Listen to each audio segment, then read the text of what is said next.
This SKO Radio Network program is rated Unleashed and is intended for mature audiences only. The views and opinions expressed on the SKO Radio Network are those of the hosts, guests, and callers, and are not necessarily those of this station, its management, or other hosts or advertisers. The shows found on the SKO Radio Network can promote any lifestyle, belief, religion, political affiliation, or other personal practice. These shows are for entertainment purposes only and are not intended to treat, diagnose, and/or claim any cure of disease or condition. Man with no sense of pride, but if I have a mind, I don't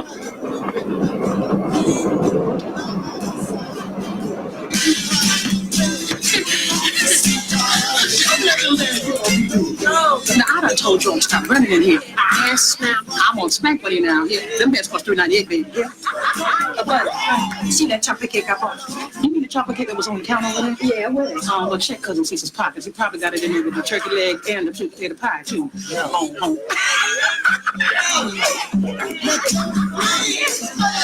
Show me that little man you gonna be doing. You ain't talking. You like you 21. That dance ain't new. That ain't nothing but the old shuffle book. Well, tell me that move. Oh, let's sit your drunk ass down. Can't you see the kids are trying to put a show on there? Lefty, she ain't your mom.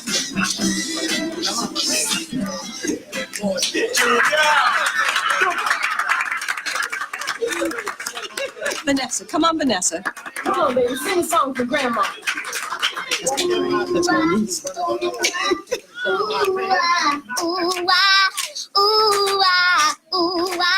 Why do fools fall in love? Why do birds sing so gay?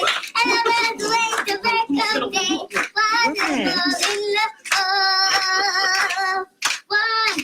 Does the rain fall from up above? Why do fools fall in love? Why do they fall in love?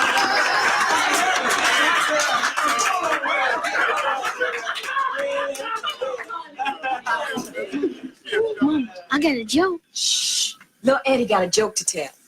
Go, Eddie. I got a joke to tell. Once there was a lion and a monkey. And the monkey said, I can make the weather change. The lion said, no, you can't. So the monkey started climbing up the tree. And then he started peeing on the lion's head.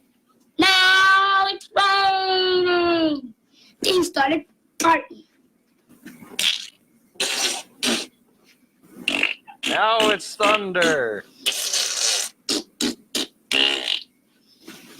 Now there's thunder. Then he started doodling.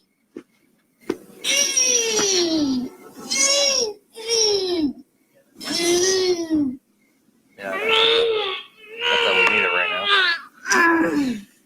Now it's snowing. Oh, it's so the lion said, oh yeah, well I can make the stars come out. And then he kicked them in ding ding. Thank you. Thank you. That kid's got talent. I love that doo-doo line. That boy's got talent.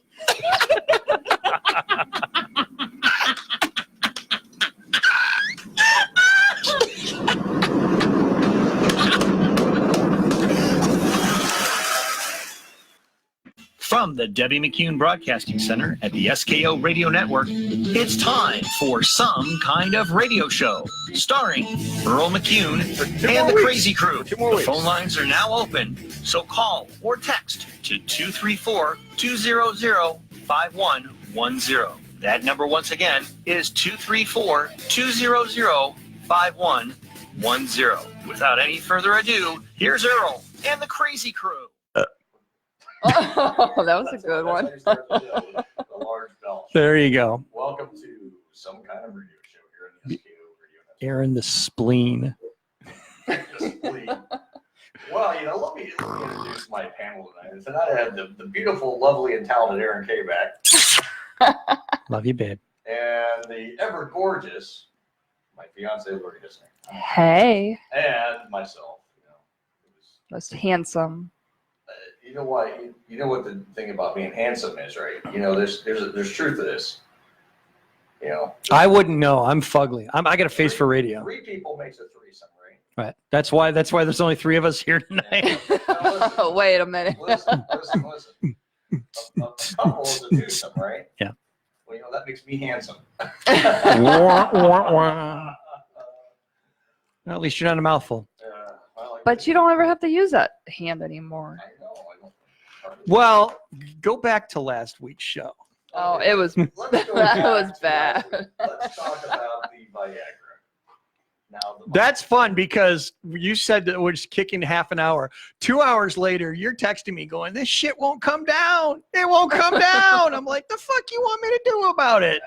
You got a woman next to you. Enjoy. Kicked in when we got back to Lori's house, it kicked in. Mm-hmm. It It did. kicked in. Oh, it kicked in big time. And it Drawing on the ceiling over It here. wouldn't go away. It wouldn't go away. I mean, I did my business, if you know what I mean. We went good. He did his business. You guys didn't do it together. He did his business. He's We like, did our business together. all right. Okay. It took about a half an hour, Mhm. but it was good. It was good. She was happy. And I'm like, damn. We're not talking to anybody. Where is the mic button? Mic button's next to the equalizer. Up, up, up, up, up. There we go. Why you started the whole show and we weren't talking about it? Dead air, dead air, dead air, dead Well, I air. think we were talking to Facebook Live. Yeah. We were. So they got the Brent of your boner. Maybe I shouldn't have shared this because I got people with my work on there now. They're gonna be like, "What do you talk about?" Oh well, I've had work people listening into this show for like a year and a half, and it's like, you know, you're like Jekyll and Hyde. Because at least when I was, and this was the thing, at least when I was working at the office, I really didn't say a whole lot until when I was working the later shift, when it was like 5 o'clock in the afternoon. There was like 3 people there. I might have talked to the people in my row. But during the day, I'm just like, okay, I'm too busy, I'm too focused, and I don't know you people yet. And when I told them, it's like, well, I do have a radio show. And most people were like, no, you don't. Anyway, no one heard me because I had my microphone muted. Well, they heard me in the background. Right. Anyway, welcome to the show. Your background noise. Yeah, I'm back. Now you got to introduce us again. Yeah. Anyway, now you got to play my introduction file. I got to play your introduction file. There you go. Okay, we're going to play the beautiful, lovely, talented. He likes to go by that now. Beautiful, lovely, and talented. Aaron Beautiful, Kaback. lovely, and talented. Yeah, that's what Aaron likes to go Right. by right now. But here's Aaron. Here's Aaron.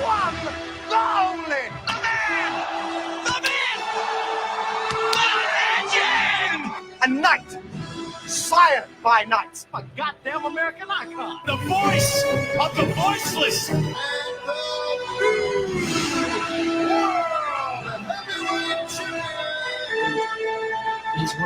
And so, without further gilding the lily, and with no more ado, I give to you the voice inside your head. Aaron, the voice, Kaback.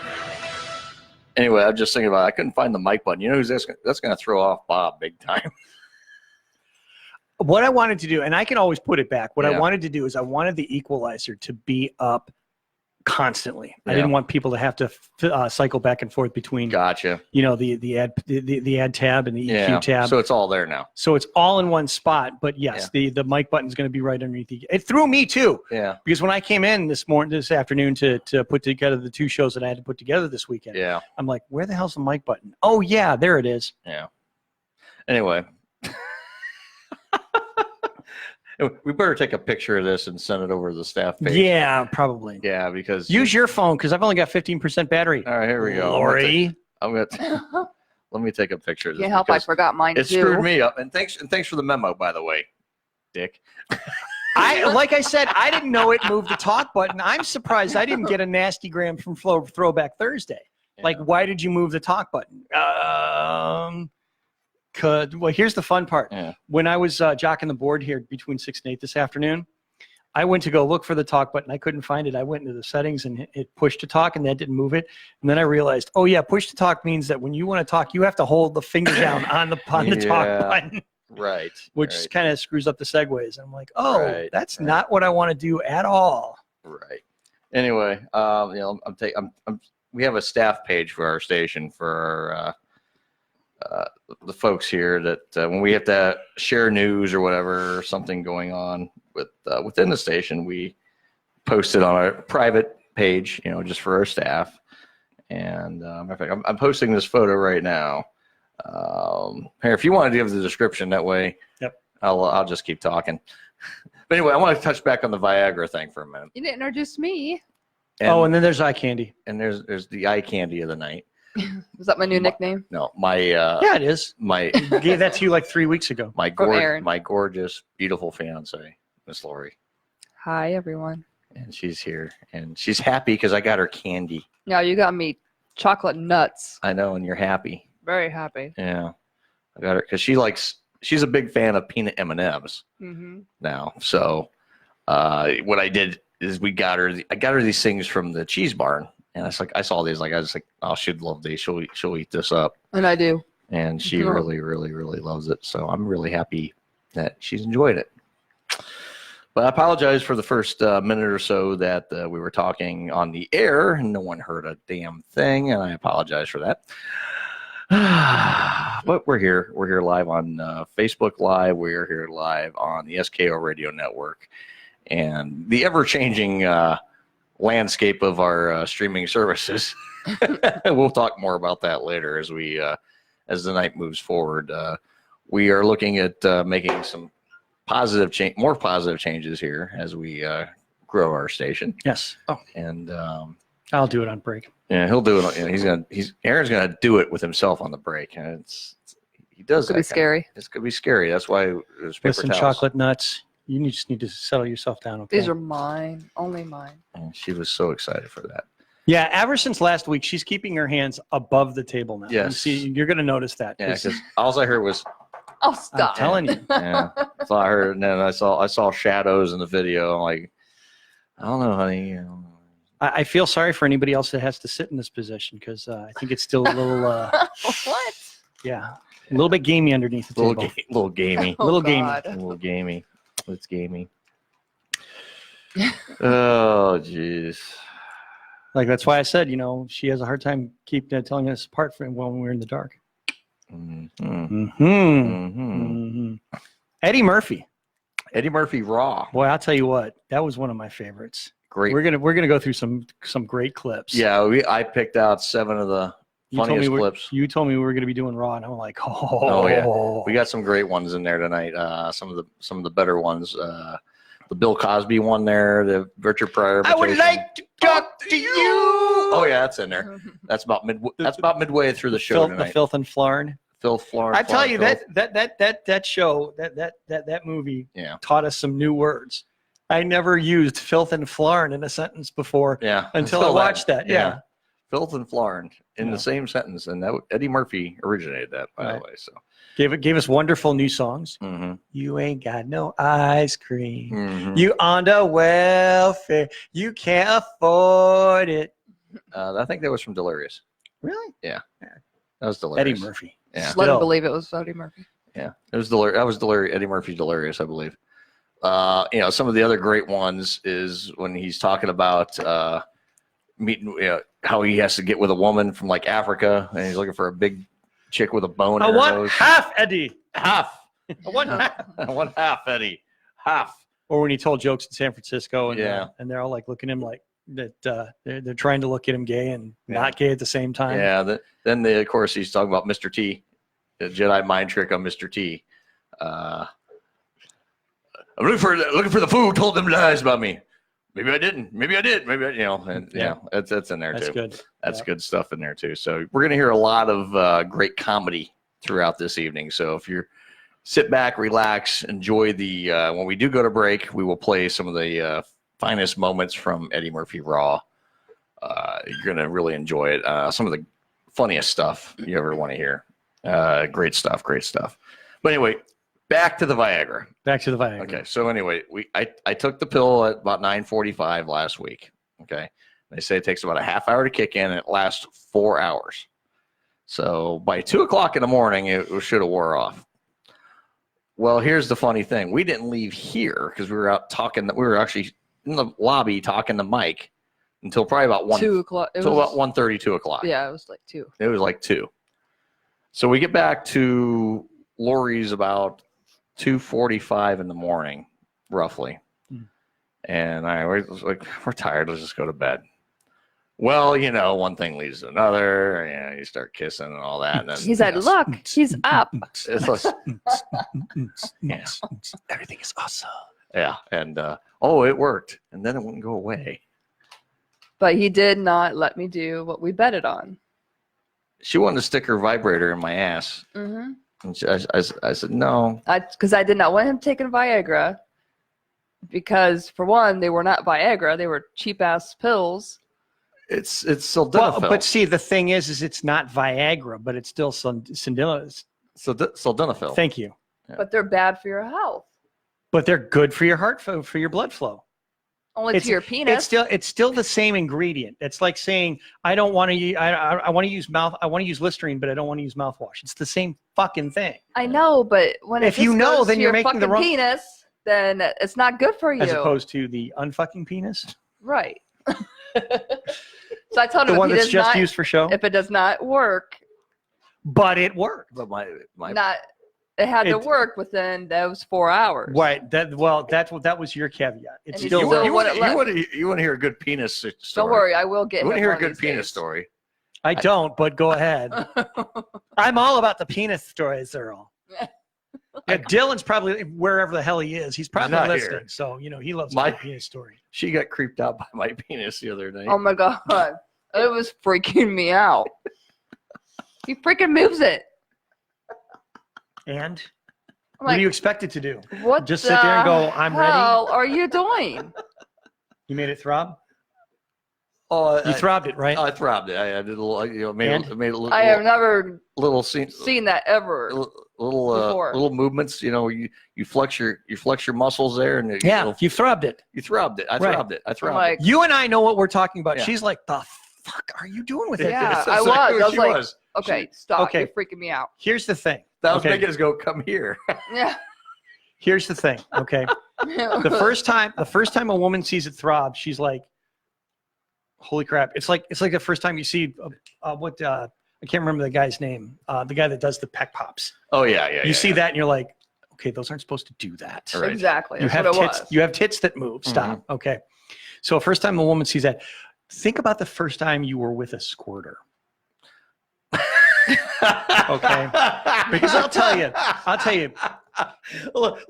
I don't often talk about she who will not be named.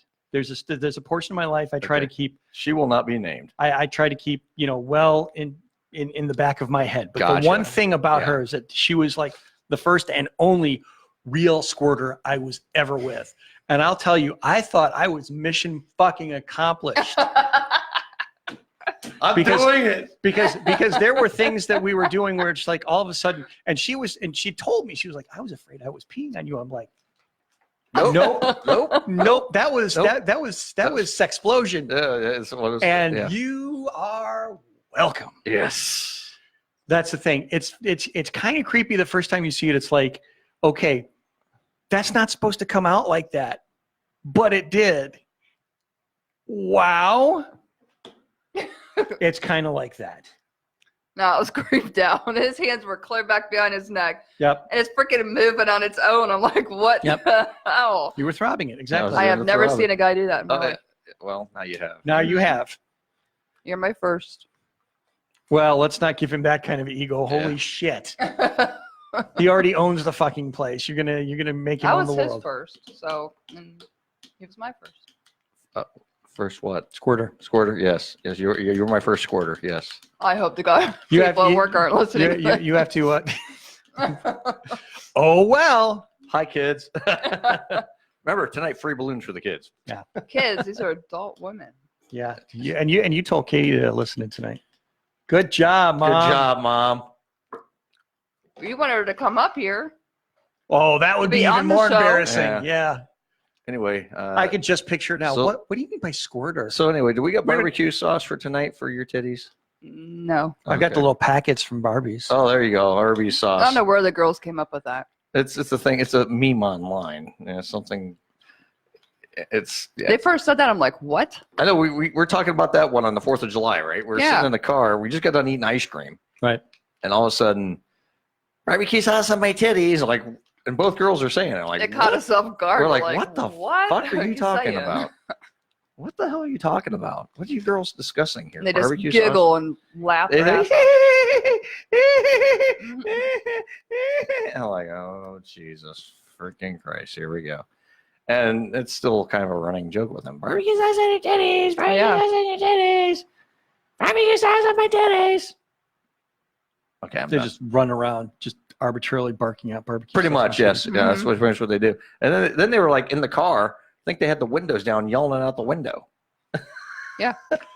I was in a McDonald's drive-through at in like the not the deepest part of the ghetto, but a part of the ghetto, or at least You were in there. I was there. You were there. And the car in front of me, there was this little girl who stuck her head out the window and kept looking at me because I was behind them, and kept singing out, "I see you looking at the booty," and I'm thinking to myself, "You really don't," and your mom is like right in front of you, letting you talk to people like that.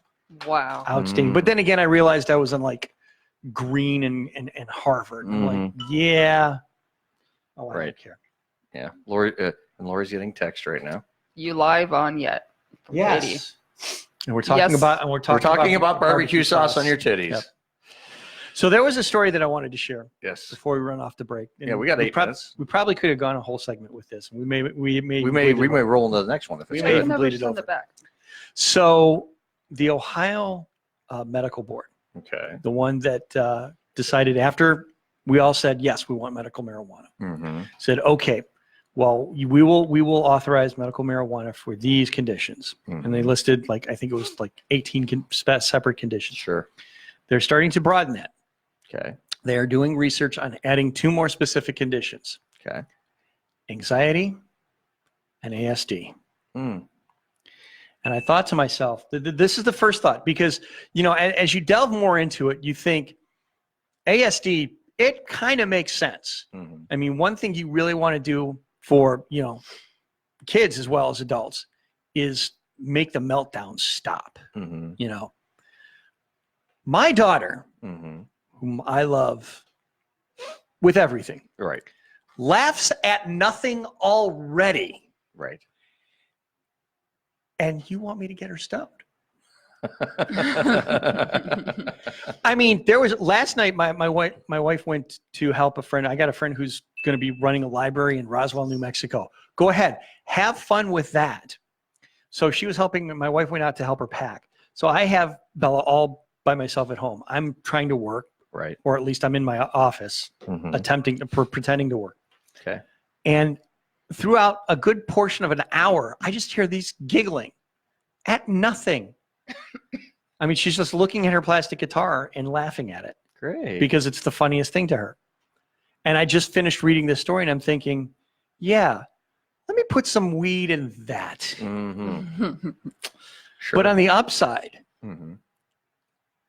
there's only like 3 foodstuffs she will eat. Okay. Hot dogs, Okay. chicken nuggets, Mm-hmm. and occasionally, very rarely, but occasionally, Mhm. pizza Okay. when either of us are eating it. Right. And of course, we're not eating it anymore. So get her stoned. She'll eat everything in the fucking house. You want Has cheeseburger? There you go. Uh-huh. So Hey, that's an idea. You know, my son, because Gonna do for Alex. yeah, because Alex only eats Pizza. pizza, Cheese. pizza. Well, chicken nuggets rarely. Mostly his thing is pizza and pretty Cheese. much cheese. Yeah, kid's a fucking mouse. Okay, he lives on pizza and And ice cream. ice cream. Oh yeah, ice cream. Anything dairy. right.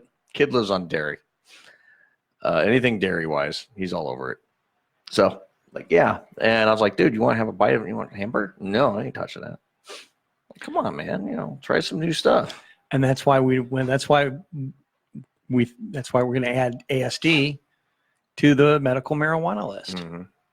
Now, here's here's what gets me. Now, does this fall for like edibles, or is this just they have to smoke it? No, if I remember correctly, the law actually prohibits the smoking part. Right. It's like the oils Yeah. and the edibles and, you know, basically just low grades of THC. Right. You know, not the smoking stuff. It does allow you to grow your own plants. Right. So what you do with that, knock yourself out. Mm-hmm. Okay. But the fun part is you go to the dispensary. Right. And you see what the prices are at the dispensary, Mm-hmm. and you're like, yeah, I can see why, you know, hey, drug dealers are not going to lose business. No. Because you can still get it cheaper on the streets. Mm-hmm. You know, dispensaries are talking about how they're having a hard time, you know, garnering business. I'm like, well, your prices are kind of high. Mm-hmm. It's like $250, $500 for, you know, a few ounces. Mm. I'm like, no. But, you know, the fun part is that, again, you know, we in Ohio have medical marijuana, Right. and we're adding to the list of things that can be wrong with you to get it. Mm-hmm. Up in Michigan, they've gone full rec. You know, there's some recreational marijuana, and we're like, we have a problem with the whole state of Michigan, and Michigan's like, whatever, man. Whatever, man. We don't care. You got a problem? That's okay, man. We're just here for It's like what it was. Las Vegas that was. You smelled weed everywhere you went. Vegas is legal. Yeah. Mm-hmm. Everywhere. Well, yeah, but then prostitution's legal. So. Right. We got flyers for hookers. They can advertise. They can advertise, but don't get caught with one.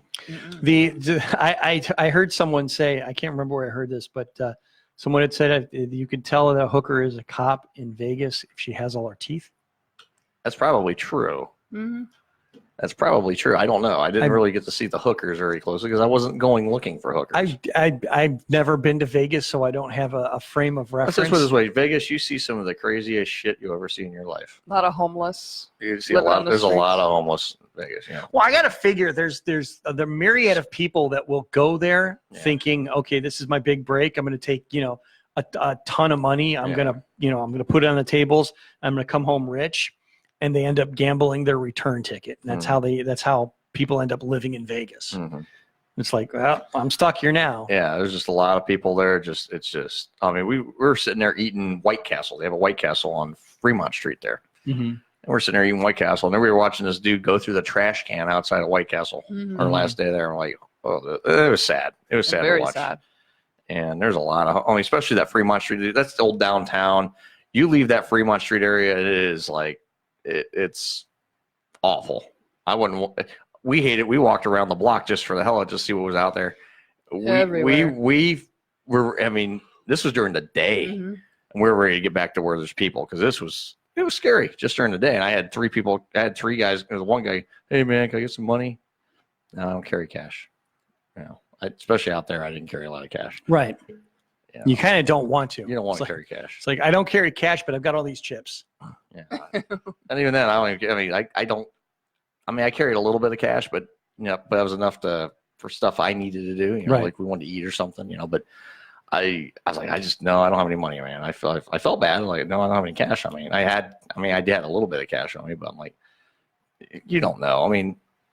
So when you go to Vegas, where do you like to gamble? Where do you go? What casinos? Personally, I love going on the Strip, Las Vegas Strip. Right. That's kind of the go-to place. One of my favorite places to go is I really, really like. Now I've played at Caesar's Palace. I like Caesar's Palace. Now the next to the last day we were there, I wanted to do a couple new places. We went to the Mirage. I said, I'd love to play here. I'd love to stay there. Next time I go to Vegas, I'm going to stay at the Mirage. Right. I mean, I've pretty much really made my expensive, mind up. but It's expensive, but worth it. Really nice. Yeah, it's gorgeous, and I'd stay there. We stayed on Fremont Street. I don't want to ever stay there again. Old downtown. I said, no, I won't stay downtown again. Right. It's okay to visit like once, but once you see it every day, you're sick of it. At least the Strip, it's a little bit more vibrant, a little more family friendly. Yep. You know, you don't see the shit you see on Fremont. Fremont's all the freaks are at, basically. You see all the freaks. People just trying to make money. Fremont's old downtown. Now, like, so there's a couple good downtown casinos I don't mind playing at. I mean, I like where we stayed, the Four Queens. Mm-hmm. It's a good casino. The D, good casino downtown. John knows the guy that owns that. Yeah, I know. I recognize the name. That's just I wanted to sound like I wanted to sound like I had some kind of connection to Yeah. Vegas. But I stayed there. I stayed there last year. Yep. I liked it. It was a nice hotel. I probably would have stayed at the D again, but I didn't want to stay at the same place twice. Right. I want to stay somewhere different. Plus, I was taking Lori this year, as I don't want to go where I went before. I want to take her somewhere a little different. And but I said next year or next time we do go, I said if we ever go back, I said I'd like to go stay. We walked around the Mirage and we're like, God, this is beautiful. That's where we saw Terry Fader. Terry Fader, and the pool there is just amazing. Amazing. Amazing pool, just amazing place. Mm-hmm. Restaurants are in the place. I mean, you got everything you want right there. Then you walk out on the strip and you got everything you need right there. You really don't need to go anywhere. You're going to walk a bit, but that's okay. And I would definitely do that again. But all right, we're going to go ahead and take a break. We'll continue the subject. And after the break, we'll start taking your calls and more here on Some Kind of Radio Show. Call us 234-250-110. We'll put you on the air after the commercial break. You're listening to Some Kind of Radio Show here on the SKO Radio Network. And a first clip from Eddie Murphy, Raw. Stay tuned. We'll be right back.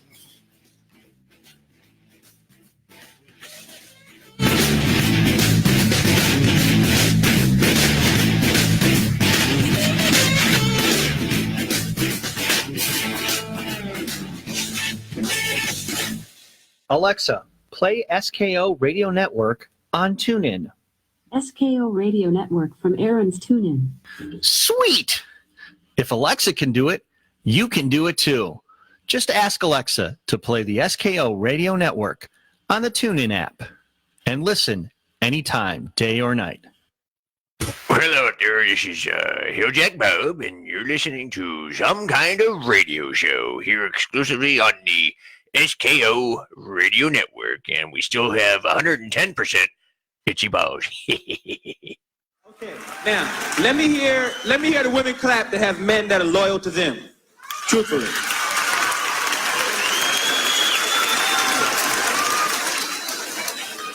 So y'all some disillusioned ladies clapping right now. But let me hear the men clap. Let me hear the men clap that are loyal to their women. Stop. You lying motherfuckers, stop. Stop. You kiss my ass. Fuck, I ain't no such thing as a loyal man. You lying motherfuckers, stop it. And the only reason y'all clap is because your woman sitting next to you right now when I ask. When I asked the question, she looked at you like this.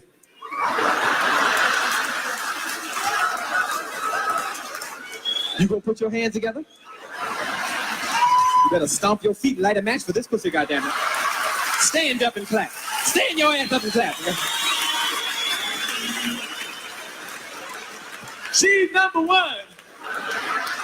Fuck out of here. No such thing as a loyal man. Ladies, do not be fooled. I know some men have some strong raps, and I'll have you believe in it. No loyal men. All men fuck other women. We are low by nature and have to do it. We are men. All men do it. We have to do it. We are men. It is a man thing. Men must find and conquer as much pussy as they can get. Do not think for 2 seconds that you're the only one your man is fucking. He is a man and has to conquer women. I see a lot of you get women out there sitting out and go, not my man. Yes, your man too. Your man too. If he's not here with you tonight, he fucking somebody. Because he is a man. Has nothing to do with you. You can have the best pussy in the world. It could be a cape hanging out your pussy with a big S on it. Your man's still gonna go fuck somebody else because he is a man. It is a dick thing. Do not try to understand it. You have to have a dick to understand this. We are men. I know a lot of guys sitting out there right now like this too. Yo, Ed, shut the fuck up, man.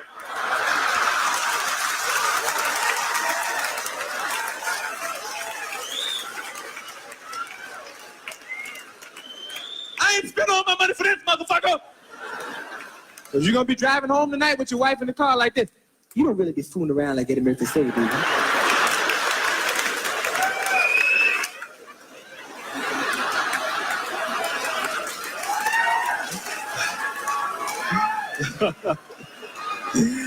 No, baby, that's just jokes. That Ed show is funny, ain't it? Yeah, look, why don't we change the subject? Let's talk about something completely different. I don't even want to talk about this fooling around stuff. I do want to talk about this fooling around stuff. Because you know something, why does he have to lie to me? I think he was telling the truth. You know something, if you fooled around, I would be so hurt and disgusted. You know what I would do? I would wait till you went to sleep. I'd come inside the room and I would kill you.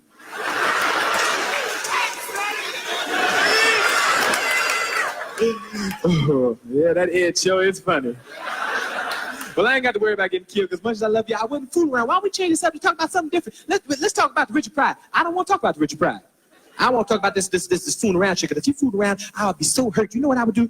What would you do, baby? Take half?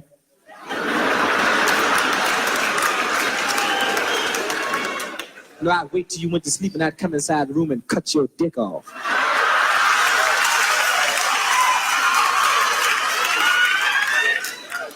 Don't be talking about cutting off my dick. Well, you don't be putting your dick in nobody else then. Yeah, I don't play that shit. You cut off my dick, you better run, goddammit. Stop making them dick threats.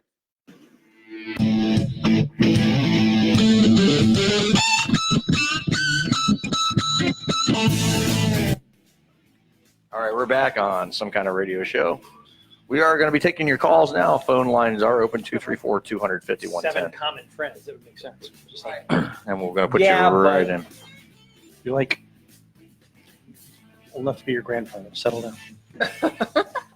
Grandpa Aaron here, and Mr. Sinsel's calling on the line right now. Speaking of grandpas. Speaking of, yeah, right.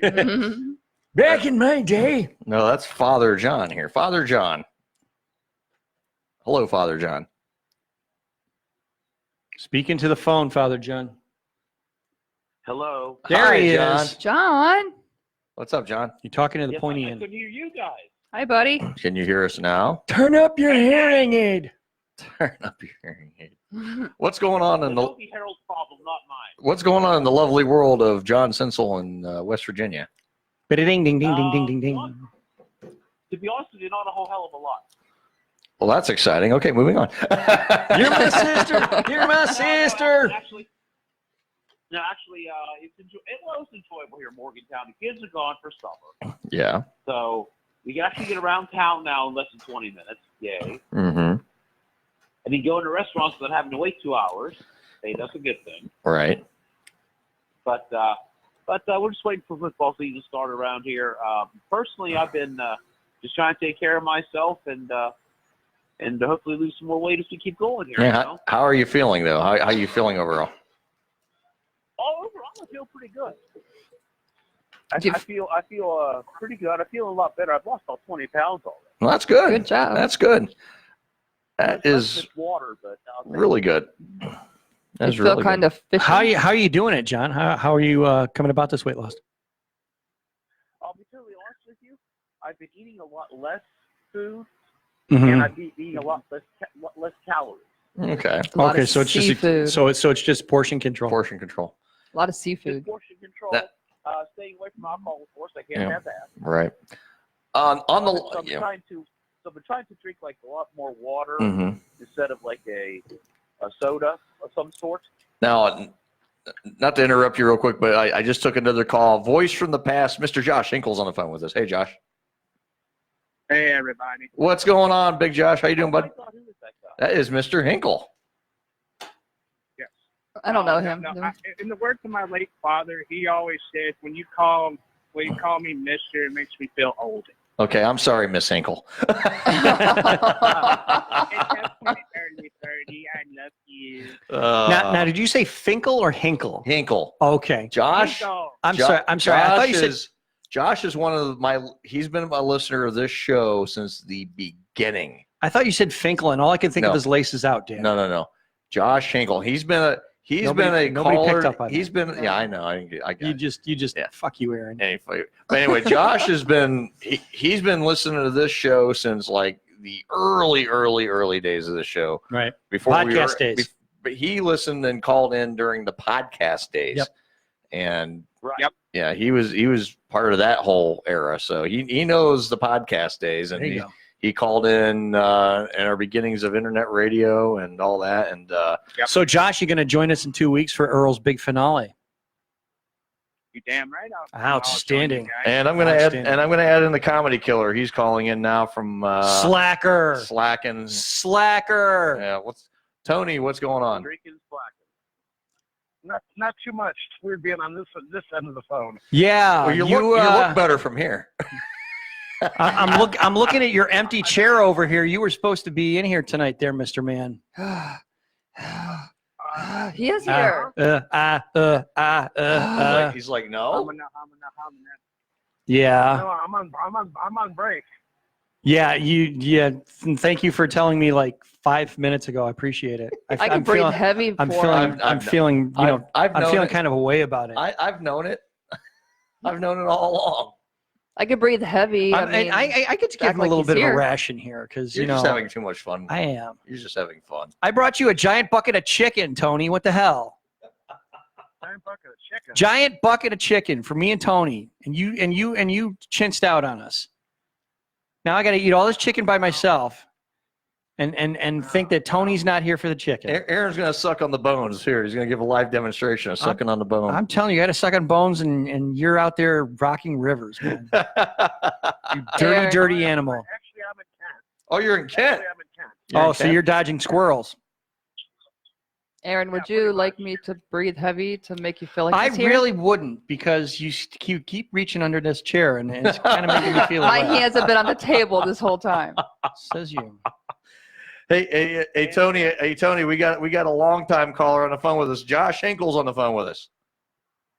Hey, Pigeon Forge. Yeah, Pigeon Forge, Tennessee. Pigeon Forge. Pigeon Forge, Tennessee. Yes, sir. He's on the phone with us too, as well as Father John. And he's taking confessions right now because he that's what he feels he needs to do. He's going to take confessions.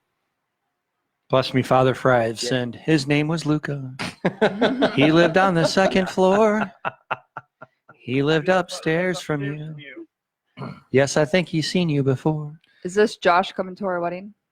He lives in Pigeon Forge, Tennessee. Well, how's he coming up to the show then? He's going to call in. Are you paying attention? Just call in. Yeah, he's calling. We're not going to be able to take his call Suck at the a bone, wedding. would you? Yeah, hey, I suck too much stuff as is. We could do a live show from the wedding. There we go. That's an probably idea. will. We probably could. We could turn it into a radio event. A Facebook event. A radio Live. and Facebook event. Facebook Live. I'm picturing the reception table at the end where you have the bride and the groom, and then the four horsemen of the apocalypse. I mean, the ushers and the folks is literally going to be a broadcast table. Yeah. Where you're going to have.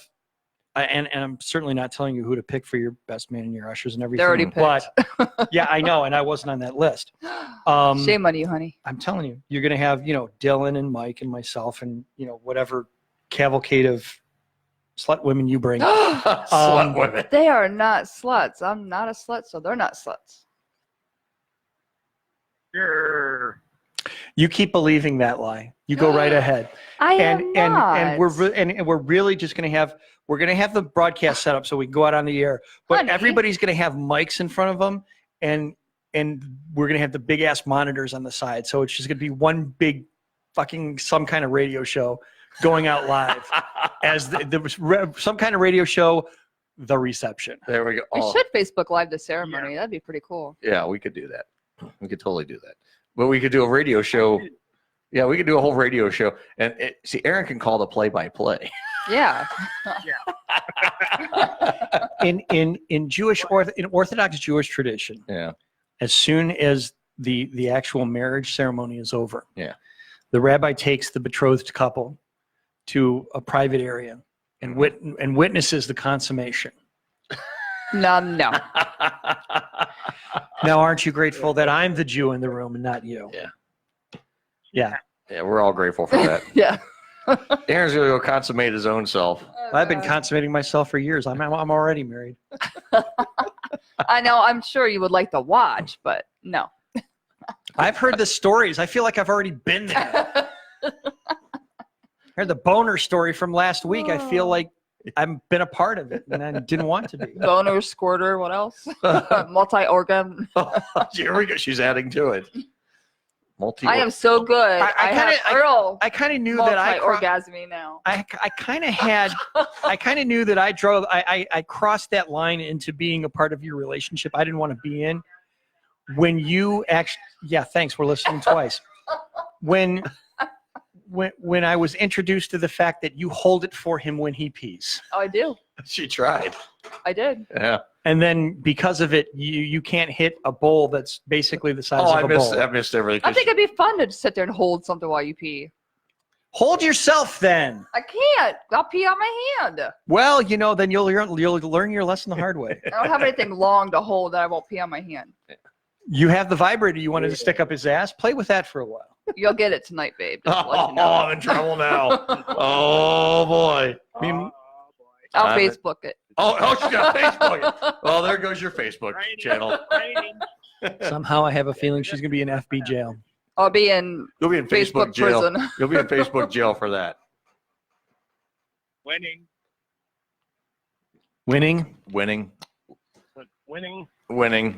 Anyway, Josh, so tell us about your. I see you're doing the workout thing here, pretty intense every day on Facebook. What's going on with that, buddy? How's it going? Oh, not too bad. I walked from my home in Pigeon Forge to the Pigeon Forge Community Center, and it's like about a mile walk up and back. Okay. And I go inside, do the elliptical for 65 minutes, and just the secret to a good workout is that you put on a YouTube playlist of over an hour of music, and that will just get you through the whole 65 minutes. You should actually you should put on SKO radio for 65 minutes. There you go. There you go. Yeah. That's I've what you should. done that. Actually. Oh, he's done that. Okay, that's good. Yeah, you see, we got some good music. You're you know. awesome. We got some great music on here. We got some great music on here now. I tell you, you give me an idea of when you're working out, and I'll try to program a playlist right at that moment there for you. So it's a bunch of headbanging stuff. It'll get you running on that elliptical like you're going to lose 20 pounds that day. Aaron, you're so sweet. Oh, stop. I've already lost 15 pounds. You have? Well, that's great, man. awesome. That's great. Okay, I know that I've kind of been like a shade of annoying to everybody that I've been talking to. It's like I told the story last week that I've seen my penis for the first time in years. He's excited. He's I was excited. excited. I went to my doctor's Thursday, and Did they see your penis for the first time in 15 years too? Were they excited? I'll tell you what, if They're gonna Alex, shut their phone Why off. does my aunt call me? My aunt's calling me at 8:40 at night. because she's excited that I've seen. No, she's. But what I did want to say is, everybody's talking about their weight loss. I've been on this keto diet for a week, under 2 months. Yeah. And I've lost 30 pounds. Awesome. Awesome. I Congratulations. have lost 30 pounds. So every time something new comes up, I'm just completely.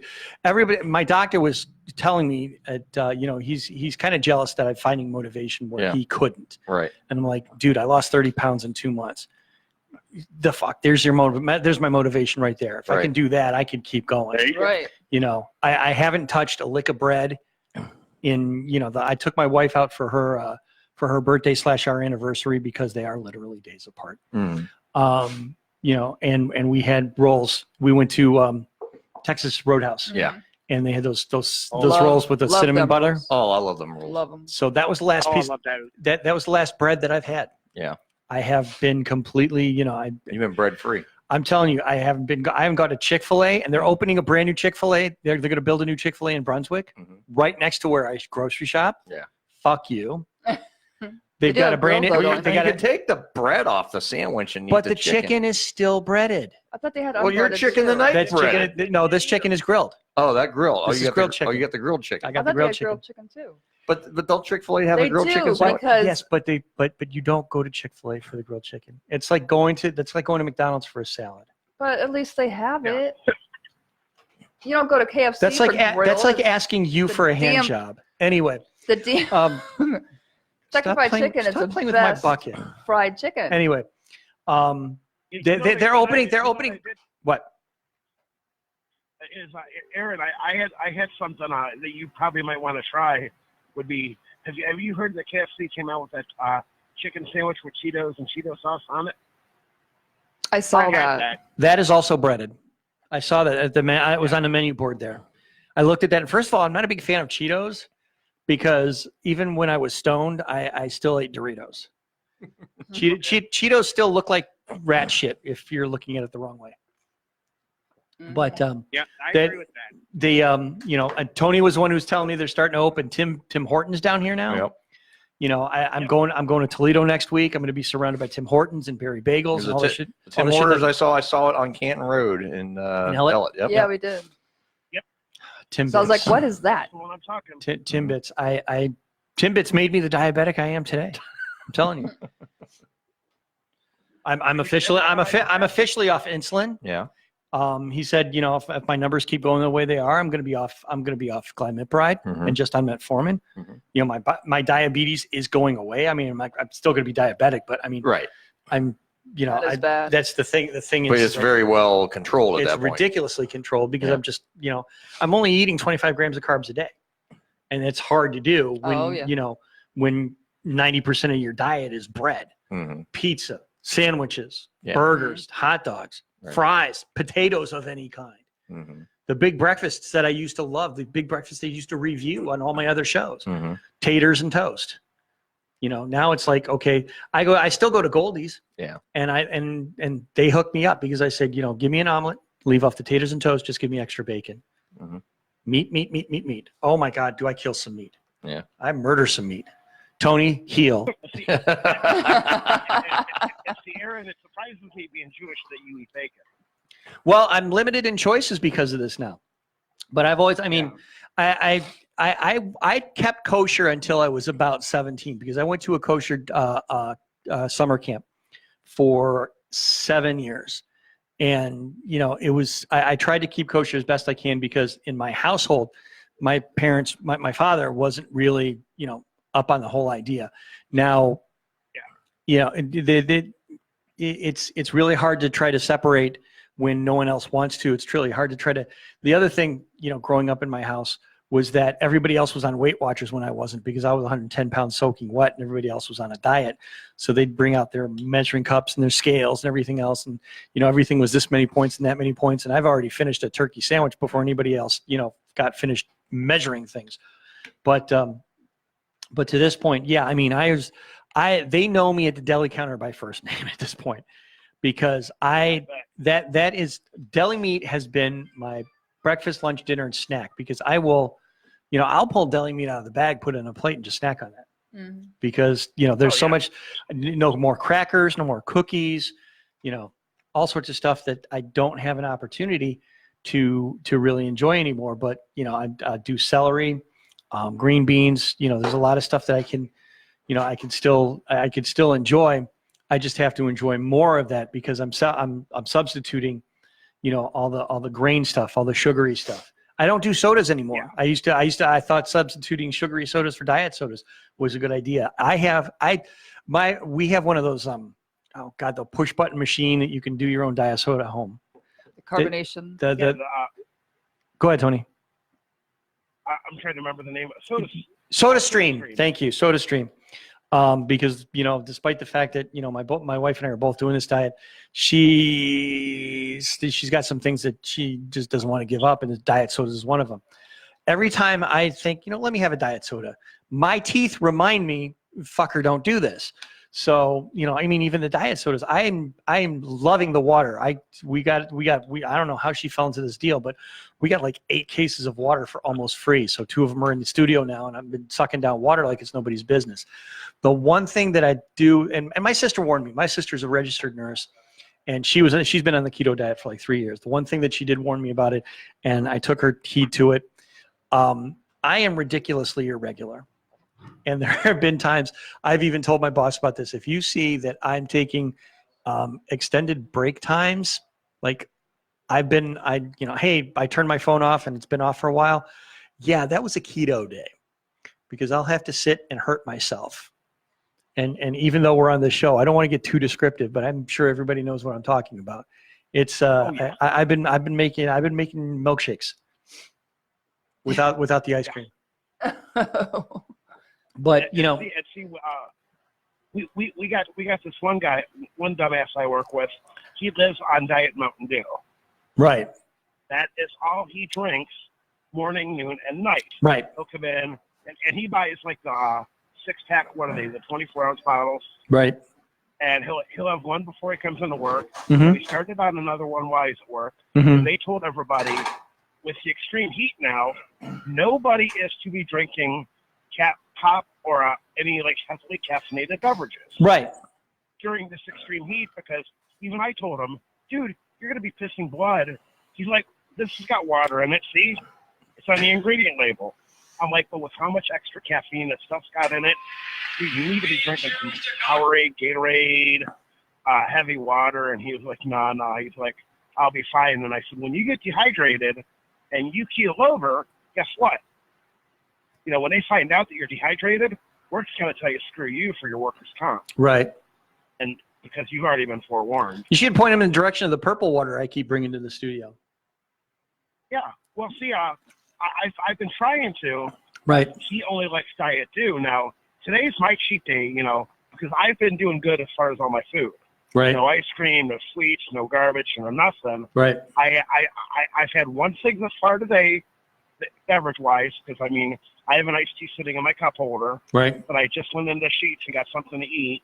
And oh my God, Sheets! I'll tell you what, Sheets has. I will plug Sheets for free all day long. Sheets, and I tell them. There have been times when I tell them, hey, I need something to take with me to the studio, and they're all like geeked. They're like, oh wait, we're talking to the radio guy. Sheets has been my savior because they have a whole plethora of stuff that you can customize all sorts of shit with Sheets. And make it so. I mean, I've turned burritos into salads. I've turned salads into salads. Their salads come in a bowl that looks like the Kentucky Fried Chicken bucket. I'm not kidding. I can literally dine for an entire evening, and it's not even like, I don't know. It's like maybe like 5 carbs. The salads that I get, it's wonderful. Oh man, I love Sheets. And for the first time, I found something here. I had a new Coke. You know how they brought it back out for Stranger Things? Right. I had a new Coke, which was great. And I've got 2 sitting in my bag for later tonight when I have to get on the road because I got the Blues Fest tonight. I found Jolt Cola. Jolt, there you go. The original red can with twice the sugar and all the caffeine. Oh, absolutely. Yep, I remember. I think I lived off of Jolt Cola when I was in high school. I used to before I became a coffee drinker, which I never drank coffee until I was in the Army. Right. And I used to shotgun my mom. My mom, growing up, would always buy Joe Cola. She'd keep cans of it in the fridge. Right. And I would usually shotgun one right before I left to go to football practice. Mm-hmm. So. And then I'm saying shotgunning Jolt Cola before. What did you? And what was your primary position there, Tony? What, on the football team? Yeah. No, in bed. Yes, the football team. Good Lord. What other position would I want to know about you? You prefer I don't know. dog? He likes doggy style. Well, he likes doggies, so that's why he always comes over and asks for Loki. What was your position on the football field? I was nose guard and a nose tackle. Okay. So a nose guard hopped up on caffeine. Yeah. Yeah. I can totally see that. No, never mind. Anyway, hey Earl. Yeah. I think maybe we should go to break. Let's go to break. Let's do that. All right. I'm going to get off of here so I can start driving. I may call back later. Thank you. All right. Thanks for letting us know you're getting off. All right, Tony. First, we're talking about your positions, and now you're getting off. Tony, you just Tony's having a wild ride. If It's you know what I Amish mean. paradise. I'm telling you. Oh! Zinger. All right. You listen to some kind of radio show here on SK. We'll be right back.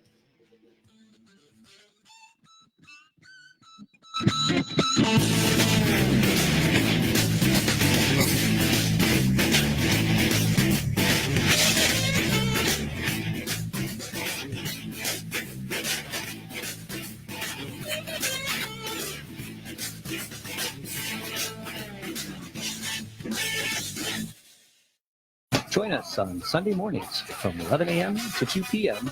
for the Oldies But Goodies Show with Bob Fritz. Bob will take your requests from the SKO Radio Live Requests Facebook page. From there, you can request any 2 songs from the 50s, 60s, or 70s, from doo-wop to disco to classic rock, as long as it's within those years. So saunter on up to the SKO Jukebox, make your picks, and enjoy 3 hours of your favorites. That's Oldies But Goodies, Sunday mornings at 11 a.m. here on the SKO Radio Network.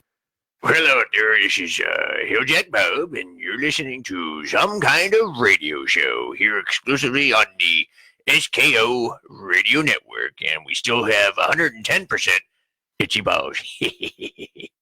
I was in the club, man. I stopped. I ain't dancing long because I just had a fight recently, and I said I ain't dancing. I went to clubs. You get in the lot. People get drunk, go to clubs and stuff. I had a fight with an Italian dude. Right after around time Rocky came out. Italian, white people, period. Y'all go crazy after y'all see a Rocky movie because y'all believe that shit. Because the movies are so emotional and so real. You sit there and go like, hey, this is real. Yeah, and Stallone have y'all white people pumped, especially Italians. If the Italians see Rocky, they come out the movie theater, they be like, Italians are funny people because they act like niggas. It's real funny. They do. They hold their dick more than us to be standing around with. Get the fuck out of here.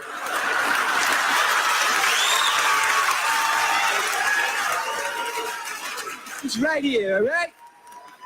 What? Hey, fuck you, all right? Everything is a question, too. Hey, what am I, an asshole? What am I, a fucking jerk? Get the fuck out of here. It's right here, all right?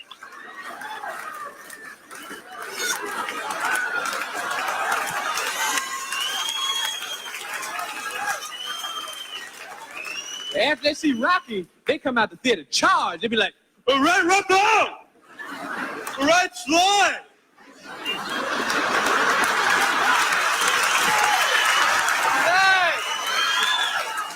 Rocco! Rocco! Bro, people standing online and shit. Hey, Paisan, you going in to see Rocky right now? Yeah. Great fucking move. Great. You don't like this way. He comes out, Sly comes out, he breaks his big fucking nigga's face. He busts it fucking wide open. Fucking Moonlight laying on the floor, fucked up. It's fucking great. I fucking love it, man. All right, Rocco. Hey, you know something? At the end of this picture now, just between you and I don't want to ruin the surprise, but Sly wins this one again. You know something? You know what I like about Stallone's movies? The realism, you know? Because, you know, that's the way you got to fucking treat those fucking moolies. They think that they can fucking push you around. There's your big hot shot. Get the fuck out of here. Get the fuck out of my face with that shit. That's what I like about Sly. He goes in, and the moolies are beating him, and he don't fucking go down. He's not fucking going down. He comes in, he cracks the fucking moolie's hole like this. He falls on the ground. That's what you know something? You can really do that. You can really fucking do that. You see that fucking big moolie y'all stand over there? You see that black guy over there at the line getting some candy? Yeah, all right. Now, he's about 6'5". I'm 5'2". I ain't no big guy, all right? But I'm Italian. Watch this. You watch this, all right?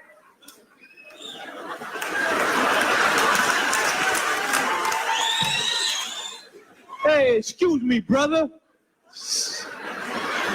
Hey, let me have a box of juicy fruits and let me have some bonbons. I think I'd have some bonbons there, and let me have some junior mints and give me another box of juicy fruits, and the niggas are gonna pay for it.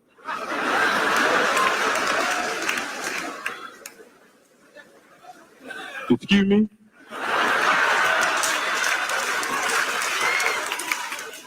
You heard what I said, Moolie? Pay for my fucking candy.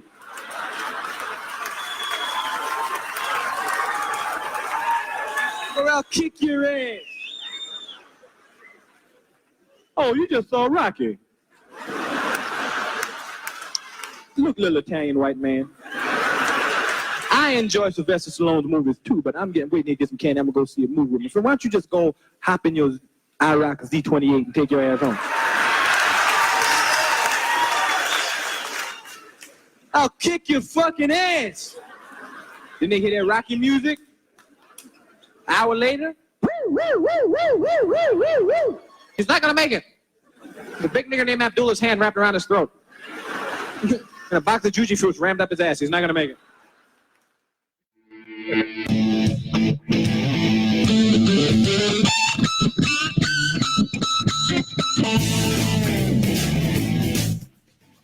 welcome back to some kind of radio show here on the SKO Radio Network. I want some of them some of them bonbons and a box of juicy fruits, and this guy's gonna pay for it. Yeah. Who the fuck you? Oh, you just finished watching Rocky, didn't you? The realism of Rocky. The realism of Rocky. Yeah. Yes, is that if you're tiny and you're an Italian, you could beat up anybody. That's it. That works once. Yeah. Right. And then, like you said, you're in the back of an ambulance with a box of Jujube stuck up your ass. There's a lot of anal play on this show today. Isn't there? Today's like an anal type of day. Yeah. It's just I'm kind of in a. First, we had to talk to Comedy Killer. Yeah. Which is always anal. Yeah. Well, he's living in Amish paradise right now. Yep. Yeah. He's on break. He's on break. I was going to ask what her name was. So what? I mean, his. What I guess to elaborate on that. Yeah. Is that Tony has indicated that he did say that he was going to put his sports track show on hiatus. Yeah. Until. And I think I'm paraphrasing here. I don't have the exact, but until there's more to talk about. Yeah.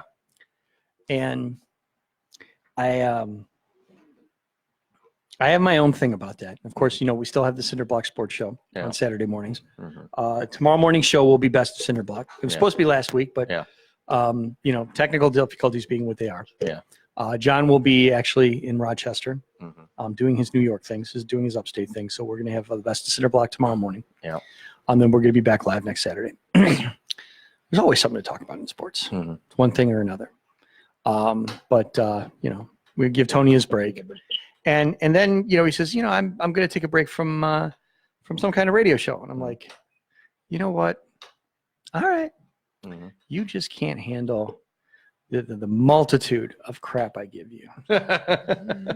So score a win for the voice here. That's the only one you get. Yes, it is the only one I get. Yeah. Well, yeah. Damn. I was going to say I usually get it. You can't win against the TuneIn app right now. Well, that's another whole freaking story. We'll get to TuneIn app in a second. I was going to say I usually get a win in over Eric the intern. Yeah. Unless we give him liquor. Yeah. That was fun. Where is he at? I thought he was good. He wanted to be here, and he never indicated he was coming or not. Well, you know what? I think the liquor scared him off. I think he got a massive hangover, and he might still be hungover. He might be. I am very proud of him. I was watching the replay. Yeah. When you put the replay up on YouTube a couple days ago, I was watching it while I was at work. I'm like, we are fucking hilarious. Yeah, we are. It's one thing to do the show and think this is funny. It's another to sit back, watch it after the fact, and go, "Oh my god, we said that on the air." Yeah, we said that. We said that. We did that. And then we had Hill Jack singing the Viagra song last week. Oh my goodness! Let me tell you, I heard it like 10 more times. I'm telling you, we got to isolate. I got to isolate that bit and throw that as like a special clip. That's funny shit. I am putting together the best of Scores 4.0 for your big finale. Yeah. I've got Aaron's producing it. I have a producer for my final show. How about that? Aaron, woohoo! I leave now. I get a producer. Well, here's what I've been telling folks, because I've been telling people that But I'm not really leaving. I'm just leaving my on-air role. That's all. I've been telling people that I during the course of this next week, I'm going to be work and sleep and putting these shows together, because here's what I've told folks, and I don't know, you can say what you want. Okay. Yeah. I consider this high honor because you are very particular about how your show is produced. Yes. Now, when I've done the show for you, you said, go ahead and produce it yourself. There's the one time it's like, hey, I'm not going to make it in. The show's already produced. Just push play and go. Yeah. But, to produce a show that you're doing is, I've told people that, Earl's very particular. It's his show. It's his baby. He produces it, and it's that thing. He's letting me produce his show. That says, I trust your creative process. And I appreciate that. It really does mean Absolutely. a lot to me to have that mantle. And I only get to do it once, which is the last show. So setting the bar kind of high for Scores 5.0. It's but still. my last show, but it's not some kind of radio show. No, It's your last show. That's what I meant. Yeah. Well, you call it the last. It's not the last Earl show. It's the last show with me at the helm of this show. Then the following week, Mike Haig and the new Crazy Crew kick in, and which I'll be producing that show full time. And you'll be producing that show. So right. Ooh, more Aaron. More Aaron on Friday nights. Yeah. More Aaron and less Earl. A lot less Earl. Try to contain yourselves. So we were talking about the TuneIn app. Yes. That's another story. So the ever evolving what could possibly go wrong in radio. We are pretty much in our set spot where we want to be with our streaming services, with our licensing. We're just about done and we can kind of move forward. Except TuneIn. Now, I've reached out to TuneIn many times, several times over the last couple of weeks. Yeah. Saying, here's our streaming information. Yeah. Change the app. Yeah. I keep getting having been in the technical support industry for 20 years. Yeah. I know to be canned responses. They're copying and they're pasting from a list of responses. Yeah. And nothing is getting changed. Right. I could go on a TuneIn app right now and tell you unequivocally they're still going off the old stream. Oh, absolutely. Every single you and I time. both know it.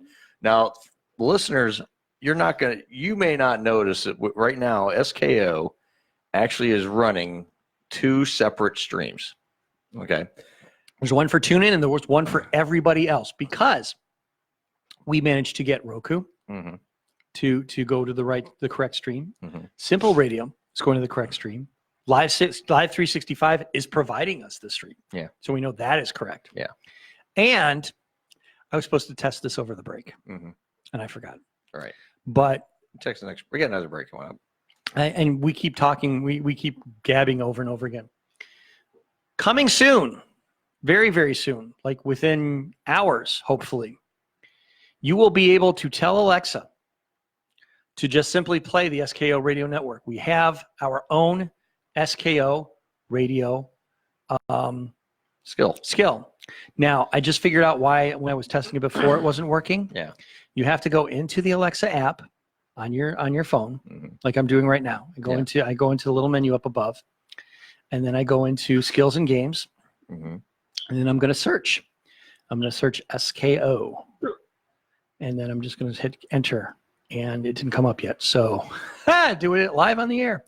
I will look at how it's named, but you'll find the SKO Radio Network. You'll enable the skill, and then you'll be able to, instead of saying play SKO Radio on TuneIn, or play SKO Radio on Live 365, or play SKO Radio on Simple, you'll just be able to simply say play SKO Radio. Play SKO Radio. Because we're gonna have our own skill for that now. Yeah. But here's the thing. Now, if we can't get TuneIn to get their head out of their ass by the end of the month, we may be dropping TuneIn as a partner. Yeah.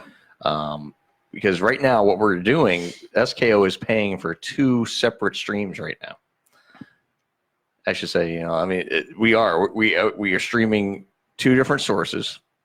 I mean, it's the same content, but we are streaming 2 different sources to one source to 2 different streaming systems. Right. Because it's all coming from us. It's all coming from us, but it's 2 separate streams basically. And 2 different streaming IP addresses. So basically we're streaming twice, which is great because we are crossing the streams. Yes, but it's great in the grand scheme if we were doing that and using one stream as a backup, but we really don't need the backup. I mean, because if we lose one, we lose both. We'd lose both anyway. Yep. So what's the point of having a backup on that? And anyway, with our new licensing provider providing us with a stream, I'm paying a separate service, which is the original service we had, which was called, it's ProStreaming.net. That's who we stream through. We've been streaming through since day one, but we are going to be dropping them here. And what it is a cost-cutting move here at SKO. And it's a way to cut some cost. I mean, it's not a lot of cost, but right now, every little bit we save, we can allocate those other funds into other projects that we have going. We have another big project on slated for studio expansion. That's going to be, that's going to be a little bit pricey. I mean, to do the studio expansion. I mean, it's not going to be like, it's not going to break us or anything like that, but it's a costly project as far as, we're going to remodel this studio. We're going to be bringing in new tables, new seating, we're adding in basically a new control board, 2 more microphones, and we're going to have to resituate this entire room to fit all this stuff in here, to make it fit so we can have 6 people in the studio. For shows like this one, for example, I mean, you get a good night of guests and, say you have a full complement of normally our normal complement's 4. There's nights we get 5 and 6 people in here and we're sharing microphones. I mean, yeah, it may seem flawless and all that, but I'd like to have everyone have their own microphone. I think that's nice. It's a nice thing, and that's something a lot of other internet radio stations do not have. Most internet radio stations usually max out at about 4 microphones. Right. Some places only have 2. I mean, that's just being honest. Some places even run just 1. But we're fortunate with this internet radio station. A lot of places run out of their garage or basement. Someone's, I mean, that's just the truth of it. It's the thing with internet radio. A lot of people run them out of their house. We are in a business park. We are in a very professional business park. Nice location here. We've been very lucky to be here since October of 2017 is when we signed our lease here, and we're still here. I mean, there was some talk earlier, late last year, about moving, but I don't think we're going to need to move. I think we're fine where we're at. Because we got everything we need here. I mean, we really do. We got a good office space. I'd hate to move this station. I mean, because it's trying to find a place with that gives us everything they give us. Right now, I mean, we're lucky here. We don't have to pay any utilities. Right. We don't pay any utilities here. They're all paid for within the rent. So, the only utilities we pay out is our phone and internet. I mean, that's our own. We pay for that, but beyond that, the electrics, gas, all that, it's paid for with our rent. So we don't have to worry about any of those bills, which is nice. If we had an electric bill here, God, I can imagine what our electric bill would be every month. Yeah. I'd hate to pay our electric bill every month. Because, I mean, we're running power here 24 hours a day. Right. We get computer running 24 hours a day, 7 days a week. Lights are on. Computer, lights, cameras, AC, the whole 9 yards. We're lucky. We got a lot. We've been able to pull off a lot of great things here, and we're trying to continue to grow this thing into something that, I mean, we've already become something special, but we want to be something that's, trying to find the right words here. And something that people are going to remember. Yeah, some people are going to remember, and hopefully, and that's kind of leading to my next segue is our upcoming events. We got a couple big things coming up here. The stunt. The stunt. Yes, the stunt. Aaron, would you like to talk about the stunt? I love talking about the stunt. I know you. Man, I love talking about the stunt. Okay, Aaron's going to talk about the stunt. I tell you what, I just brought the coffee maker in for the stunt. Yeah.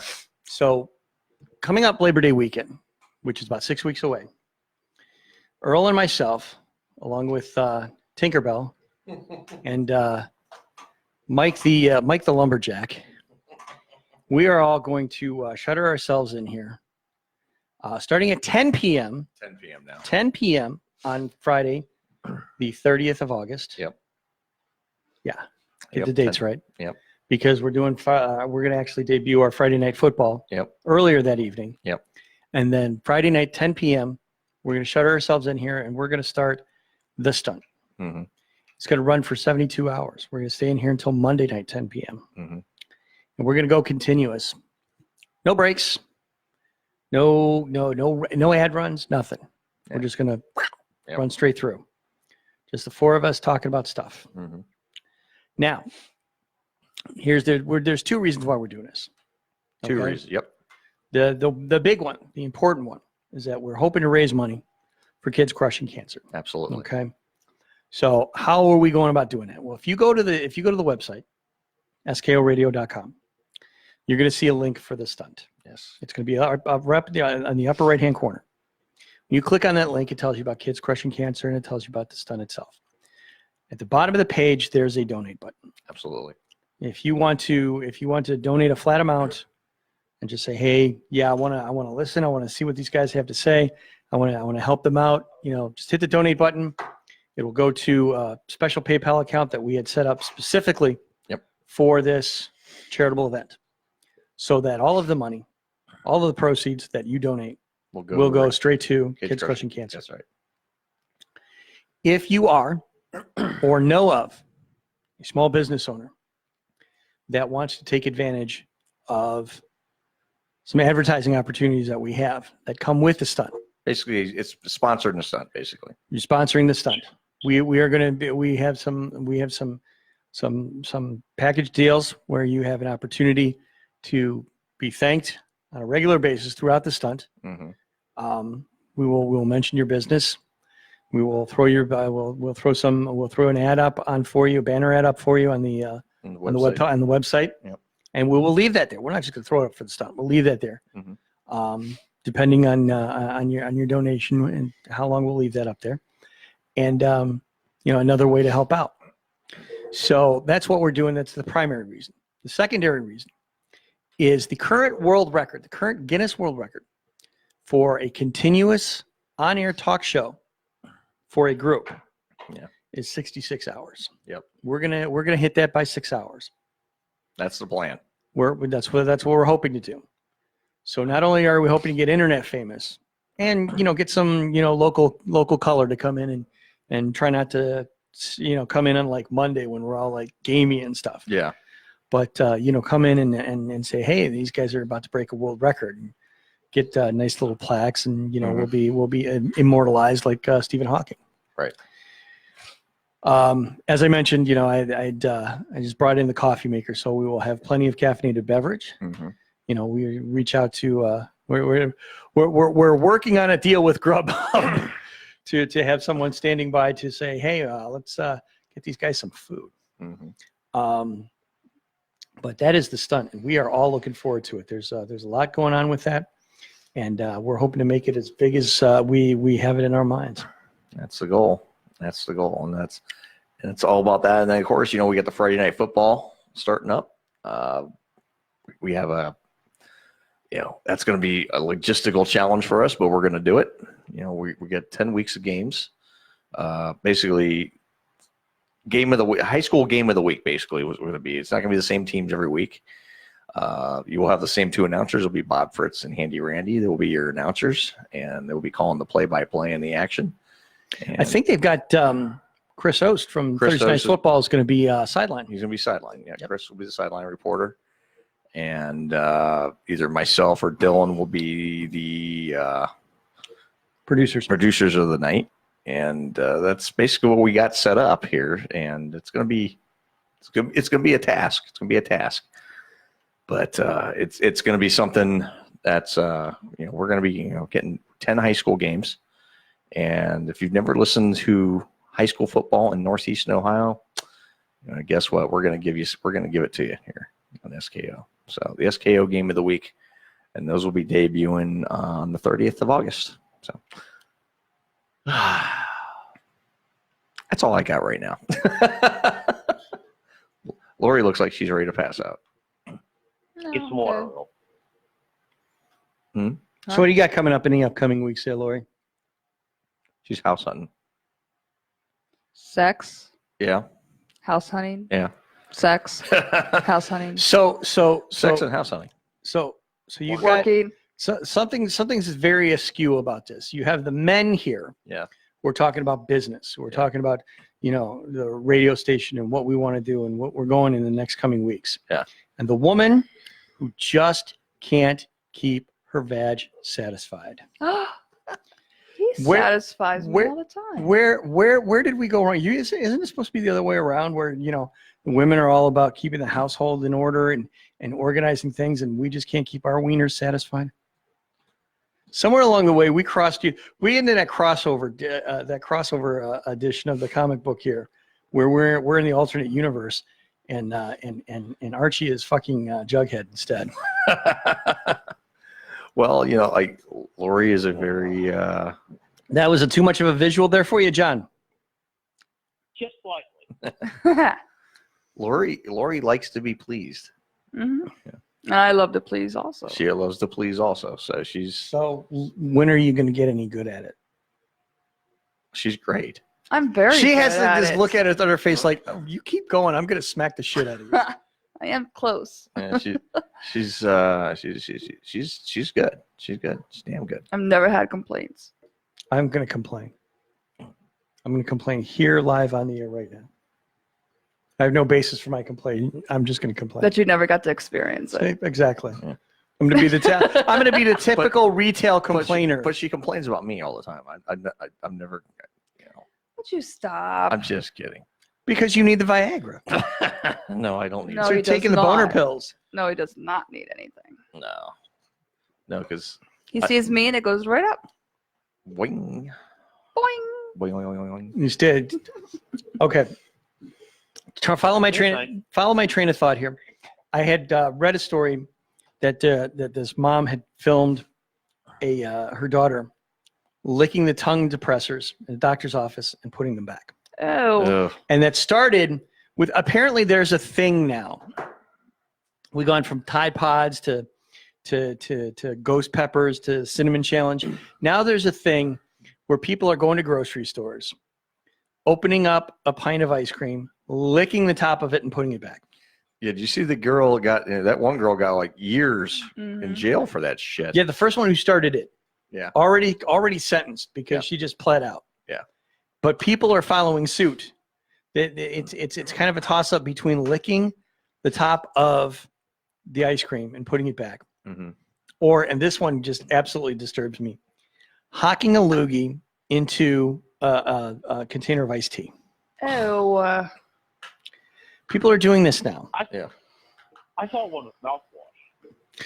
I saw the one where the girl like swigged the mouthwash, like gurgled it around, and then spit it back in the bottle and put it back. That was like at a Walmart somewhere. Yeah. But then that's Walmart. So Walmart, everything happens at Walmart. I mean, the ice cream thing happened at a Walmart. The ice cream thing happened in the HEB in Texas. Oh, I thought it was Walmart. It was Bluebell ice cream. Bluebell is too high. Is too upper crust for Walmart. Oh, okay. Well, sacrilege. You think I just saw one on Facebook. Everything happens at Walmart though. Like all the weird shit happens at Walmart. Bottles. Somebody was doing something. I'll tell you the one video that really got me. The one I saw at Walmart was the two women who were driving around the disabled carts. Yeah. Like yelling at each other. Then they get up out of the carts and start fighting. Right. Yeah. I'm looking at this video and I'm like, you're riding around in these carts who are reserved for people who cannot, who can't be mobile. Yeah, and you guys got up and fought. Yeah. And then the one where it's like the two women are fighting. Bless you. And the kid jumps in. The kid's like 5 years old. Yeah. And the kid jumps in and starts kicking the other woman in the head. Like, yeah, welcome to Walmart. Welcome to What are Walmart. you looking at? I have no idea. I'm still trying to figure that out. What is that? What the? Still trying to figure it out. Next time on Dude or Chick. What the fuck is that? Really? Right. Let's go to break. You ever play the Dude or Chick game? Let's try to figure that out. That's the Dude or Chick game. All right. Yes.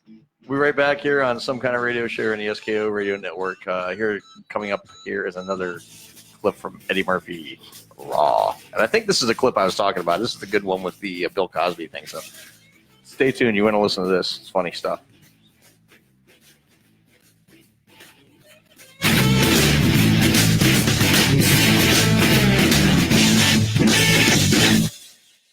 The circle is now complete. The old ways have fallen.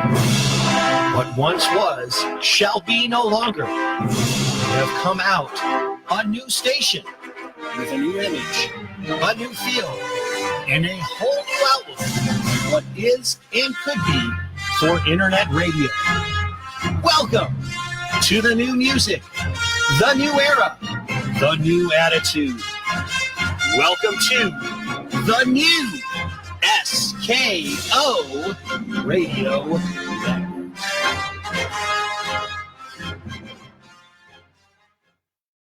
The Zach Meyer Show airs live Monday nights from 8 to 10 p.m.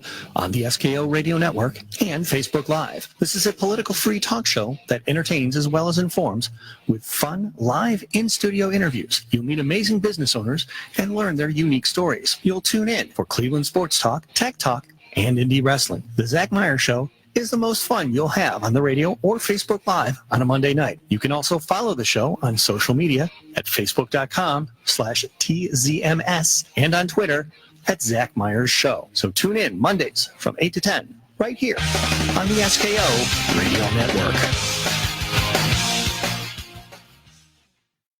Hello there, this is Hilljack Bob, and you're listening to Some Kind of Radio Show here exclusively on the SKO Radio Network, and we still have 110% itchy balls.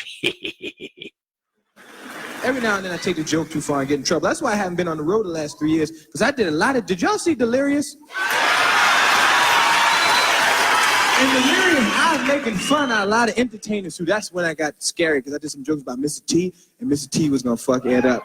I was scared, because y'all see Mr. T, he don't look like, like he can't fight. He looks like he can whip some ass, right? And I was petrified. I was walking parties and people say, yo, man, Mr. T was just here looking for you. He was walking up to people saying, I'm gonna whip him over the ass when I see him. Then I watched the show, because I didn't know him. I watched the show to see what kind of guy he was, and the character on the show ain't too bright. So I figured if he came up to me, I could use the Jedi mind trick on him. Mr. T walked up and go, I heard you did some jokes about me. No, you didn't. Maybe I didn't.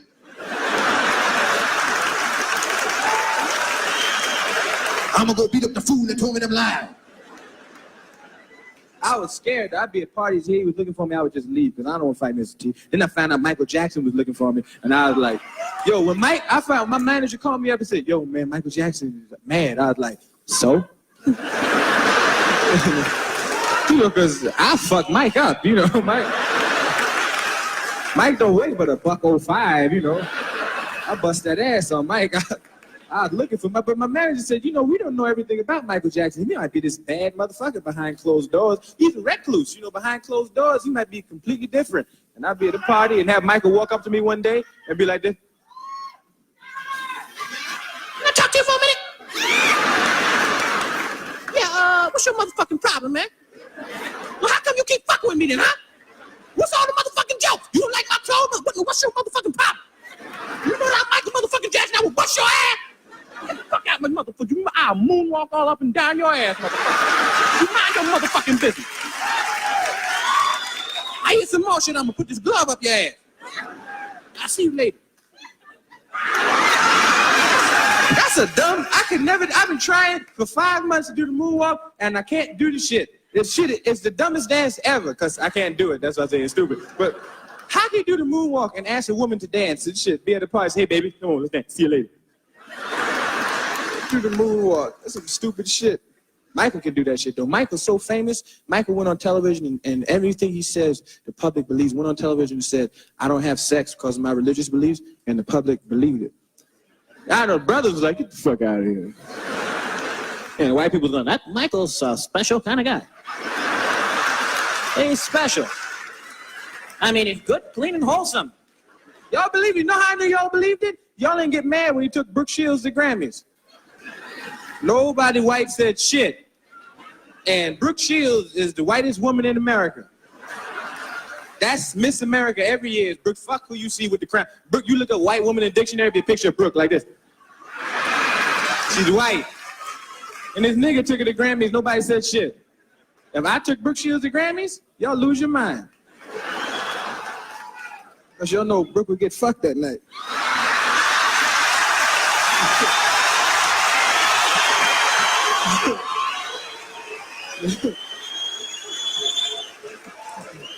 And Brooke knew too. That's why we going this year.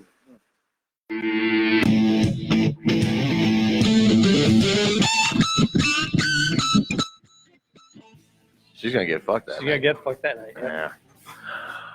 Welcome back to Some Kind of Radio Show here on the SKO Radio Network.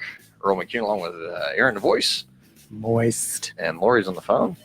She's talking with her other boyfriend. Yeah. Yeah.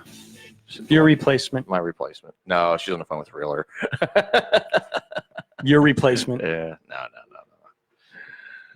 Anyway. I keep checking on this. Yeah. On this Alexa skill. Yeah. And the problem is I keep looking at my battery level going down and down and down. I'm like, Mhm. I'm not like Dylan. Every time I see Dylan posting something from his phone Yeah. on our chat board, Yeah. it's like he's got his battery down to like almost nothing. I'm like, the fuck, boy, you don't own a charger? What the hell? Runs it down to the ground. I'm not like that. But then again, I got here and I was like, I have almost no battery. And that's why I was like freaking out. Like somebody has to have a charger. And of course nobody did. No, so- because I got an iPhone. And right. Lori and don't have Lori hers. didn't bring hers. Yeah. I usually have a charging cord in my grip bag every time. I do not know why it wasn't in my bag. Normally she drives herself up and it would be in her car. Right. So, and like, well, I said, she asked me to come down and I was like, you want me to come down and get you tonight? You know, so we're going back to her house tonight because we're going to get up in the morning and go look at houses. Right. Well, when we're doing that, you know, it's like, okay, so I'll just go from here, go to her house and go home, go to bed and get up in the morning. So I was like, all right, fine. No big deal.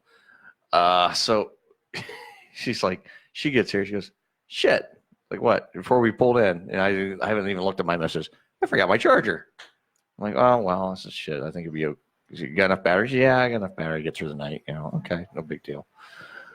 And the first thing I say to you when you walk in your door is, don't you ever check your damn messages? Yeah, hardly. I mean, I do. Normally I do. But Normally you do. Normally you're Johnny on the spot with them. And I'm like, I left that message like an hour before you came here. Mhm. I'm like, what the hell? Yeah. And you walk in, I'm like, oh, geez. Yeah, I forgot. I didn't even check my messages. Like, oh, yeah, no, I didn't check my messages at all. Normally, like I said, I'm usually right on it, you know, for checking my messages. But not today. I wasn't. Well, you've had a rough week, Earl. I've had a busy week. It's not been rough. It's just been busy. Well, I got beat up Well, by no, my. you had to break up 2 dogs. I mean, Well, I had to break up 2 dogs, and I only shot 2 300s this week in the same night. So I feel. It was kind of, you just suck. I suck. I'm not good. I'm telling you, you're starting to shoot 300s like it's an expectation at this point. Yeah. Well, I've had if you shoot anything other than 300, why the hell are you even bowling? I just give up. Fuck it. Here's what I found funny about that series though. Yeah. 300, 180, 300, and then a fucking 180 in the middle. Yeah. It's like I had sex with the prom queen. Yeah. I had sex with a homecoming queen. Yeah. And I had sex with their mom. But that is unusual, however. Yeah. Well, here's the thing. John Sinsel, you're calling me from West fucking Virginia. That's the alpha and the omega of that conversation right there. But let me tell you. Here's what's funny. Here's what happened. Shot 300. All right, great. Well, went into the parking lot, got a blowjob. No, nothing like that. I just went in the parking lot and Tony gave you a blowjob. I lost my line a little bit. I was starting to throw the ball a little softer. I was starting to, I wasn't quite amped up. You weren't hitting the pocket? I was not hitting the pocket. I wasn't amped. I mean, I kind of I came down off the high, if you know what I mean. Right. And I started throwing the ball slower. And I'm sitting there bowling my buddy Jeff. And I said, Jeff, what the fuck am I doing? He goes, get your ball speed back. I said, ball speed. So this is ninth frame of that. I actually threw the last 4 for 180. So, all right. So I struck out 9th, 10th for 180. All right, great. Got my speed back. I said, well, let me carry this over into the next game. And next thing you know, I throw the next 12 again. I'm like, son of a bitch. So I threw 16 in a row. Next thing you know, I started out with a double the last game. I go double in the, I go double. Like, all right. And then suddenly out of nowhere, the lane started to do that weird transition where they broke down quickly. Yeah. And I'm like, oh shit, the oil is evaporating. Yep. So I'm like, I threw just as hard, same line. I did the previous 18 shots in a row, and the ball went right through the nose. I lift a split, 3, 4, 6, 7, 10. I take 3 of them off. Okay, I better get so I made a move. I moved left a little bit with my feet. Oh, this was the Last league game. where you play 4 games. Yeah. Okay. It's a 4-game league. So I moved left again, and I was keeping it from hooking, but all of a sudden I found a hang spot on both lanes. Mhm. Wouldn't quite get in drive because I pushed all that oil down, you know, where I was playing. So I'm like, shit. So I struggled through the game and I got through and shot 219. I'm like, yeah. So I ended up shooting a 999 series for 4 games with 2 300s. Now, have you ever thrown a 900 series? Have you ever had 3 straight 300s? I've never had 2 300s in one day until this Monday. week. Yeah. So no, I've never thrown a 900 series. No, I've the best I've ever done for 3 game series. My high is 846. Okay. That's my 3 game, and I didn't shoot 300 those nights. I've shot 846 for a season. Now I'll tell you, I when I was in high school, I was a pretty decent bowler. I now 200 would be holy crap. I had a good game. Okay, because I was in high school, I was still developing my game. Yeah. I blew out my knee the first time, and that kind of ended my bowling career. Now I would bowl recreationally. I would bowl to have fun. I got in some bar leagues, things like that. Yeah. The last time I bowled, the second to last time I bowled, I was one of the leaders in Sam's Cub Scout pack, and we went to the bowling alley because they had to.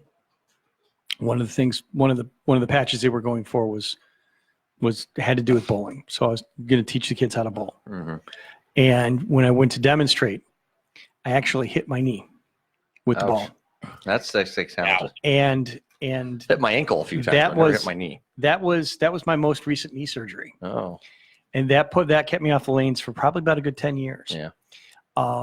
The company that I was working for the last time I bowled, was always heavily involved with Corporate Challenge. And they said, we need an extra body for the bowling team. And someone piped up and said, "Hey, you used to bowl." I'm like, "I used to bowl like fucking 15 years ago. I don't know if I'm going to be able to produce." I bowled that night for the Corporate Challenge. I ended up bowling 112, 175, 215. Well, at least you went up every game. And I haven't touched a bowling ball since. Yeah. I'm like, I'm going to go out on a high note.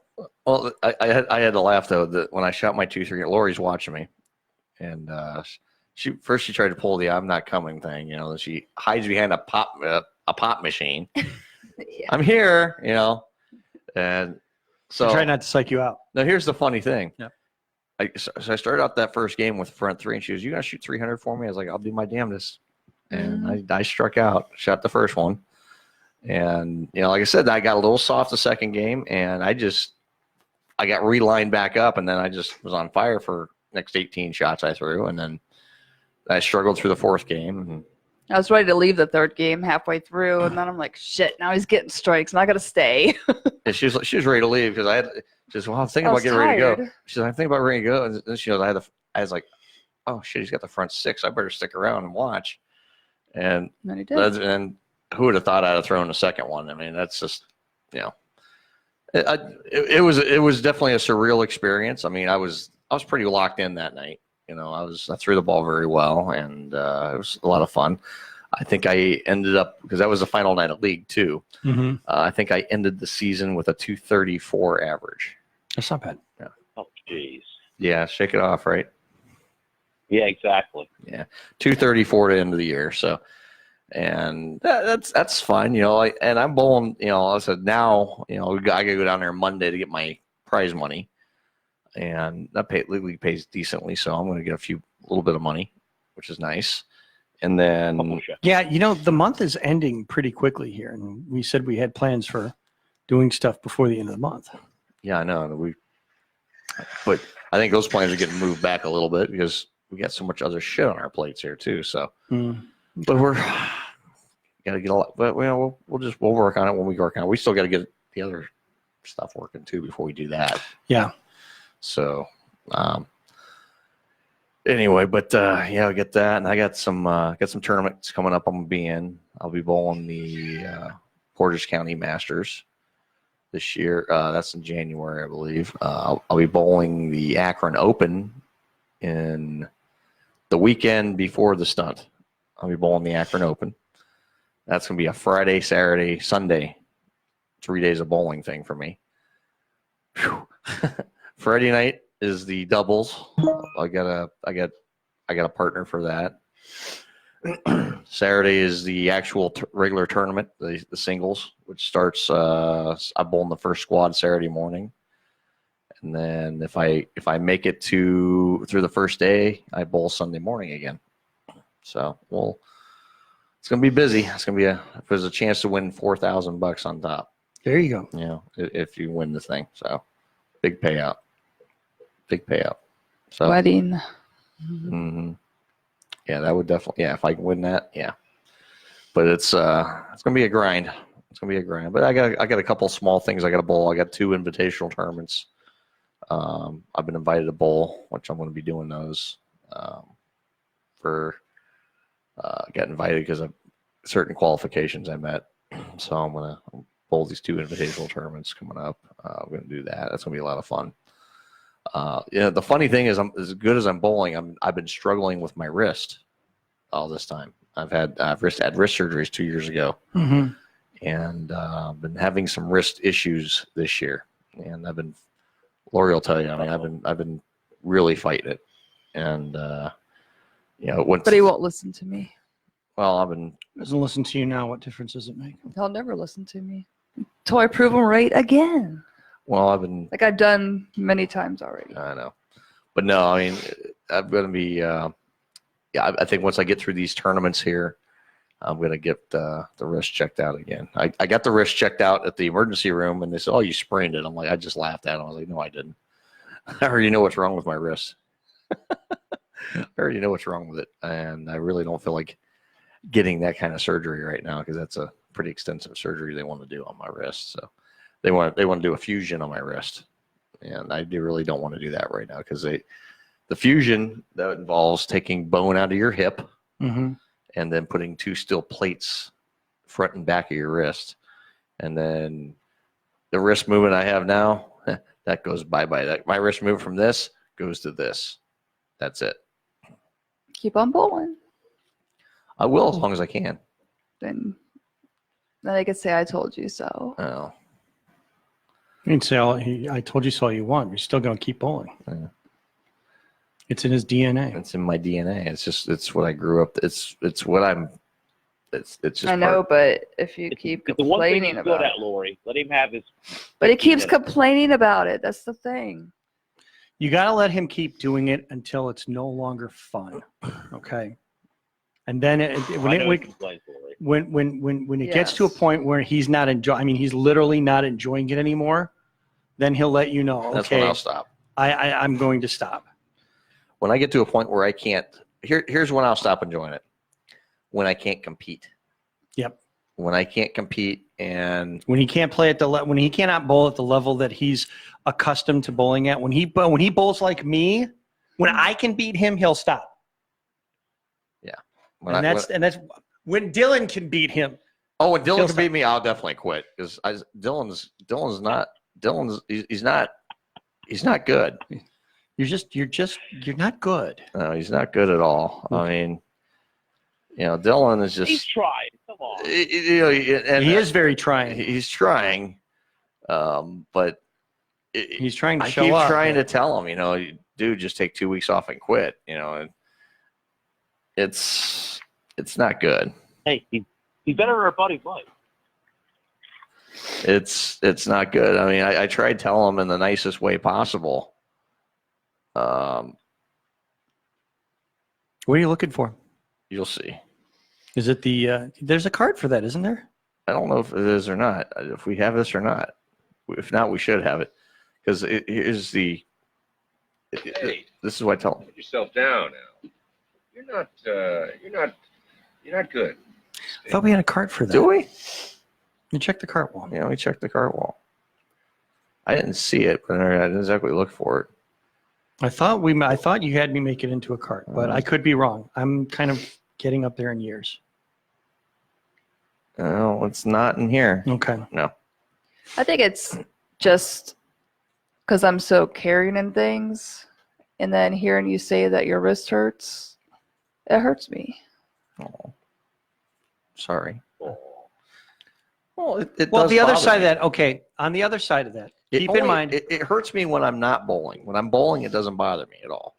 Right. But after you bowl, you've said that it really hurts. Yeah, I got to make that stop. Don't worry. I'll get into that. I know what's making that noise. You know what's making that Yeah. noise? It's my fault. I'll address it. Okay. The thing is, compare apples to oranges for a second here. When I bashed a bowling ball into my knee, that was kind of like a giant ass red flag. Okay. You are so uncoordinated at this game. You love this game. You love playing this game. You love to bowl. But you are so bad at it right now that you can't get out of your own way. Just stop. And so I didn't bowl for 10 years. I bowled one night. I had a great night bowling.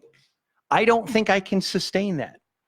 Now, having said that, losing this incredible amount of weight and knowing that if I continue to keep doing this, within like 6 months, a year from now, I will be in phenomenal shape for someone who's pushing 50. Right. Okay. There's a chance that I might be able to do that again. Am I going to be at the level that I was in high school, in college, coming out of retirement? Probably not. Will I be able to do it competitively? The fuck no. I may enjoy it, but I know that my competitive days are over. Here's the thing for me. Let me get to another point on this, and this I'm going to make a great point. Okay. I'm not calling his love of bowling an addiction. I am absolutely not. But when somebody is addicted to something, like I was to the reason that I don't drink anymore is that I know I can't quit. I know that if I drink, I'm going to just get passed out drunk, and I'm a violent drunk. Okay. I got to a point where I just don't want it anymore. I just simply don't want it anymore. I know what it's going to do for me, and fuck that. Okay. Mm-hmm. He's not to that point. He's not an addict. I'm not saying that, oh my God, I got a bowl. Okay. But he's not to that quitting point. When you see somebody that's doing something and they just love to do it, they will know in their heart, I'm done.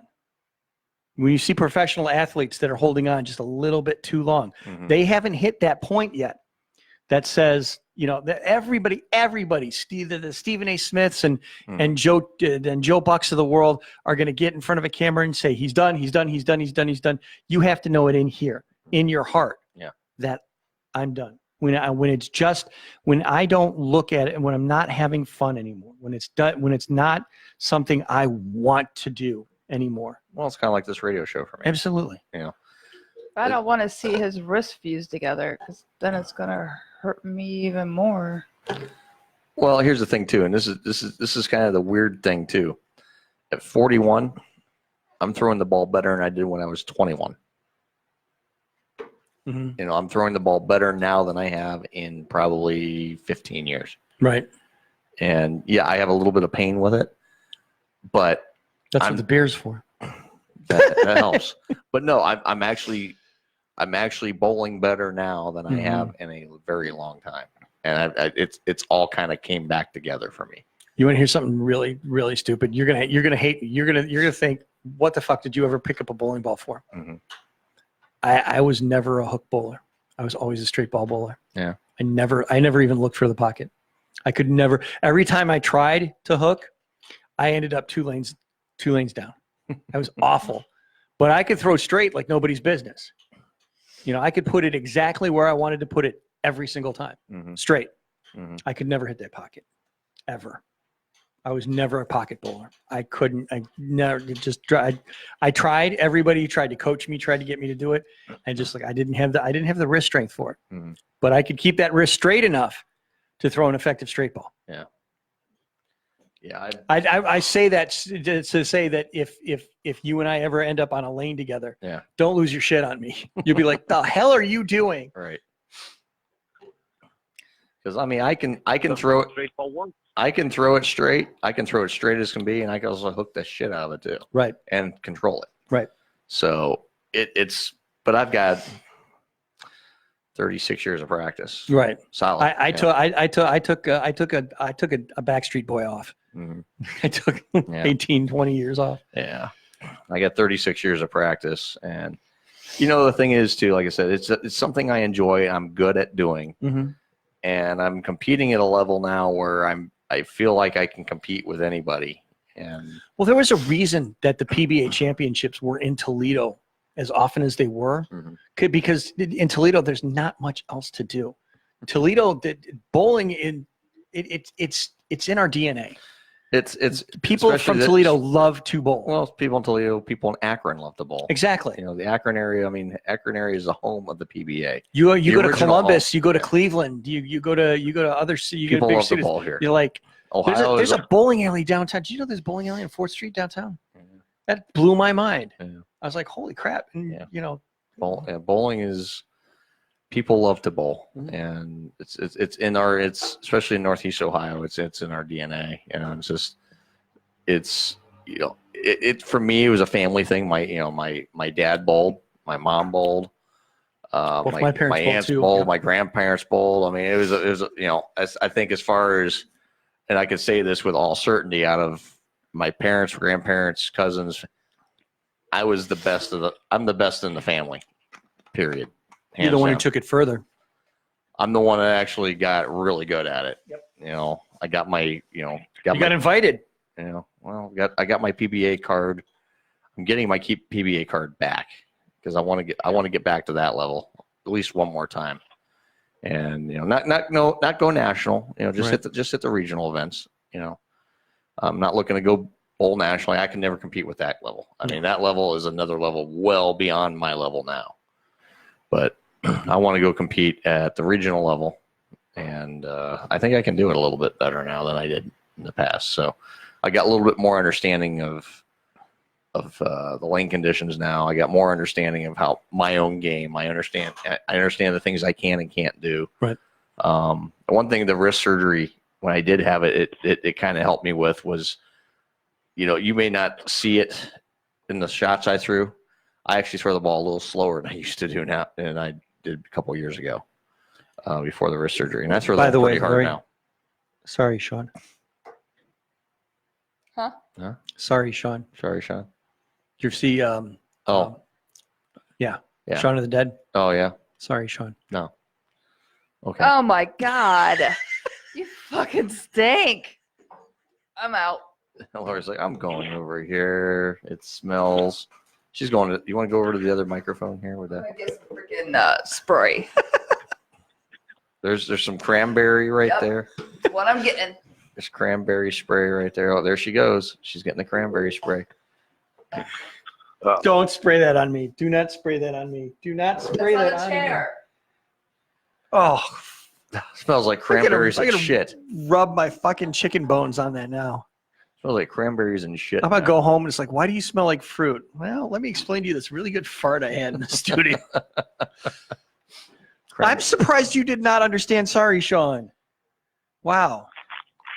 I kind of figured that's what it was. That's why I was like, you gotta get her to watch Simon Pegg movies. Just try not to breathe. It's Try okay. not He to. doused me with gasoline today. Oh God. You want? Yeah. Well, we can tell that story after break. Yeah. Take a break and we're gonna get there. Yeah, let's take a break, and because this is a long one, we'll take a break and we'll come back with the gasoline story. Listen to some kind of radio show here on SKO. We've got another clip from Eddie Murphy, Raw, coming at you. Stay tuned. We'll be right back. Cranberry smells so much.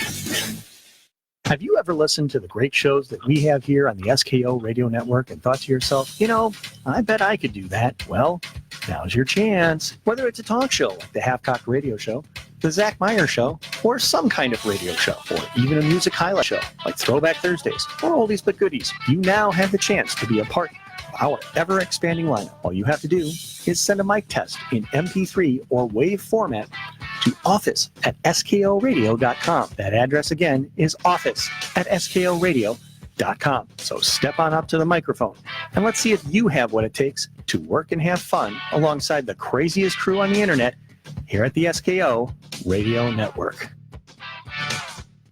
We here at the SKO Radio Network have two causes that we hold close to our hearts. They are to help out children and the eradication of cancer. That's why, over Labor Day weekend this year, we will be holding a radiothon to support kids crushing cancer. Starting on Friday, August 30th at 8 p.m., Earl McCune, Dylan Thompson, Mike Hay, and Aaron Kaback will walk into the Debbie McCune Broadcast Center, the SKO Radio Network, and attempt to stay on the air for a full 72 hours in a row. Here's where you come in. If you're a business owner, contact us at 234-706-5857 or office at skoradio.com for hourly pledging opportunities.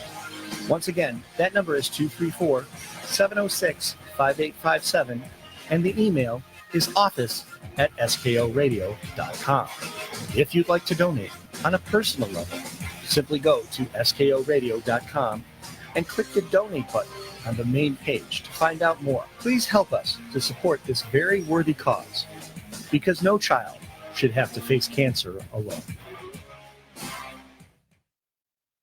Well, hello there, this is Hilljack Bob, and you're listening to Some Kind of Radio Show here exclusively on the SKO Radio Network, and we still have 110% itchy balls. I feel like my balls want to just explode. Do you watch the Bill Cosby Show?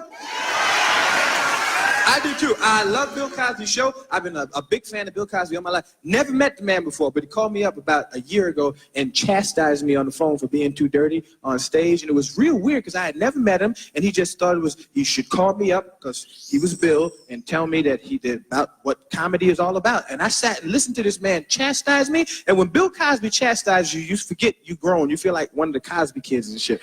And I ran in the house all excited to talk to Bill and picked up the telephone, and Bill got raw on me. I was like, hello, Mr. Cosby? And you hear, I would like to talk to you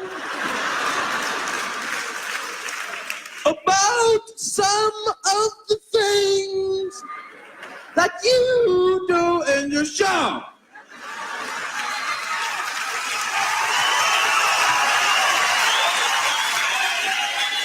Now, I'm going to tell you a story. He always tells you stories. I would like to tell you a story. I have 5 children.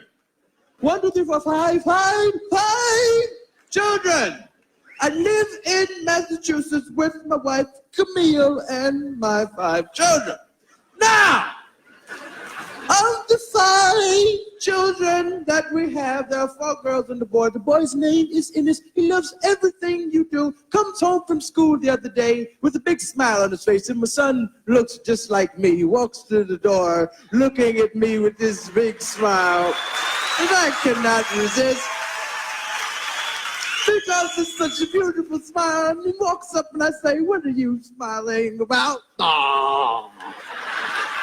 And the child says to me, I'm smiling because I need money to go see the Eddie Murphy show. Please give me money for a ticket.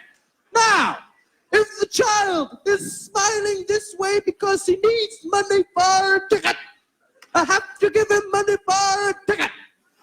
I do not handle the money in the house. My wife, Camille, handles the ticket money. So I must go into the kitchen to where my wife is cooking dinner for the family. And she is inside the kitchen cooking. And she's got a bowl, and she's cooking up the food, man. She's cooking it up. And the child walks in the room with the smile. He says, Mother, please, money. She gives him the money. He runs off to see your show. Now, we sit in the living room waiting for Innes to return. At about 5 o'clock in the morning, the child comes through the door. He has a different look on his face. It looked like he heard something at your show that he's never heard before. And I say to my child, child, I say, what did the man say on the stage? And he says, Pop, the man comes out and says these things. I said, well, what did he say? He says, Pop, he comes out and says some stuff. I said, what did he do? He says, Pop, he walks out and he goes, hello, suck this and MF and kiss my big black stuff and suck it and stick it down your mouth and suck it, suck it.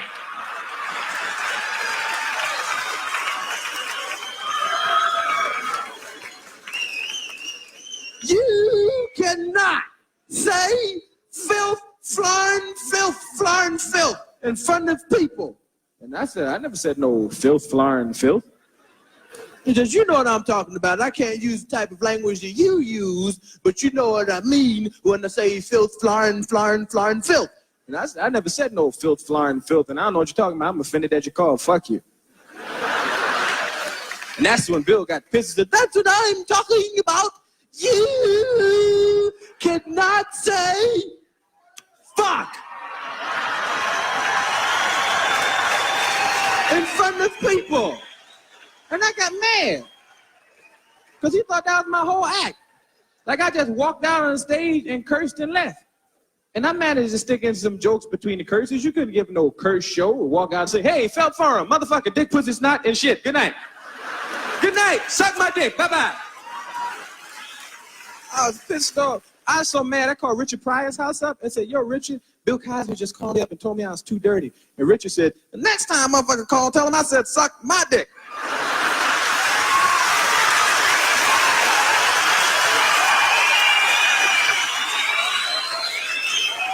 I don't give a fuck. Whatever the fuck make the people laugh, say that shit. He said, do the people laugh when you say what you say? I said, yes. He said, do you get paid? I said, yes. He said, well, tell Bill. I said, have a Coke and a smile and shut the fuck up.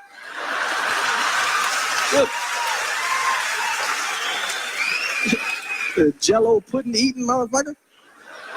So Richard is the rawest motherfucker in the show because Richard's the one that made me want to do comedy. When I was little, I wanted to be Richard Pryor so bad. I used to listen to remember you sneak in the basement, put his albums on, and just listen. Your mother ain't supposed to hear it, so you listen, listening to shit. And I wanted to be Richard so bad. I used to go out on stage when I was 15 and talk and act and walk and do everything like Richard Pryor. My mother would sit there and watch her little 15-year-old son on stage saying some outlandish shit. My whole act back then was about taking the shit because that's all I had done at 15.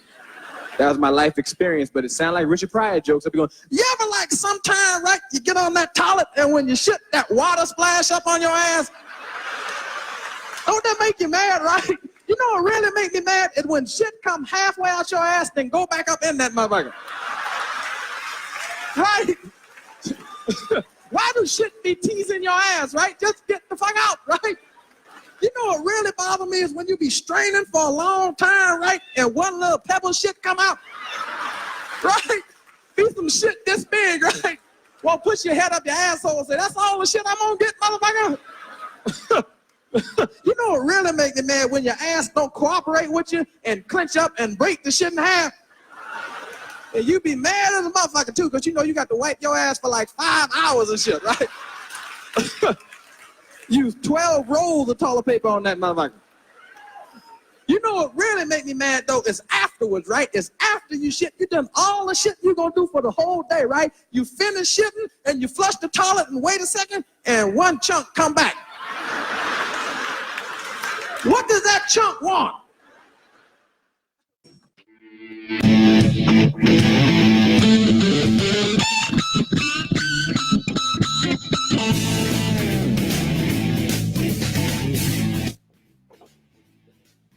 Hey. You are listening to Some Kind of Radio Show. We are back on the air. Earl is in the midst of a Twitter war with a realty company. This is fun. Earl's never been in a Twitter war before. This is his first one. He's trying to figure out how to be sassy and smart at the same time. You could give him lessons on that, Lori. Yeah, I could. Why don't you? Because you're too busy having sex. That's it. Yep. Yeah, okay. That's it. Yeah. So I have to, as much as I talk about having had willpower for the last 2 weeks, and I have, my daughter came up to me wanting graham crackers, and she gave me a sleeve of chocolate graham crackers and a sleeve of honey graham crackers. And I said, well, which one do you want? She said, I want the regular one. So this is definitely the right one, right? yes, that's the right one. She said to me, she gave me the chocolate graham crackers. They are sitting on my desk.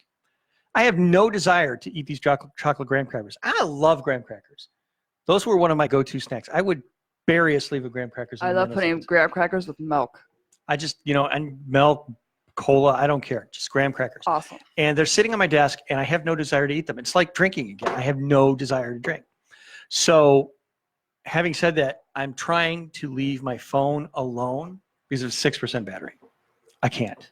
There's my addiction. There's my crack cocaine. Mm-hmm. There's my heroin, my morphine.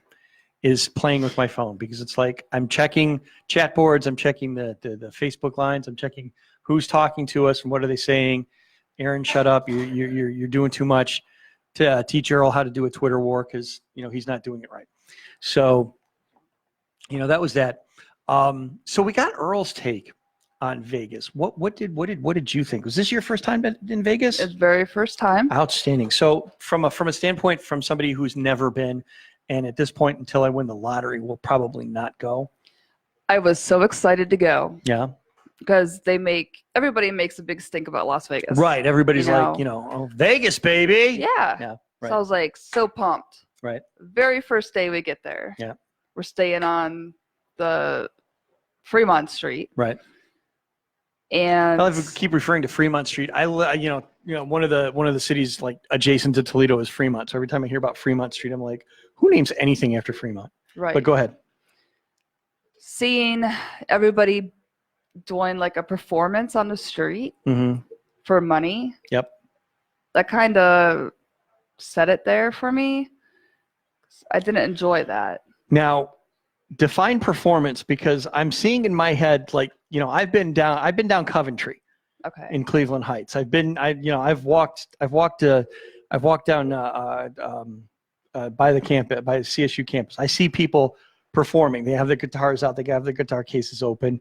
Makeshift there was drums. people like that. And there was also people dressed in costumes. Now, was this cosplay, or was this, oh my God, did you just get off your meds? It was like a little bit of both. Yeah. Okay. It's like Spider-Man. Okay, my daughter loves Nightmare Before Christmas, or whatever that's called.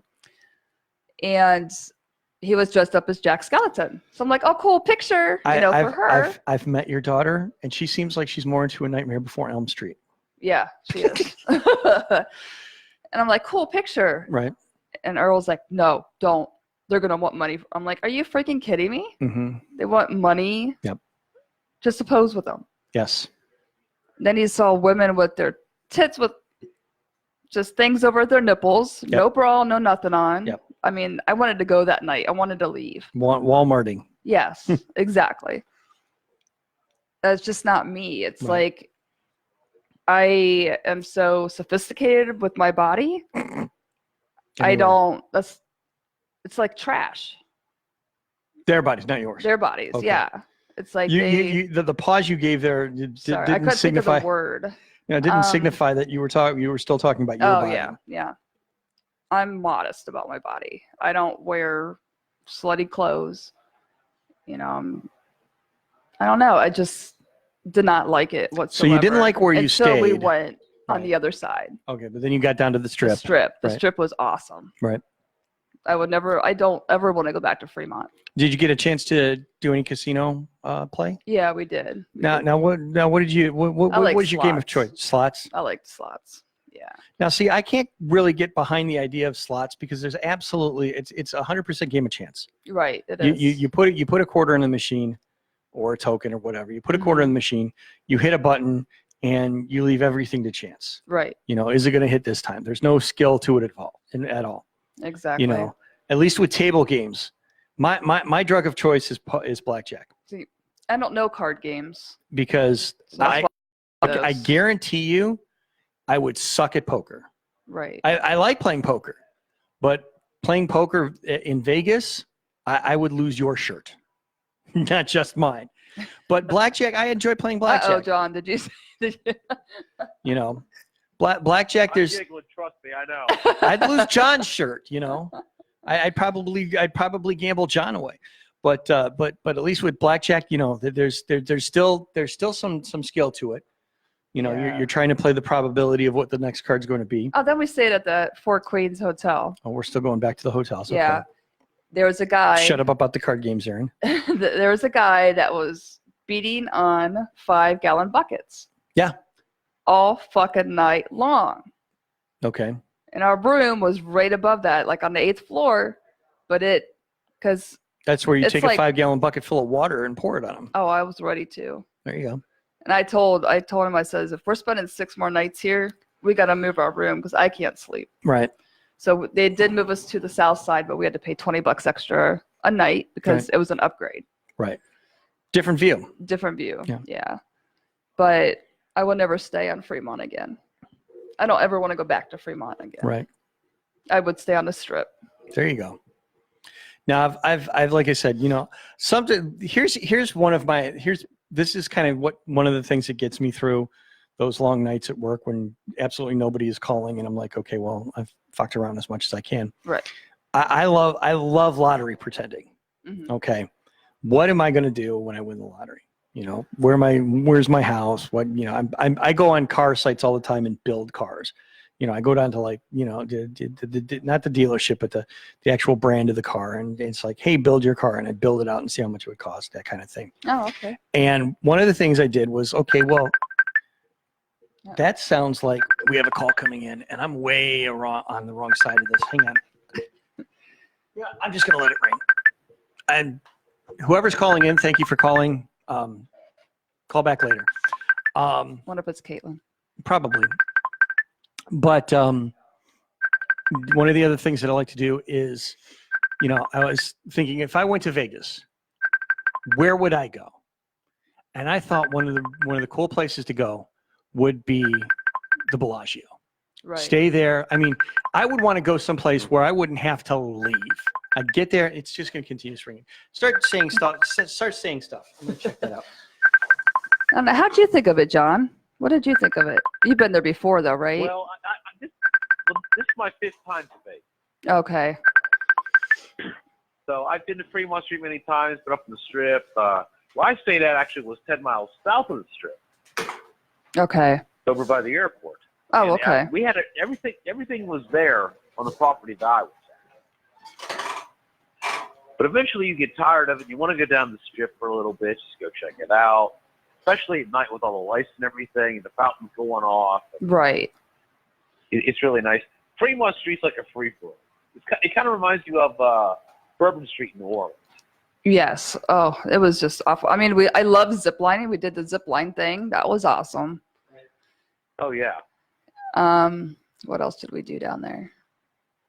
Yeah, We had dinner with a fantastic fella, you know. Right. Oh yeah, he's amazing.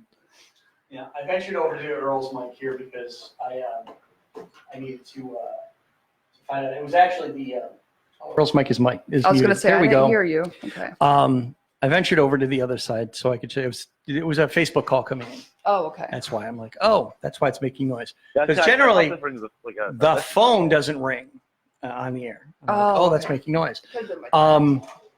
Yeah. So you know, another one was like, you know, vacations. Mm-hmm. You know, when I win the lottery, what vacations do I want to take? Like I said, I've never been to Vegas, and one of the things that I would probably want to do, because Vegas does not interest me. As much as people love to talk about Vegas and how fascinating it is, everything else like that, I am really kind of a homebody. You know, my vacations, the furthest that I usually go is, you know, Toledo. Mm-hmm. I don't go very far. Right. Okay.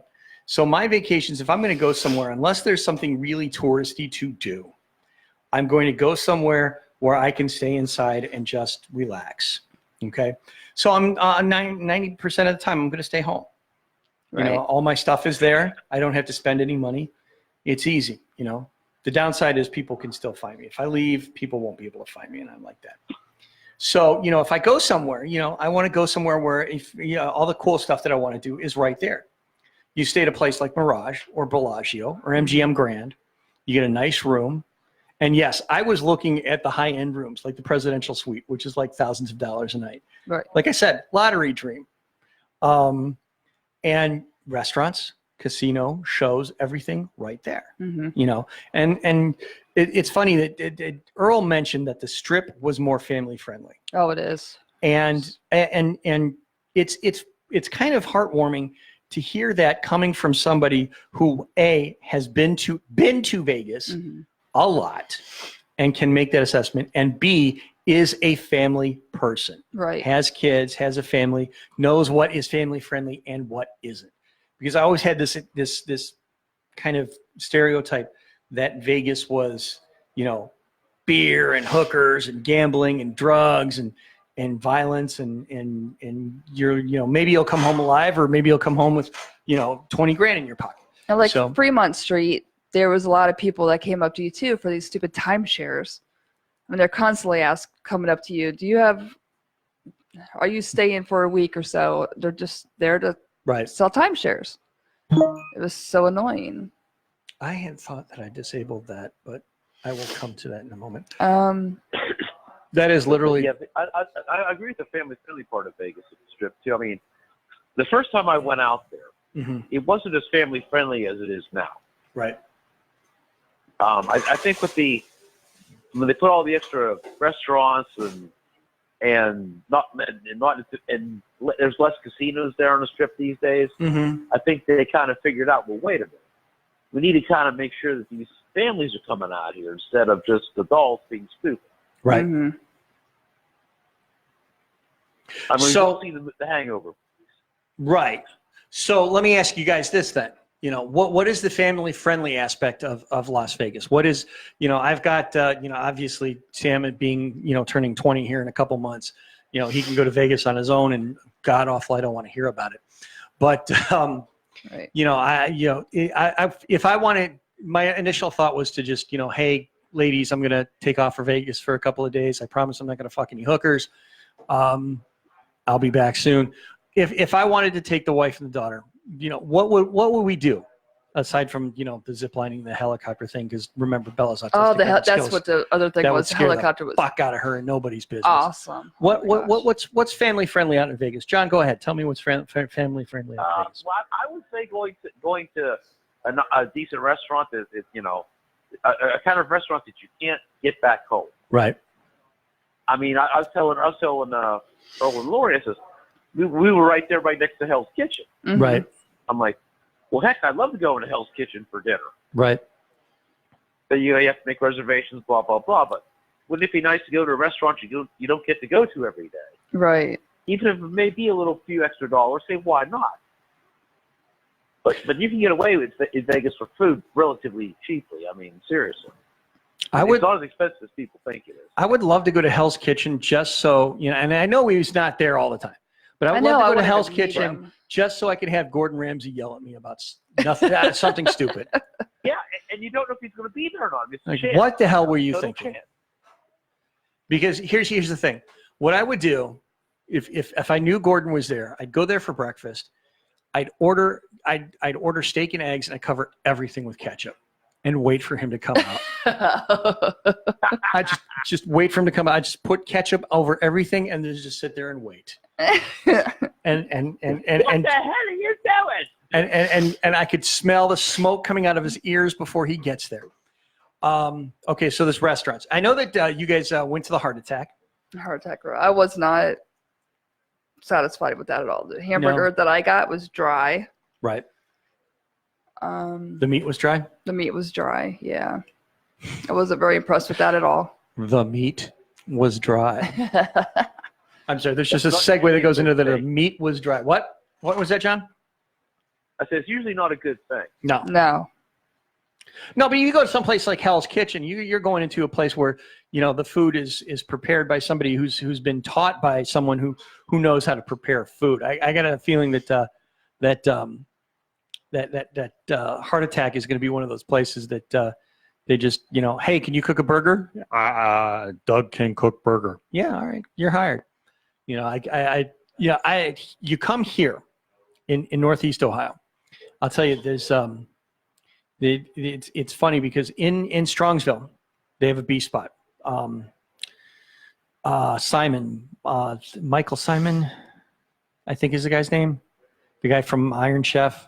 I'm ashamed that I'm forgetting his name, but I'm pushing 50, so I can't. I've got a great Michael Simon story, and I'm gonna Google this because I really feel bad because I should know the guy's name, and I'll tell you why because of the story. But they make incredible burgers. Down the street is the Rail. The Rail, not so much. Michael Simon, I did get it right. I feel better about myself now. Okay. Now, he took me to the Rail the other day. The Rail is good. B Spot is better. And I'll tell you, and B Spot, again, Michael Simon is a guy that knows his stuff. I mean, he's one of those that has been cooking all his life. The first encounter that I had at a B Spot was in Westlake. It was summertime. And Bella was very, very young, and she was really prone to running. Okay, when her sensory overload would get her to just like escape at any given time. Mm-hmm. So she was bound to her stroller as much as possible. The B spot there in Westlake gave us a hard time about bringing the stroller into the restaurant.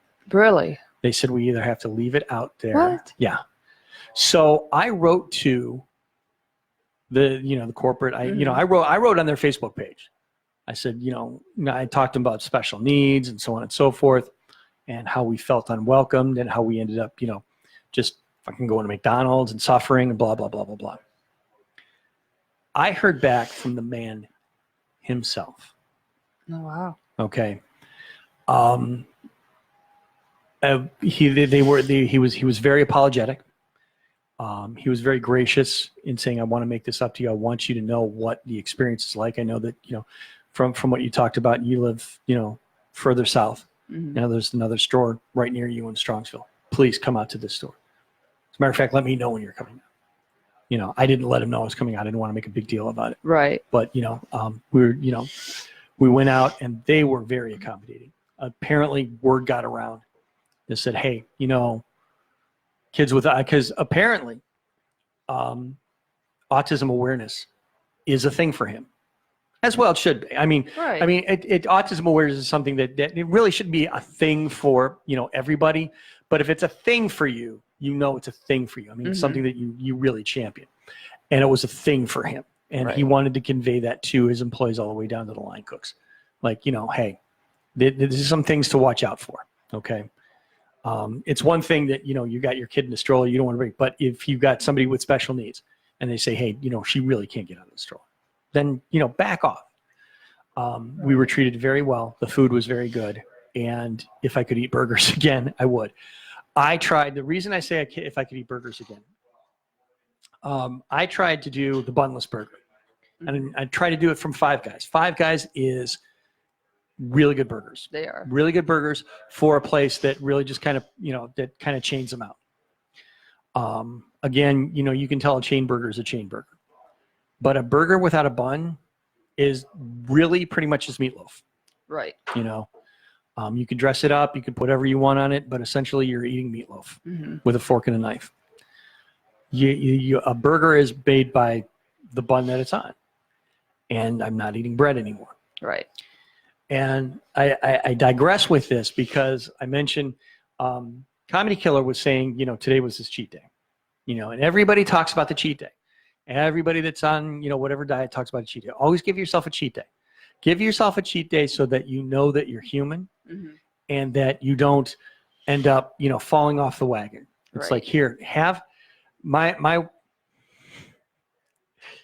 wife doesn't listen to the show, so I can get away with this. When she's closed for maintenance, chocolate is a thing for her. Oh yeah. Okay. Oh, definitely. And that's kind of par for the course. Usually it's diet colas. Diet cherry cola is her crack cocaine. But she was talking to me how she was really craving chocolate. You do. I went Thursday morning to the mall when I bought this hat. I love this hat. But I also went to Mally's. And I got her the Wonka bar. Wow. At Facebook Live, you could see what I'm doing here. It was this big because she wanted chocolate. And I said, I understand that I don't want you to eat this. This is going to kind of derail you. But if you need it, here it is. It's going to make you happy. Enjoy. Okay. She broke off one piece and she felt high. She just sugar high. So I said, okay, fine. It worked its course. It made you feel good and a little too good. Right. Save the rest for Bella. She's not on a diet and she loves chocolate. Right. So everybody always talks about this cheat day. Now, as I mentioned, next week I am most likely not going to be on the program, although I may be, my hand might be forced a little because we're trying to figure out who's not going to be here. It is my intention to not be on the program this next week so that I can do Cinder Block and then go to Toledo. Oh, okay. And I'm pretty sure my parents aren't listening either because they're in bed by now. They're in bed. Mm-hmm. My dad's 75th birthday is not next week, but the week after. It's 23rd. 75 years old. When I turned 40, he took me to a college football game. We used to go to college football games all the time. We used to go to Toledo Rocket games. Mm-hmm. He took me to Columbus. I'm a Michigan fan, but he took me to Columbus because he had season tickets. Right. But it was the two of us, just the two of us, enjoying college football live. Good So, bonding. Well, I made the most of it. Right. I wore a red shirt that didn't have anything to do with Columbus. As a matter of fact, it was a Lake County captain shirt. Because why not? Let me wear a baseball shirt to a football game.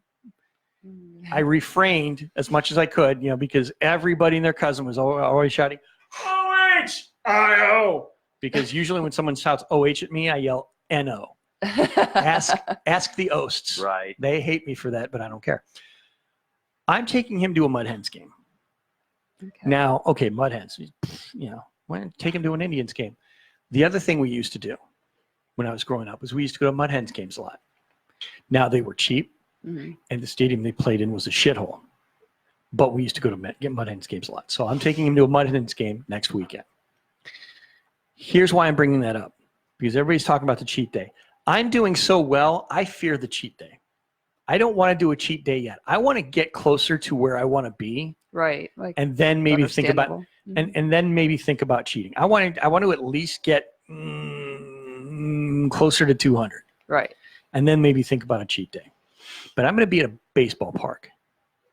And now as with most baseball parks, of course you got your hot dogs and your hamburgers, but you have fucking everything else. Mm-hmm. Okay. So it was my intention to get like a Philly cheesesteak and just eat the Philly cheesesteak out of the bun, right. like I've been doing. But I'm going to want a hot dog. I'm at a ball game. Mm-hmm. I got to eat a hot dog. Okay. I could probably say no to the peanuts, although, my dad's probably going to pop them like Pez. I can probably say no to the peanuts, but a hot dog. And my wife, God bless her, she keeps telling me, well, you can just pull the hot dog out of a bun. You can't do that at a ball game. John, back me up on this. You are sitting That's not kosher. Yeah, I know, and I'm a Jew. I know what kosher is. You can't go. That's not kosher. You're sitting at the football field watching the Mountaineers beat up on whoever they're beating up on this week. You got a dog in your hand. If you pull that thing out of the bun, how many people are going to beat the snot out of you for that? The answer is all of them. The answer is all of them. It's sports and a hot dog. Right. It's a steamed hot dog because that's the only way you can eat hot dogs at ball games. Steamed hot dog with mustard, brown mustard, not that yellow crap. Right. Maybe some onions, maybe some chili, but don't go overboard. It's break time. Oh, it's break time. I started talking about food and I was like, fuck the break. Which break are we running now? I can't remember which break are we running. Probably would be 6, wouldn't it? Yeah, 6, 7, 8. Yeah, 6. Thank you, John. This is what happens when I've been running. If I was running the board all night, I'd know exactly where we are. So thank you very much, John. Thank you, everybody, for listening. This is the SKO Radio Network. You're listening to Some Kind of Radio Show. We're going to be right back. We got some more Eddie Murphy, and we got some more hot dog stories coming up right after this. Right after I push the buttons. There's the buttons.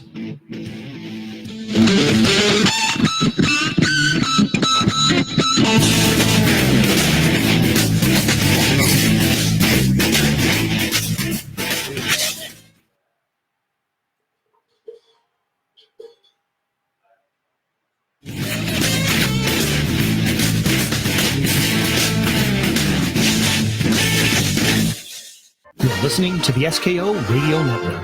You can find us online at skoradio.com and on social media at facebook.com/SKO Radio Network and twitter.com/SKO Radio Network. You can also listen on your mobile device with the TuneIn or Sinsel radio apps available in the App Store or the Google Play Store, or at home with your Alexa-enabled Amazon devices and on our new Roku app as well. This is the new music, new attitude, new era of the SKO Radio Network.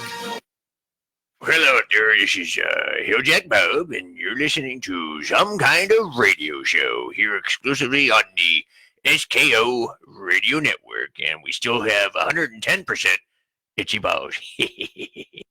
Careful. And women ain't like us. It's not their nature to fool around. And it's that like we'll go out and sneak out to the hotel and have to wash your dick in the sink and all that shit. Women gonna do it classy. They don't fuck around like us. They're gonna do it classy. It's like, hey, I don't do this often. I'm gonna do it right. You know when your woman's gonna fool around? When you keep messing her over, then eventually she says some shit like this. I think I'm gonna go to the Bahamas by myself for the weekend. And you say, you want me to go with you? You don't know, just me and my girlfriends are going. Just me and my friends. And we so stupid, we start thinking about all the pussy we can get while she gone. You gonna go by yourself? Yeah. Okay. And send your woman off to the romantic Bahamas by herself? By herself to the Bahamas? She's walking on the beach. She laid out all day and got a tan. Your woman is fine and got her body looking right. She's walking on the beach crying. In the Bahamas, lovers on the beach making love. She's all by herself walking along, feeling sad, thinking about you, and everybody is real romantic. The ocean is shimmying off the moon is shimmying off the ocean. Your woman's standing there looking at it and crying, and all of a sudden a dude named Dexter walks up. Dexter St. Jack. He walk up swinging his dick.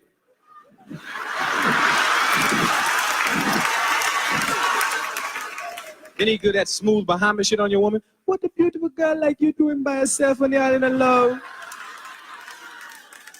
This is the island for lovers. You should be being held right now. Girl, what you crying about? I'm having some problems with my boyfriend, so I came down here to think it over. But tell me what hotel that your man staying in. Me go over there and tell him that you treat a woman like you like a princess. If you a white woman, I make love to you constantly. What hotel this man staying in? Yeah, he's back in New York. Is that right?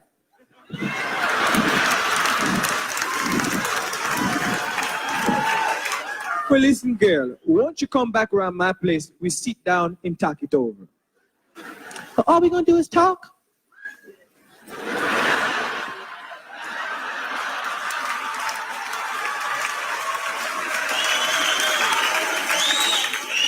Take your woman to his house and roll one of them big-ass Bahama joints. Shit this big and shit. Put some of that Bob Marley music on. Now, y'all know Bob be preaching and this shit. Don't let him fool you, oh no. Da-da-da-da-da-da-da. Or even try to school you, oh yeah. Could this be love? Then be love. Dick swinging. Next thing you know, Dexter is fucking your woman. Well. Send your woman home, floating on air. Walk through the door like this. I shot the sheriff.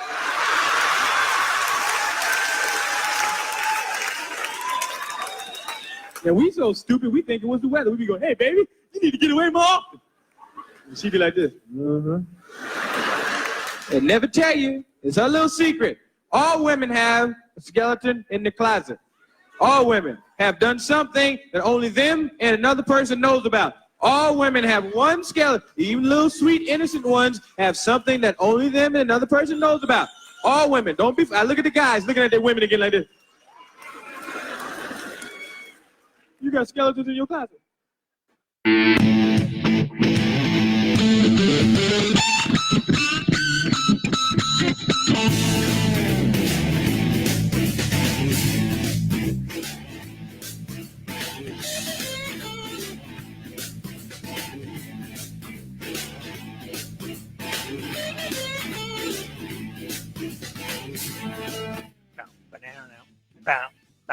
Welcome back to Some Kind of Radio Show on the SKO Radio Network. I am Aaron, the voice. Kaback with John Sinsel on the phone with me. Earl and Lori are in the office doing Earl and Lori things, so I get to talk to you. I know, right? It's. I assure you, I've been assured by sources close to the situation that it is not, in fact, pornographic. But we are working on getting details for you. In the meantime, though, Details. details is like CNN, constant updates. But in the meantime, I've got my giant bucket of chicken. I've got my bottle of water. I don't have my phone is down to 4%. I am trying desperately not to look at it. I am failing miserably because, that's another thing. We talk about, I was talking before, Lori is all concerned that Earl bowls too much, and, with the now 2 wrist surgeries that he's had in repairing, I don't think it's damage that bowling has done. It's just, things that kind of come along with as our bodies start to we use them continuously and things like that. I've had over the past year, I've had things done to my back. I've had things done to my elbow. Blah blah blah. So it's kind of par for the course. But again, we were talking about things that are a part of our lives, and these devices here have become kind of our go-to here. When I'm in front of the broadcast computer, I have access to a lot of information, so I don't need to, mess around with my phone. The only time I really need to is if somebody is trying to contact me directly. Other than that, I can do whatever I need to do on the computer, so I don't need to mess around with the phone.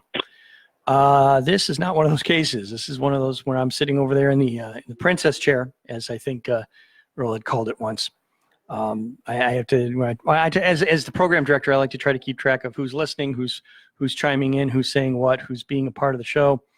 And I have to do that through my device because I don't have a computer in front of me. And that's where I was like, again, one of the things that I learned when I was learning how to do this at a much younger age than I am now, you carry what's called a grip bag. And your grip bag has, the same, things in it all the time. Things you're going to need, or things you think you're going to need, or things you don't think you're going to need, but you don't know you need them until you do. My charging cord for my phone is always in that bag, and today it wasn't. And for the life of me, I can't figure out why it wasn't. I'm pretty sure it was at home. What's that, John? Whoops. Yeah. And so, when I got here, I had like 25% battery, and I'm like, this is not good. But I got here where I had to put two shows together. I had to get Bob's show put together for Sunday, and I had to get the best of show put together for tomorrow morning for CBS Sports. CBS Sports, Cinderblock Sports. Let me try that again for CBS. And at that point, I was like, okay, well, I'm locked in. I'm here in the studio. I can't run out and grab something else. But that's that. So now, here's the fun part. When I leave here at midnight, even if I wanted to stop off somewhere and grab a charger, and nothing's open. So it's going to be a fun ride home. Normally, the drive for me is about 30 to 40 minutes, depending on what route I take and how much traffic is there. And what I've been doing is I listen to the station on an almost constant basis at home. I have to. Not just I have to. I like to. I want to. I love to. But I also have to because I want to make sure that everything's running smoothly. The drive time is kind of that me time to get my head into a completely different place so I can come in and do the show and become the voice. I've been told that I have a couple of different personalities. If you ever listen to, you're never going to get to listen to me as my technical support, but my customer, my phone voice when I'm doing technical support is cheerful, is upbeat, is very, very nice and friendly and robust and always, looking out for people. And I'm so not like that at all. As a person, I think I'm like, give me my water and my music and really just leave me alone. And then I come here and I can't shut up. I talk and talk. I think I hold it in until I get here, and then it all just spews out. So to get myself into the right mind frame, I listen to audiobooks. I love audiobooks. I listen to audiobooks on the way in. I am actually listening, and I have to look at my phone for this because I do not remember the name of it. So I'm going to kill a few more percentage points off the battery because the name of the book is Alliances. And it was actually written by Stan Lee. It was one of the last things he wrote before he passed away. It's a really good book. So if you get a chance to pick the book up, either audio or print, I suggest you do so. But now I'm not going to be able to listen to this book because I won't have enough battery. Earl is standing behind me, rubbing his head, rubbing his belly. If he grabs his crotch, I'm gonna. Oh, the nipple twist. I like that. You know the man. fucking camera is on you, man. So I am going to vacate. I'm going to vacate the seat. I've made it warm. I've made it moist for him, so he should slide right in. You know, nice and moist. Nice. Oh, he might be moist already. I know it's nice spit and shove for him. So I'm going to. We're going to have about 5 seconds of shuffling around, and then you'll get to hear Earl, the God of Thunder. Kid. I'm older than you. I can call you Kid. Kid. I'm not there. When you hear the sound of thunder, don't you get so scared. Oh, yeah. Grab your thunder, buddy, and say these magic words. Fuck you, thunder! You can suck my dick. You can't get me thunder because you're just God's farts. There we go. No, all that we did that I without just the cart did was noise. not recorded. Huh? What? I'm depressed. I was moaning while you guys were switching around, and my mic wasn't even I on. never heard you moan. I know, because you guys were talking. Oh. John heard it, right, John? Well, see, the no, thing you is, didn't because I was muted. we are far more entertaining than anything that comes out of you. That's entertaining. Oh, That's not how you moan when we have sex. no, I don't want to share that kind of moaning. No. No, that kind of moaning. That kind of moaning will wake people up in bath. That's like, oh God, yeah. The shit you say when that's like my upstairs neighbor. No, if you the minute you call the minute you call my name out during sex, I know you're fucking vegan. That's true. I never do call your name out. No, you call your own. I do not. She's sitting there moaning. Oh, Lori. Oh, Lori. You're fucking awesome, Lori. She calls out her own name. You need to tell them about the time. You need to tell them about the time where you chatted me at like 3 a.m. when I was at work. Yeah. And you said, "Why is my fiance calling out your name when I'm fucking?" Yeah, that's not a good thing either. Well, here's the thing. I don't know why either. Because I don't get it either. It was all a joke, but we were joking around. But it was like 3 o'clock in the morning. I'm like, yeah, she's calling out your name. I don't know what's going on. True story. I'm telling you, yeah. At least it was yours and not Dylan. I don't think Dylan even calls out his own name when he's doing himself. So Dylan calls out his former radio name. I thought his former radio name was Dylan. No. You know what his former radio name used to be? TJ Dillon. He calls out himself TJ. Oh, TJ. Oh yeah, he gets into himself. Calls himself TJ.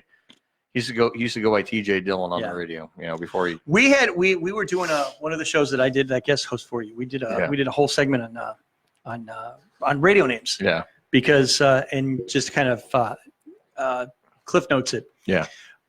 Back then, back in the 70s and 80s, early 90s, you know, your disc jockeys and your radio stations were kind of celebrities. I mean, these were people that that you looked up to, but you never knew who they were. We didn't have pictures, we didn't have Facebook, we didn't have no clue what they looked websites. Like. Because it was radio is theater of the mind. That's that's what it's meant to be. And so you could walk around with complete anonymity. So you had names like T.J. Dillon, Ronnie Michaels, whatever the fuck Tony called himself. You know, Limp Penis. I can't remember what the fuck it was. Amish man. But Brother Hezekiah. Brother Hezekiah. But but you went out in public, and then you were Dylan Thompson. Yeah. Or Aaron Kaback, or Brother Hezekiah. Yeah. And you were normal, and you could walk amongst the masses. You were and anonymous. Like, yeah, you were anonymous. Not now. No, now it's I have to go by my name because it makes no sense. Like I said the same thing. You know, like I was like when we first started doing this.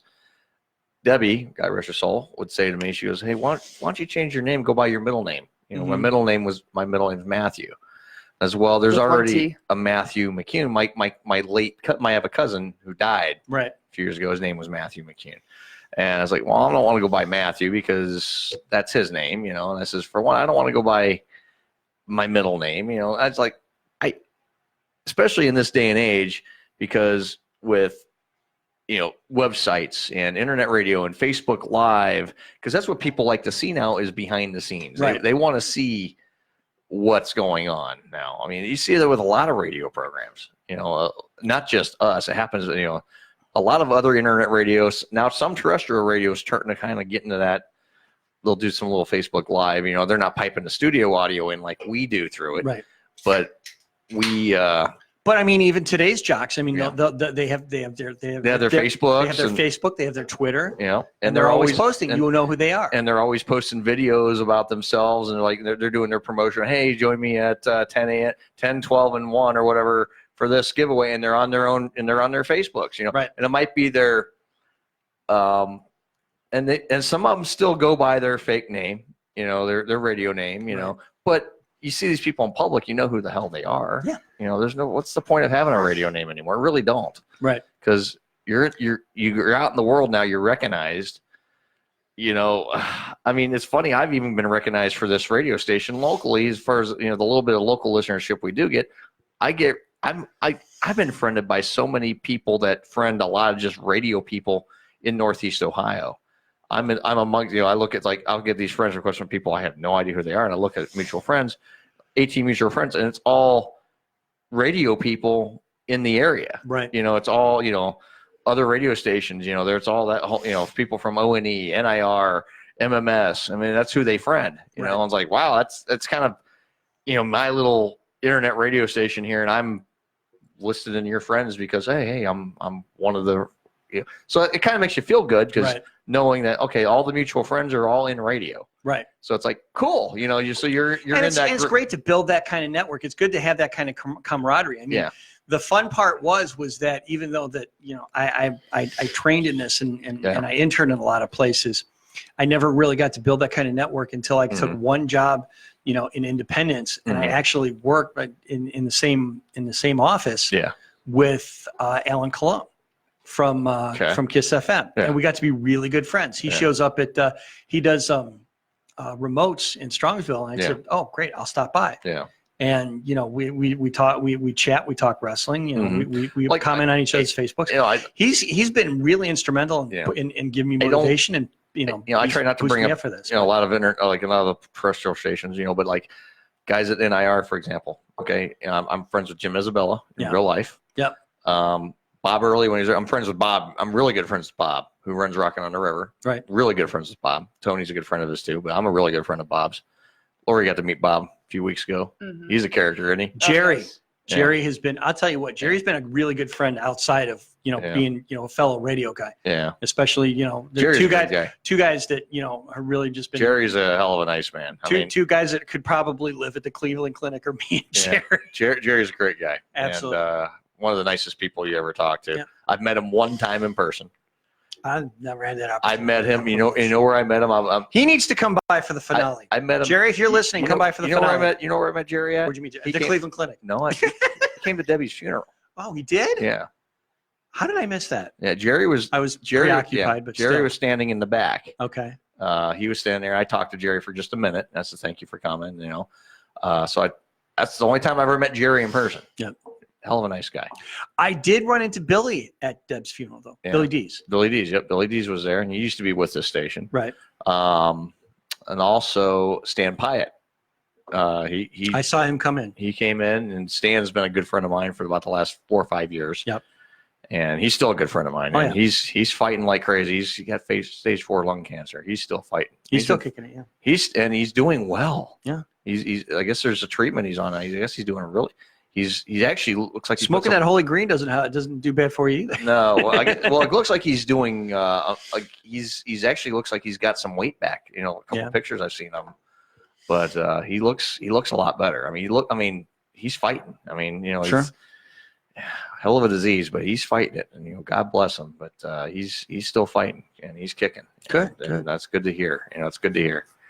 But absolutely good to hear. But there's so many good radio guys. Yeah. Out there that, we do different things, whether you're terrestrial or your internet or your satellite, you get that you're kind of a band of brothers, even though you're not like all good friends, but you're still kind of that band of brothers. Oh yeah. Because you got that camaraderie, you get like, people still see me as looking at it like they still see me among those guys. Like, wow, that's kind of an honor, Mm-hmm. It's an honor. It's like you're you're friending me because I do this internet radio show. Okay, great. But I'm in that circle. That circle of people you're friending, from all over the place, from all the terrestrials. Terrestrials are the big boys in the area. Internet.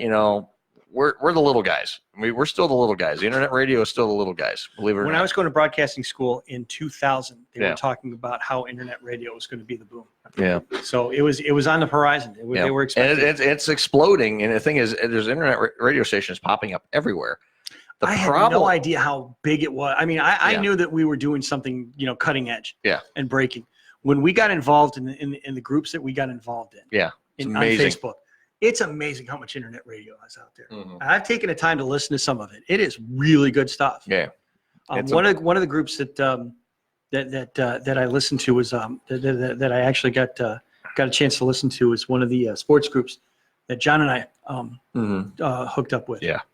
Really good stuff. There's a lot of good internet radio out there. Oh yeah. And there's some bad ones out there too. I mean, no joke. I mean, there's some bad ones and there's a lot of really good ones, but I think there's more good ones than there are bad ones. Right. Be quite honest. I mean, there's, it's amazing, this product. I mean, it's what sucks why, you think about terrestrial radio, how, that's a money-making business. It really is. It is. The DJs don't make shit. Oh my God, they don't. No. But the owners make all the money. Yeah. And they're making millions.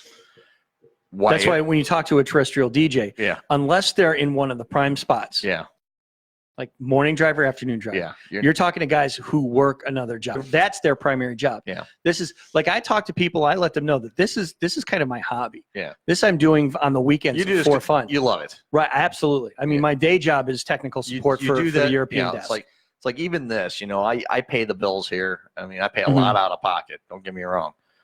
But I do this station, like I said, I'm stepping away from on air. And there's a reason I'm stepping away from on air. I'm the owner. I should not be on air. I really shouldn't be on air. Well, you've put together a solid crew. Yeah. Good management, good talent. Yeah. You put a solid crew. You don't have to. I don't you don't need to. I don't need to be on air anymore. Right.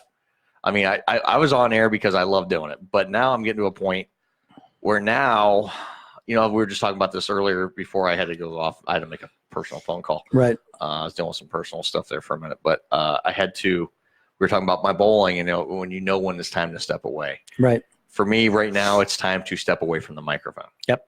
It's time for me to get away from the microphone and focus on the business. Right now, we're trying to build this brand to get this to the next level. Because right now, we're at this level, like we're on the cusp. We're in a good place. We're in a good place, but we need to get to a better place. We need to get to a better place. And it took us a while to get to this good place. Yeah. Because when I got here, we were not here. No. We were crawling. We were here, but we weren't really. We've got ourselves. I mean, we've made some significant strides. Absolutely. This year, with the software changes and the software, the library, the rebranding. Everything. Everything. And that's because I said, that's one thing we talked about early on was, okay, when we're going to do this, we're going to rebrand this place. And I think the rebranding, we're not changing the name. It's like one thing is, oh, you guys can change. No, we're not changing the name. We're just changing the image. Yeah. And that's the whole thing with this station. We're trying to change the image. And a lot of folks that were here left because they didn't like where the new image is going. Because they were happy with the stagnation of where we were. And we were stagnant as hell a year ago. Yeah. We had some more programs. But a lot of them, I'll be honest, I mean, I'm not bashing programs. A lot of them were not that great. And I'm not trying to sit there and say, oh yeah, you're always happy with what you have. Don't get me wrong. But right now I'm more about putting together quality product versus quantity. Right. Right now, we have less programs, but those programs we have now are quality programs. Right. Our music shows, quality programs. Quality music shows. We have quality music shows. We're quality talk shows. Quality talk shows. That's what I'm looking for here at SKO. And we're going to be looking to expand those rosters again and get the roster back up. That's a given.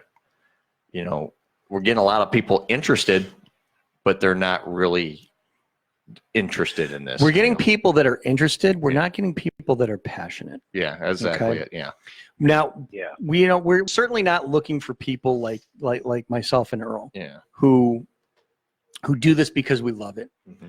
But we are looking for people who really do want to make a commitment Yeah. to coming in once a week Yeah. and putting together a product, putting together something that their parents would be proud of. Yeah. You know, and that's saying something because and you want to be proud of it because I mean, I'll tell you, every show we have, you know, you're good. A good show. Like last week's show was a great show. Oh yeah. Last Friday, this show tonight, it's me. I think we're still doing a good show. I think when you consider different feel tonight, it's a different feel. Yeah. You know, but I still think I'm gonna say this and try not to tear up. Yeah. You and I should have been doing this a long time ago. Oh yeah. Okay. No doubt. Because I think the chemistry that you and I have. Oh, we have great on-air chemistry. Doing this show is phenomenal. Well, we got great on-air chemistry. You need to join our new crazy crew, but you need tits because we need a woman for our fourth. I got big tits. I got them, but they're not big. No one was talking to you. Why are you being so mean to me? Okay. It was an A&B conversational. Here's the fun part. I know, right? Without naming names, the last woman to sit in that seat, yeah, I fucked with her hard. Yeah. And that's not why she left, but it should have been. But I take things very personal. Really? I'll cry. You're going to cry? I would, don't I? Are you going to face squirt? Oh, Jesus. It might come out her nose. Oh, wow. It might be a big snot bubble. Honey, you got a snot bubble? You made me cry, Aaron. Yeah, did I? You're going to. Am I going to? You don't give a fuck about what I think. You never have. I'm Come on very now. compassionate. Yeah, but you've never given a hell about what I think. When I first met him, I said, "Don't you what? Forget about me. Don't you crack on me like you and Debbie did." I've once ever cracked on you. But I told you that because I don't like that. No. Well, that was mine and Debbie's thing. You know, that was our on-air I thing. know. That's but I'm trying why to tell he lets Aaron, me do it. Yeah. That's why I'm trying to tell Aaron I'm not like that. Yeah. I take things way too personal. Yeah. Now, and having said that, and I respect that, and I honor that, I am still multitudes mild compared to what the two of those did to each other. I know. So I couldn't be grateful. in that relationship. John, testify. I know. I've heard it. Believe me, I can testify to this. I've heard it. And that's not me. I couldn't do that. Trust me. The funny thing is they would do this on the radio as a shtick, but as their friend, and Earl, you could back me up on this, Mm-hmm. we kind of saw this a little bit in real life too, didn't we? A little bit. Yeah, a little bit. Because it was just fun But to I'm do. just like totally different. I take things to heart. Yeah. Anyway, we're gonna go ahead and take a break, and I'm gonna go cry. Lori's gonna go cry. She's gonna face squirt. I'm You're thinking. gonna go to the corner and go cry. I'm thinking about going to masturbate. Thinking about Which means I'm going to have to come back from the next break by myself again. I'll be done in like 3 seconds. I mean, That's true. All I have to do is touch it right now to probably. Aaron, why are you turning him on like that? No, honey, you are doing it. You're turning me on. Me? I'm not even doing anything. You don't have to. I just he's look called at you me. and I just He's think how called me the beautiful you lovely are. and beautiful. So I call her the gorgeous and sexy. Are you gonna beat Aaron up for me for Sure. talking to me like Yeah, that? I'm gonna take him out back, kick the shit out of him. And call me in a bitch and Yeah, I'm gonna take him out which back. I'm not. She's not. She's Am I, John? No, silence, dead silence. He paused way too long for that. He met He's me. like, what's the right answer John here? it's funny. John met Lori in Las Vegas. Mm-hmm. He hasn't met her here yet. But let's go to Yeah, break. well, I will be up in 2 weeks, so. You'll be here in 2 weeks. Look out. Oh shit! Look out, ladies. And I'm bringing libations that I can't have anymore. Okay, everybody, hide your daughters. John Sinsel's coming to town. Lock up your daughters. Lock up your daughters. John's coming to town. We're going to break. We'll be right back.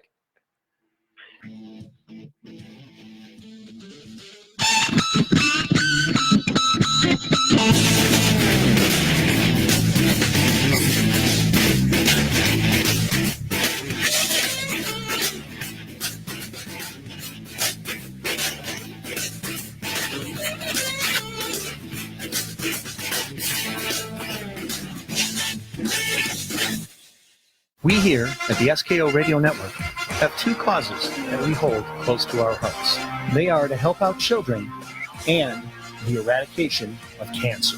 That's why over Labor Day weekend this year, we will be holding a radiothon to support Kids Crushing Cancer. Starting on Friday, August 30th at 8 p.m., Earl McCune, Dylan Thompson, Mike Hay, and Aaron Kaback will walk into the Debbie McCune Broadcast Center, the SKO Radio Network, and attempt to stay on the air for a full 72 hours in a row. Here's where you come in.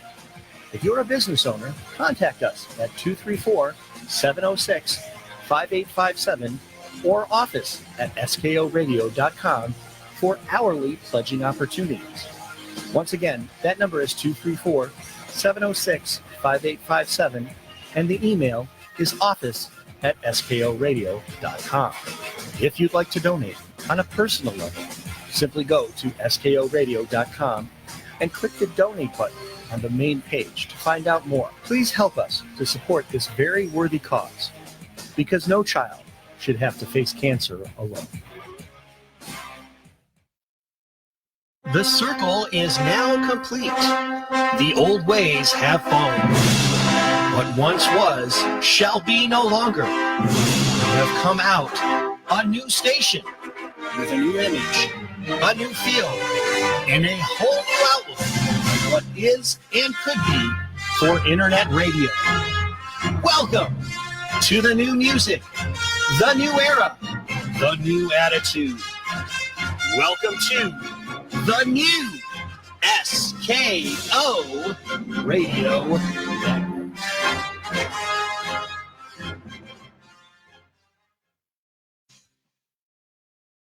Hello out there, this is Hilljack Bob, and you're listening to Some Kind of Radio Show here exclusively on the SKO Radio Network, and we still have 110% itchy balls. Have some money to get the pussy in the 80s. It's fucked up. That's why I say, hey, I'm a target. If I ever get married, I have to go off to the woods of Africa and find me some crazy, naked zebra bitch that knows nothing about money. She got to be butt naked on a zebra with a big bone in her nose and a big plate lip and a big fucked up afro. An afro got to, like Angela Davis see it and go, God damn, that's a fucked up shit. Afro got to be fucked up and one of them picks with a fist in the back and she got to be butt naked because if she got some clothes she gonna pocket, she gonna have to put something in the pocket. So she got to be butt naked on the zebra. And y'all think it's a joke. Y'all gonna go, I'm gonna walk up to her and say, hey, how you doing? Money? And she go, I say, Miss Murphy. And I'm gonna bring her home. Y'all think it's a joke. Y'all gonna go past a newsstand one day and see me on the cover of Jet with some woman with a big bone and a plate and a big fucked up afro, butt naked. And y'all gonna say, hey, Eddie must be visiting Africa. I'll say, Murphy marries Bush bitch. I'm gonna be like,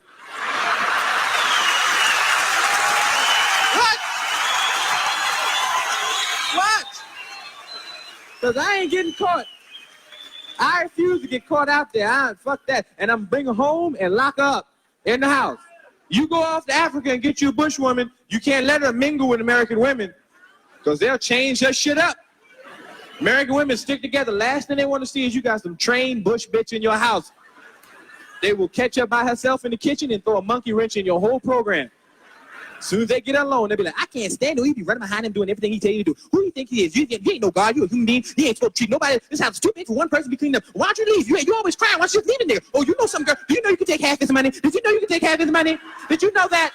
Did you know you entitled? He didn't tell you entitled to half? Oh, he only told you half the story then, girl. You can take half the money, the car, the house, the children, all the money he got. You can buy all the zebras and bones you want. Go back home in style, girl. You don't have to put up with this shit and get your hair done right. Cut that big afro shit off and go back home to Africa in style. Who the hell he think he is? Let me tell you something else about Eddie Murphy. That motherfucker ain't nothing but a bum. Oh, hi, Eddie. How you doing? Oh, I didn't know you was here. You scared me. Ooh, I can't stay. I was just talking to Fufu about a couple of things, No. I got to go. Y'all two lovebirds talk. Eddie, talk to your woman. Talk to Fufu. You got a lot to talk about. Go on, Eddie, please. Talk to Fufu. And leave me in the kitchen with some bush bitch with an attitude. Eddie!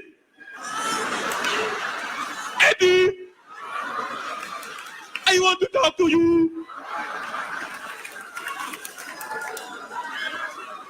What's your problem, baby? I don't like the way you treat me, Eddie.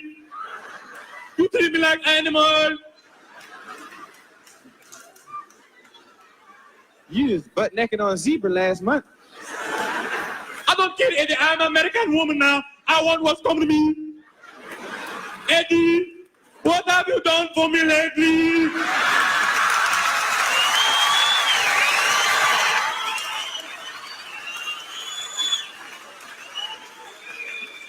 Well, I want you to be happy with what you want. Half! Give me half, Eddie! Give me half, Mr. Fuck You Man! Suck my dick, Eddie! Yo, motherfucker! Then I'd be on the front page of the African Inquirer like this.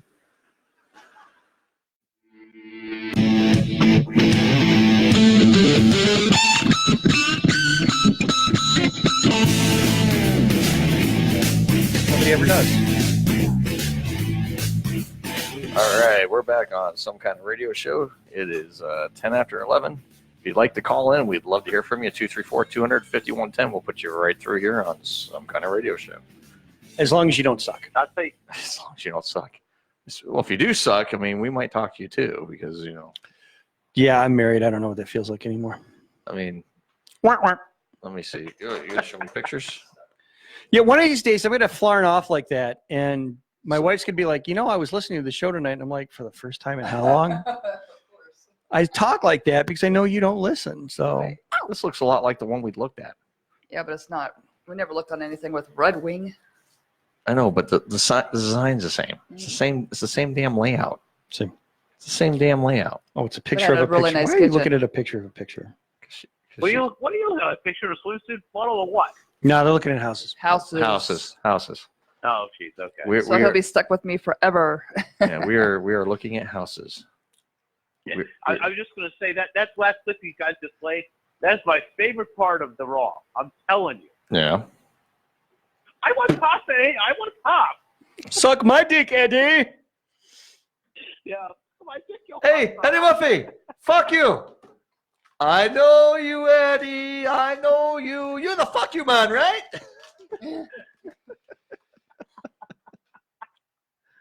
No, I'm the fuck you man. The three words are the three words you don't want to hear from your wife. Yeah. I want half. She wants it all. Dylan Thompson just commented on a photo on the SKO Radio Network Facebook As opposed to showing up for the show. Yeah. Yeah, where the hell is He's on the. He commented on the Facebook page for the staff. That will throw me off. Dylan's thrown off now. He's all screwed up. Dylan doesn't know how to run He's the been board. drinking? Dylan doesn't know how to run the board if he had both hands and a microphone ready for him. I'm sorry, did I say that into a recorded line? Yeah. Anyway, Jitterbug. We do got a call. It's Dylan. It's Jason. Hi. Hey, Jason. Hi. Hey, buddy. Hey, congratulations. That puts you on the two Akron pages in the member of it. Remember that Akron staff? Yeah. Remember, I put you on last week on the Akron News Group page. Mhm. What's going on in Akron and totally engaged in Chicago Falls Group and saying that the views were up on that video. What you got? What almost 800 views or was it 700? Over 7. Last I looked on last week's video, it was over 700 for the one or the Facebook Live we did. It was over 700. I wonder how many people know about their station around here because I've been posting every week about their station the last 6 months. Yeah, it's amazing how many people would actually know about it now. I mean, I don't know exactly either. But yeah, we definitely got. Damn, I'm going to the wrong page here. I was gonna take a look and see how many views that video was up to. I was gonna take a look at that real quick because we were talking about 700 someone on views. Let me look real quick, Jason. I'll tell you here because hold on, it's pulling it up now. We have not the wrong page. There we go. I got to learn how to work Facebook. Jason, it has, let's see, in the videos, last week's show, 807 views on last week's show on Facebook Live. 807. Some people may have watched it more than once. Giddy up, boom, bop, boom, bop, We had a funny one. That last week's show was actually one of the better ones we've done in a long time. It was actually a very entertaining program. I just wonder, because the reason I've been seeing posts on these group pages is so you will get more listeners locally. And I wonder, that's definitely the goal. That's definitely a good. But is what I'm doing actually helping you, or what? It doesn't hurt. I'll tell you that, Jason. It doesn't hurt us one bit. It definitely helps. I mean, every little bit, it always helps, Jason. So we appreciate it. The thing is, if I'm posting it and you're not getting new viewers, then it's we're obviously getting new listeners and all the time. So I mean, that's a good thing. It's a good thing.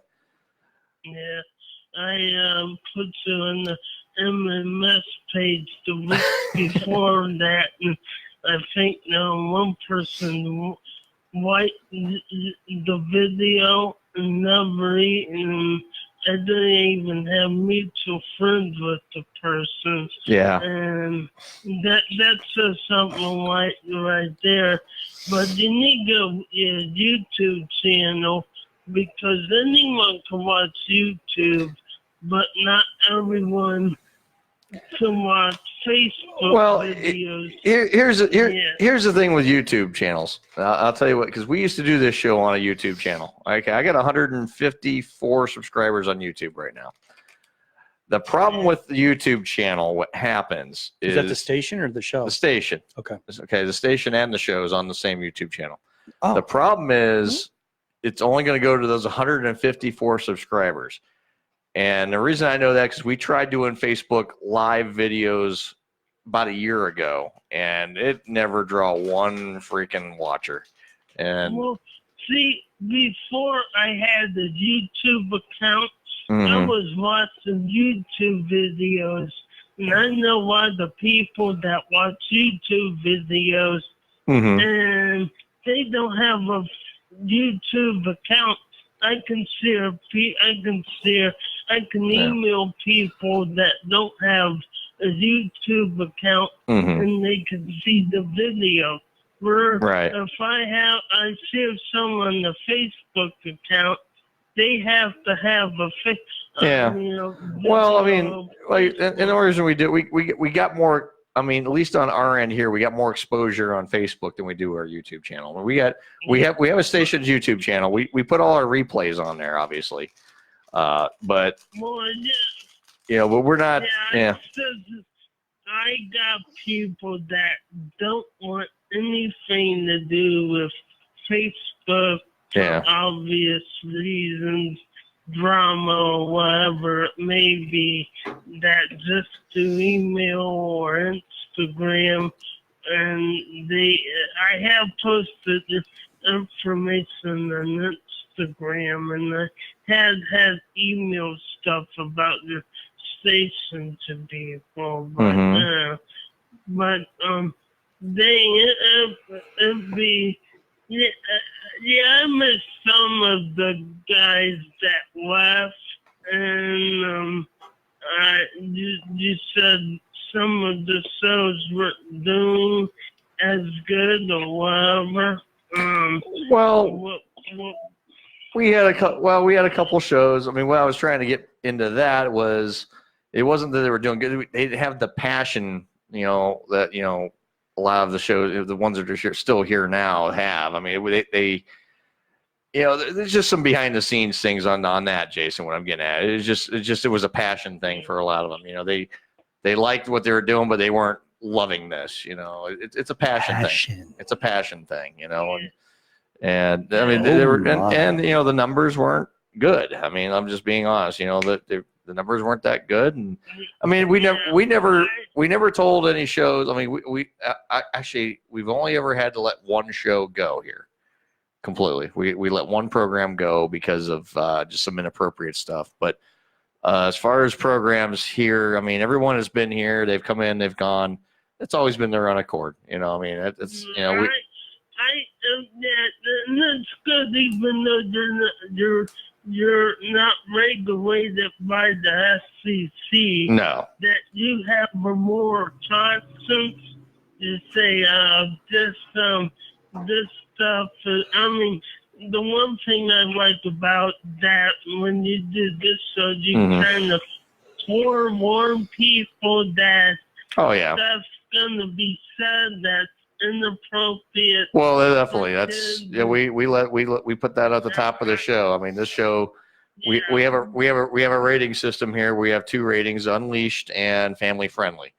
And the Unleashed shows are shows like mine. You know, this SKO radio program is rated Unleashed and is intended for mature audiences only.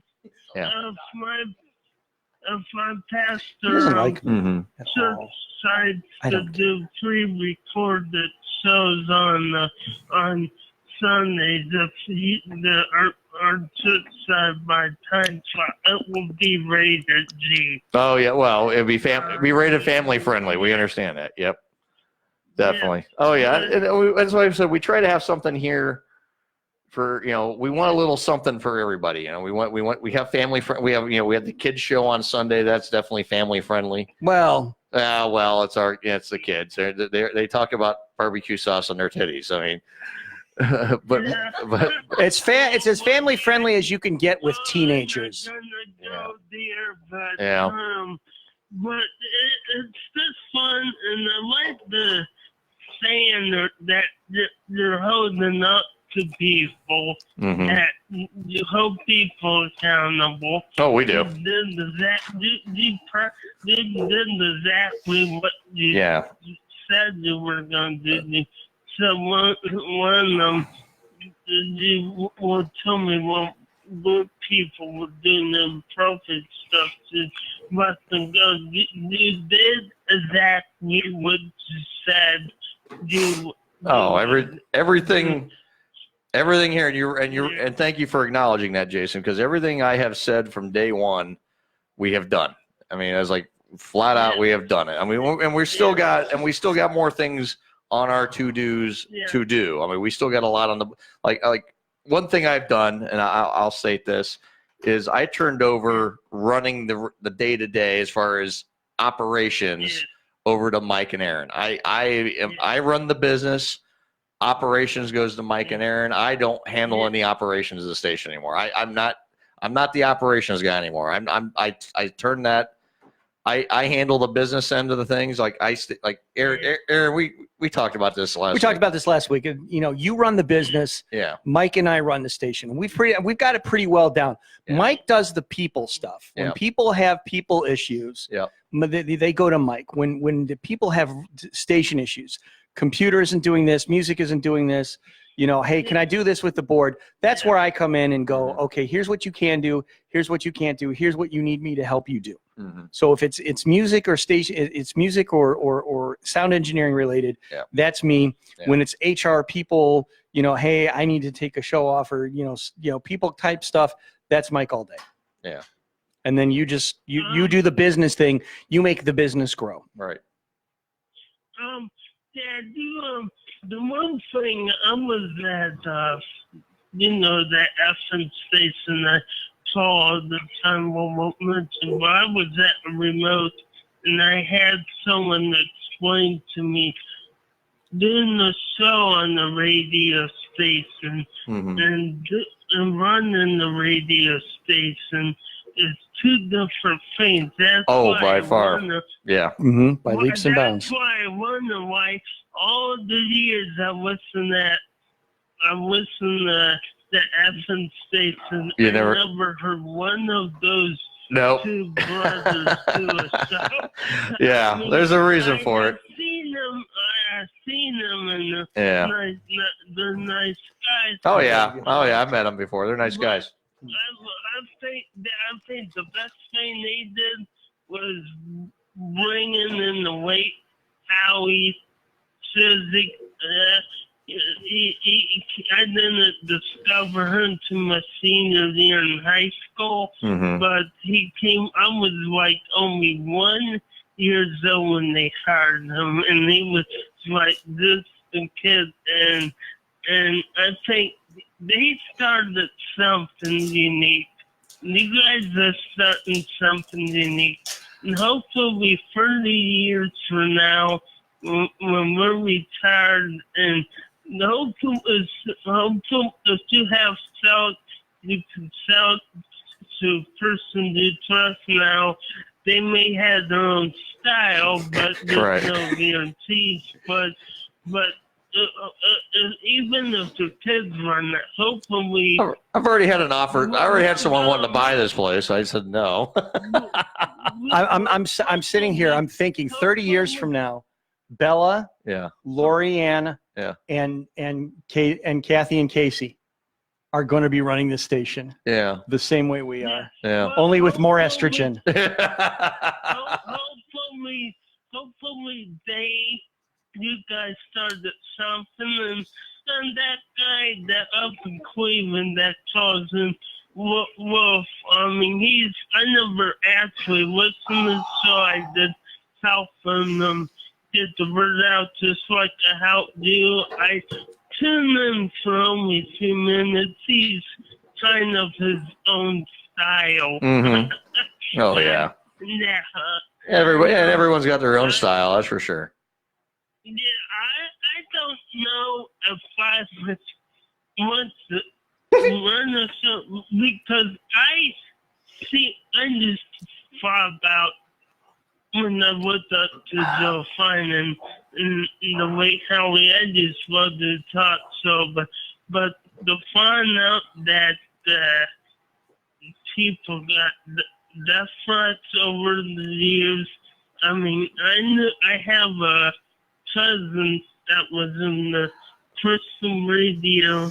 Well, let's say, email stuff, and it's kind of creepy that we got some of those listeners, and I had someone tell me that this guy was syndicated, that he's not alive anymore, but he got out of it because he got threats. And it's one thing to have a sleepless night because you left and your boss is pissed off.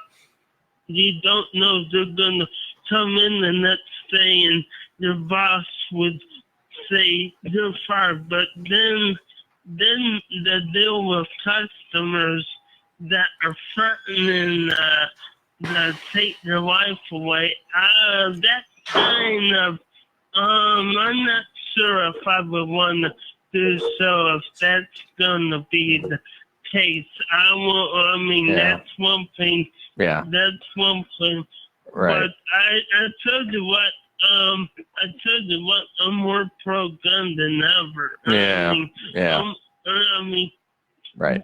But I'm just saying, you guys, on the same time, do a good job. At the same time, be careful. Oh yeah. Well, we appreciate it, Jason. Because we appreciate it. You don't know who's listening, and I just care about you guys. Well, we appreciate it, buddy. We definitely appreciate it. Are you guys gonna do a remote again? Summer's dying down. We're not doing regular show remotes. We're going to be doing. We have a contract in place for high school football. We're going to be doing high school football games.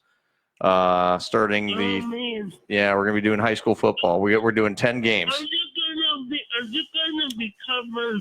You mean actual live football games? You can only cover one game a week. One game. Yeah, we're doing a game of the week every Friday. That'll be starting the 30th of August. The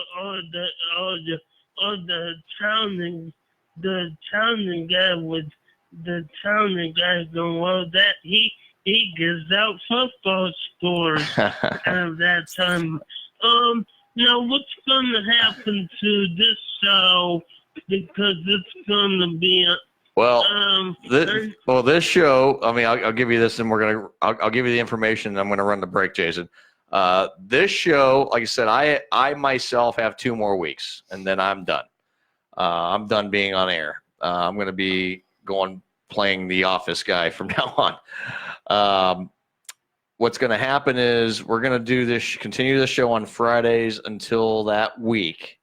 And then that week, we also are doing our 72-hour radiothon for charity. And then the following week, the show will be on Saturdays during the time frame where we would be on Friday. We're going to move it to Saturday during football season, then come back to Friday night once football's over. Okay, well, I might stop down at the bowling alley since you'll be off the air and visit you, or you'll still be working at the I'm still there. I'll be there on Saturday mornings. I mean, right now I'm off. I'm not doing the Saturday mornings in the summer, but I'll be doing that in the fall again. But don't get me wrong. I'll make an appearance on air every now and then. But right now I'm going to step away from the microphone. That's kind of where I'm at. But all right, Jason. Hey, let me know when there's a North State playing, okay? Because I got ex-girlfriend, their twin sister. Okay. Was down in Florida that might want to listen. Okay. All right, buddy. Yeah. Okay. All right, buddy. We'll talk to you next week, okay? Bye. All right, bye, Jason. All right, we're going to run the break. We'll be right back, everybody.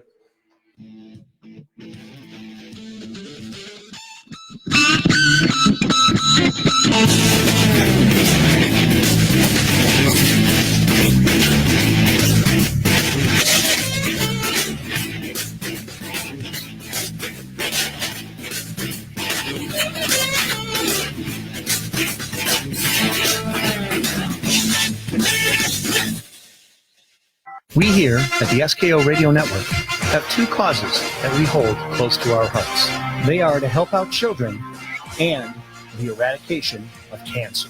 That's why, over Labor Day weekend this year, we will be holding a radiothon to support kids crushing cancer. Starting on Friday, August 30th at 8 p.m., Earl McCune, Dylan Thompson, Mike Hay, and Aaron Kaback will walk into the Debbie McCune Broadcast Center, the SKO Radio Network, and attempt to stay on the air for a full 72 hours in a row.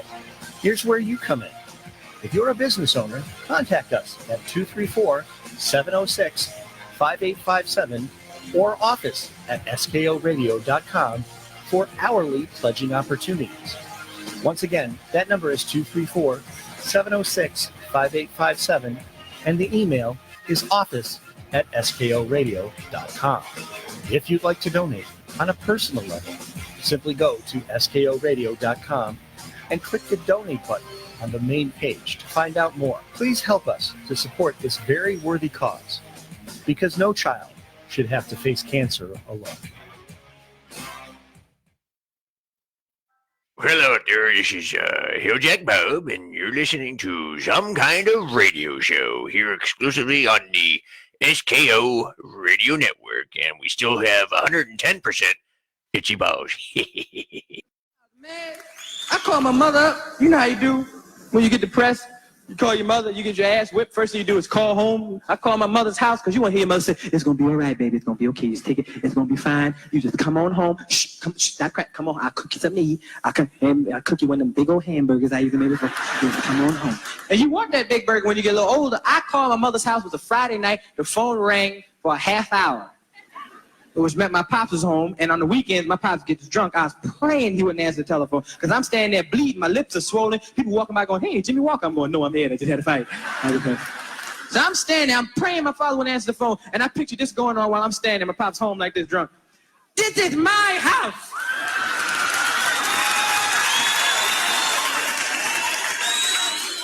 It's not your house. And I don't give a fuck. You know something? Hey, I'm drunk, Lil. I'm drunk. And you know something? It's beautiful. Beautiful, Lil. And my heart and my soul. I'm drunk. You know something? Fuck it. If I want to drink something in my house, fine. You don't like it? Get the fuck out of my house. I pay the bills, this motherfucker. I want to drink something, I drink something. Hey, Lil, you gonna answer this telephone? Do you hear the phone ringing? Lil, ba-da-da-da-ding, ba-da-da-da-ding, ba-da-da-da-ding. That's the phone, motherfucker. That's not me. No, I'm not answering shit. I pay the bills. I'm answering the phone too. Who am I, Alexander Graham Bell up in this motherfucker? You better answer this telephone. Lil, answer the phone. Goddamn, shit, I'm gonna fight, Lil. Are you gonna answer? You not gonna answer it? Okay, fine. Don't touch the phone no more, Lil. Okay? Since you can't get up if you answer the phone, bye-bye. You can't touch the phone. Bye-bye phone for Lillian. No more phone for you. Your phone writes up. Your phone privileges are cut off. In fact, I'm gonna write that down and put it on the refrigerator. That's the new rules. That's the new rules in the house. I'm gonna take the old rules off and put new rules up because you're gonna listen to me, goddamn. I tell you to do something. You're gonna put new rules up. You're gonna put rules up. There's rules up. Rules. 1. Lillian cannot use the phone. 2. Lillian cannot. Since you're such a smart motherfucker, you can't go outside anymore either. Cannot go outside ever again. Now put the rules up, Lillian, and you abide by my rules and my regulations, goddammit. The rules say no phone and no outside. I don't give a fuck if the motherfucking house is burning down. If I come home and the fireman putting the house out, I say, how you find out the house is burning? We got a call from your wife. I'll kick your motherfucking ass. You're in this house to stay. You're burned up in this motherfucker. No, Lily, where you going? Didn't I just say you couldn't go no place? Now how the hell you gonna go somewhere? No, Lillian, you're not going to Shirley's house to play Pacino. Fuck Pacino. Take your coat off. You know, you can't go no place because I said so. The rules say no outside. I know you want to leave. That's why you can't go. You better call and tell you're not coming. You can't use my phone. Well, I don't know. You better lift up the window and scream your motherfucking head off. But you're not going. No, I don't give. You're not going no place. You're not going no place. No, because I know you want to leave. That's why. I know you want to leave. I know you want to leave. I got one of those fathers that gets drunk and sings old Motown songs to you in his argument and fucks up all the lyrics and think he's saying it right. But going, I know you want to leave me, but I refuse to let you go, Lillian. Then he fuck up, think he's saying it right. If I have to beg and plead, do the symphony. I don't mind because it means that much to me. You're not going no place. You be right here in this motherfucker, Lil. Watching the ships roll in. Then you watch them roll away again. Lillian. But I put the rules up. But Diana Ross said, it's my house. I live here. And she's singing Spanish too, Lillian. And my casa, I don't be aquí. It's my house.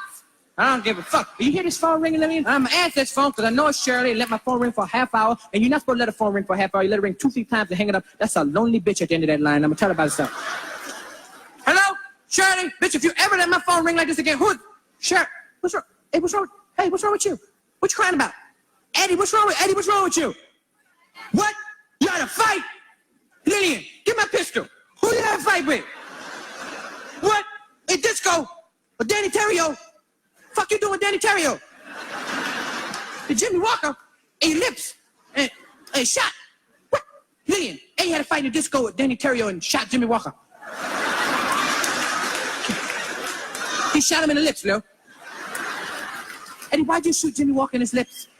I like good times. Oh, you took a shot in your lips? And you look like Jimmy Walker? Oh, that'll do it. Who punched you in the lips? Italian? For what? What you mean nothing? No, nobody get punched in the mouth for nothing. What you do? Eddie, hey, shh, don't tell me nothing. No, you had to do something. What did you do? No, don't tell me nothing. Nobody gets punched for nothing. What, Eddie? Don't tell, no, don't say nothing. Eddie, nothing from nothing leaves nothing. Had to do something. Motherfucker punch you in the mouth. Now what did you do? What? Eddie, no, Eddie, then it's something that you did a long time ago. Didn't I always tell you reap what you sow? Yes, what goes around comes around, Eddie. Yes, that's why that man punched you in your mouth tonight. For something you did a long time ago. Yes, Eddie, well, you give what you get. You get what you gave, motherfucker. That's right, why that man punched. Eddie, what do you mean you don't remember what you did? You probably did punch in your mouth for something you did when you was living here.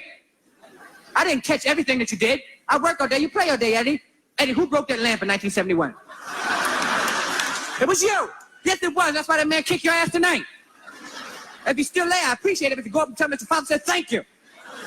Save me a trip to California, but you never respect me. You never listen to what I tell you to do. Eddie, I put rules on the refrigerator, and you never obey my rules. Me and your mother won't respect you. Never respect us. You, Charlie, and Vernon could not respect me and your mother. And all we wanted was some respect. How come Miss Obi asked for respect, Eddie? How come you can't respect me? How come you can't respect me? I'm a man. I want respect. I want respect, Eddie. What we want? Baby, you got it. What we need, I know you got it. Cause all I'm asking is for a little respect, motherfucker. When you come out home, baby. Hold on a minute. Ooh, the kisses, sweeter than honey.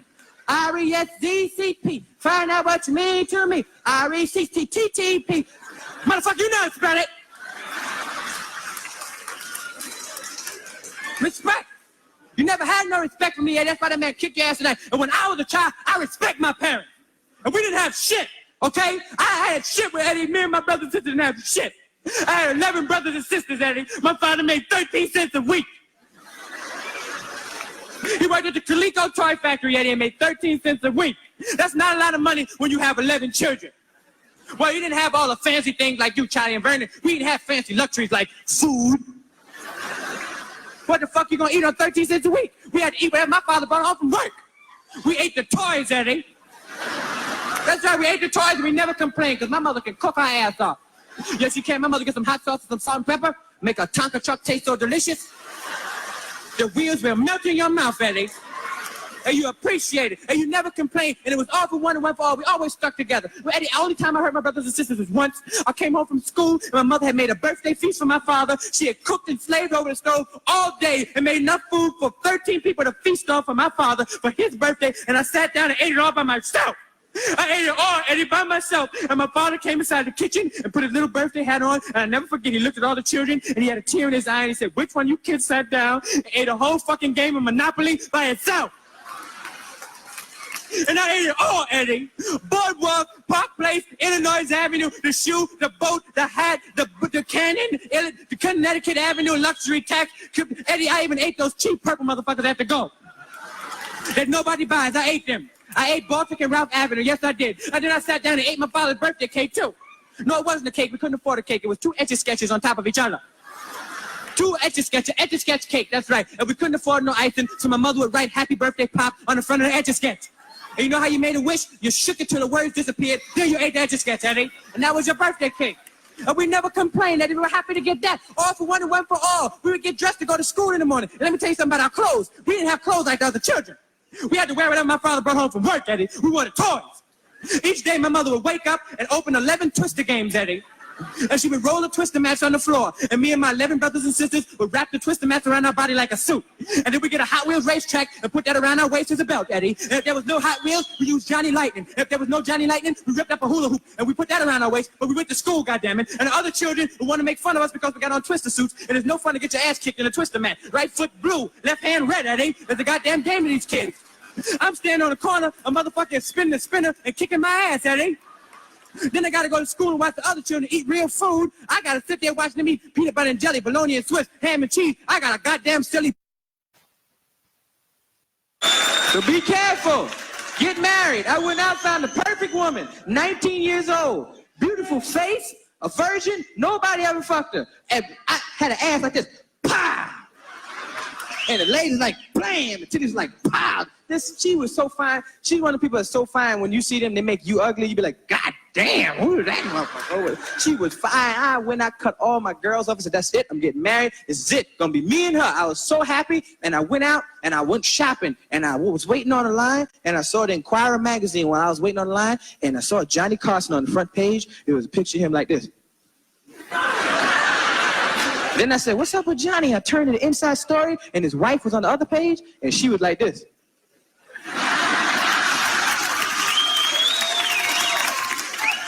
And overhead it said, Johnny's wife wants half Johnny's money. And I turned that shit back to Johnny. Then I started thinking about it. Half. If you have $5 and have to give somebody $250, you'd be upset.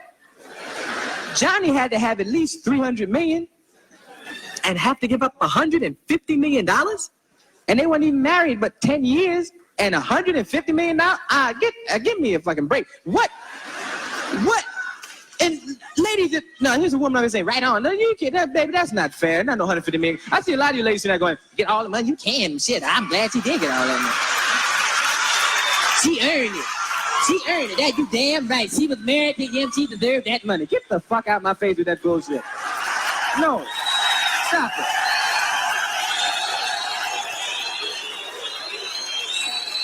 No, don't get me wrong. If you marry somebody and neither one of you have anything and you build $300 million together, you deserve half. But Johnny was $300 million in when they met. And I'm quite sure she knew. And Johnny, hey, I'm Johnny. She was like, I know who you are, motherfucker. And they got married, broke up, shit didn't work out, and then he had to give $150 million of his money. And don't get me wrong, ladies, I know a lot of housewives sitting out there going, well, you can't put a price on what I do. But ladies, if you marry a man with $300 million, you ain't no regular housewife. You ain't got to clean the house no more. You get a maid. You ain't cleaning shit. You marry a man with $300 million, you ain't cooking no more. You eating out. You marry a man with $300 million, you know how a lot of housewives got to get jobs on the side to help make ends meet? He got $300 million, the ends are meeting like a motherfucker. What you gonna do, get a job at a boutique on the weekends and shit? Say, here, Johnny, I made $70, put that with the rest. Now we have $370. Because I want to do my share. No. All you have to do, you marry a man with $300 million, is fuck your husband. That's it. That's your job. Fuck your husband. That's it. That's just fuck your husband. You fill out a W-2. They say, what you do? You say, I fuck my husband. That's it.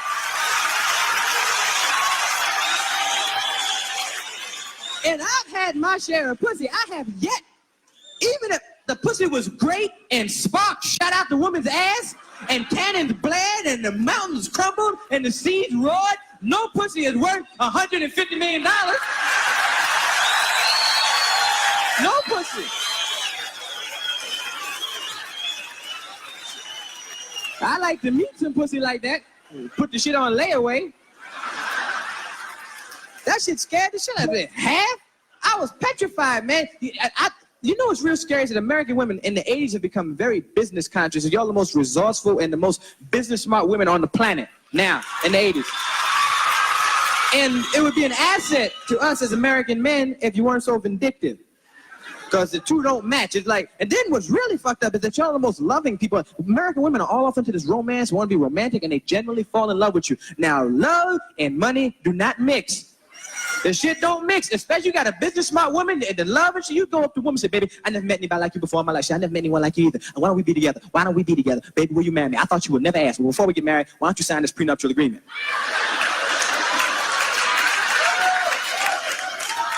What do you mean sign a prenuptial agreement?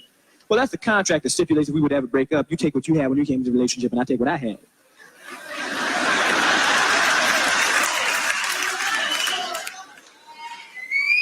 First of all, I don't give a fuck who you are and what you have, okay? You got a whole lot of motherfucking nerve to ask me to sign a contract to show you that I love you. First of all, there's nothing that a man can do for me that I can't do for myself. I got a job and I don't need shit from you. You got a whole lot of I love you. You got who the hell you think I'm telling me to sign a contract to show you that I love you? If I need something, I can go to my family. My family takes care of me. You got a whole lot of men hear all that shit. We be like this. Okay. We don't need no contract. And you don't get a contract and get married without one. And the shit don't work out. And you break up a year later, she's sitting around in the kitchen by herself, mad, trying to figure out a way to get even with your ass. I can't believe that motherfucker did this to me. After all the shit I did, he gonna make it. All the thing I did for that motherfucker, me do this to me. Well, shit, I don't get him and his fat bitch can kiss my ass. I don't get shit by either one of them. I don't know. He got a whole lot of nerve. I don't want shit from him or her, and I don't care. You know something? You know what? Half. I take half his shit. And they'll get it. They'll get half your money, your house, your car, alimony, child support, and your children. You'll be on the cover of the Inquirer like this. So be careful. I start having nightmares. I was waking up in the middle of the night like this. Ah!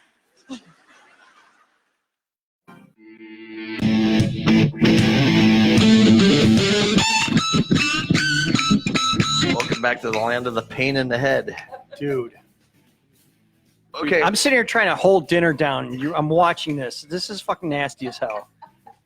I mean, there's some shit we've done on this show, but this is during the break. People were watching this on Facebook Live. You've dressed in dragon that was more palatable than what I'm watching here. She's popping the zits off of your fucking head. That's love. That's not love. Yes, That's it is. nasty. It's love. Do not touch you. Go wash your hands. Go wash your fucking. You got zit juice. You got zit juice. God, don't. Yuck. It's one of my favorite shirts, woman. Go wash. Touch you. Go wash your hands and sanitize. You got zit juice and dandruff all over you. Go. Oh my God. He's grabbing my head and just squeezing. Here. Oh, they're like, Jesus, that fucking hurts. Hey, I learned something from Dr. Pimple Popper. She watches that show. Let me tell you something. I thought when we were talking about her being a squirter, this is not what I had in mind. I was the one squirting. I know. She made you squirt, bitch. Oh my God. Now I got a headache really bad. No shit. I'm She's sorry. going to have to drive you home. I'm sorry, honey. Uh-huh. But I care about you. That was not what he had in mind when he said, hey, honey, give me head. I don't want you walking around with white heads on your head. Now, let me tell you something. If she goes after the other head like that, Earl, That's even worse. Look right here, Yeah, okay? yeah. Run. Run to India. But he likes it. The fuck he does. Yeah. Nobody wants their dick pinched like that. Nobody. John, back me up here. Nobody. He likes it sucked. John is gone. Really John, well. you scared off John. You scared off Father John Sinsel with your head pinching. I'm here. Good Lord. See, I did scare him You off. scared him off, and I had to bring him back. Good No, Lord. I'm listening, thinking, ew, go wash your hands for contamination. And she's rubbing that shit on me. I have to go home smelling like Earl head. Yeah. Try it. You imagine what the explanation I'm going to have to come up with. What I'm like, no. women would really pop their babies' zits?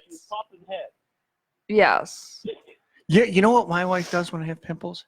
What? She buys me fucking pimple cream. That takes them longer to leave. Why don't you just pop them?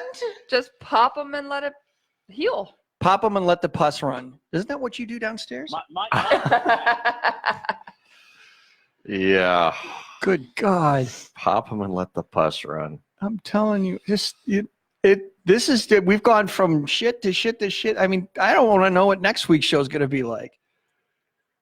Who knows? We'll find out. I don't know. Maybe Dylan will show up. I don't know.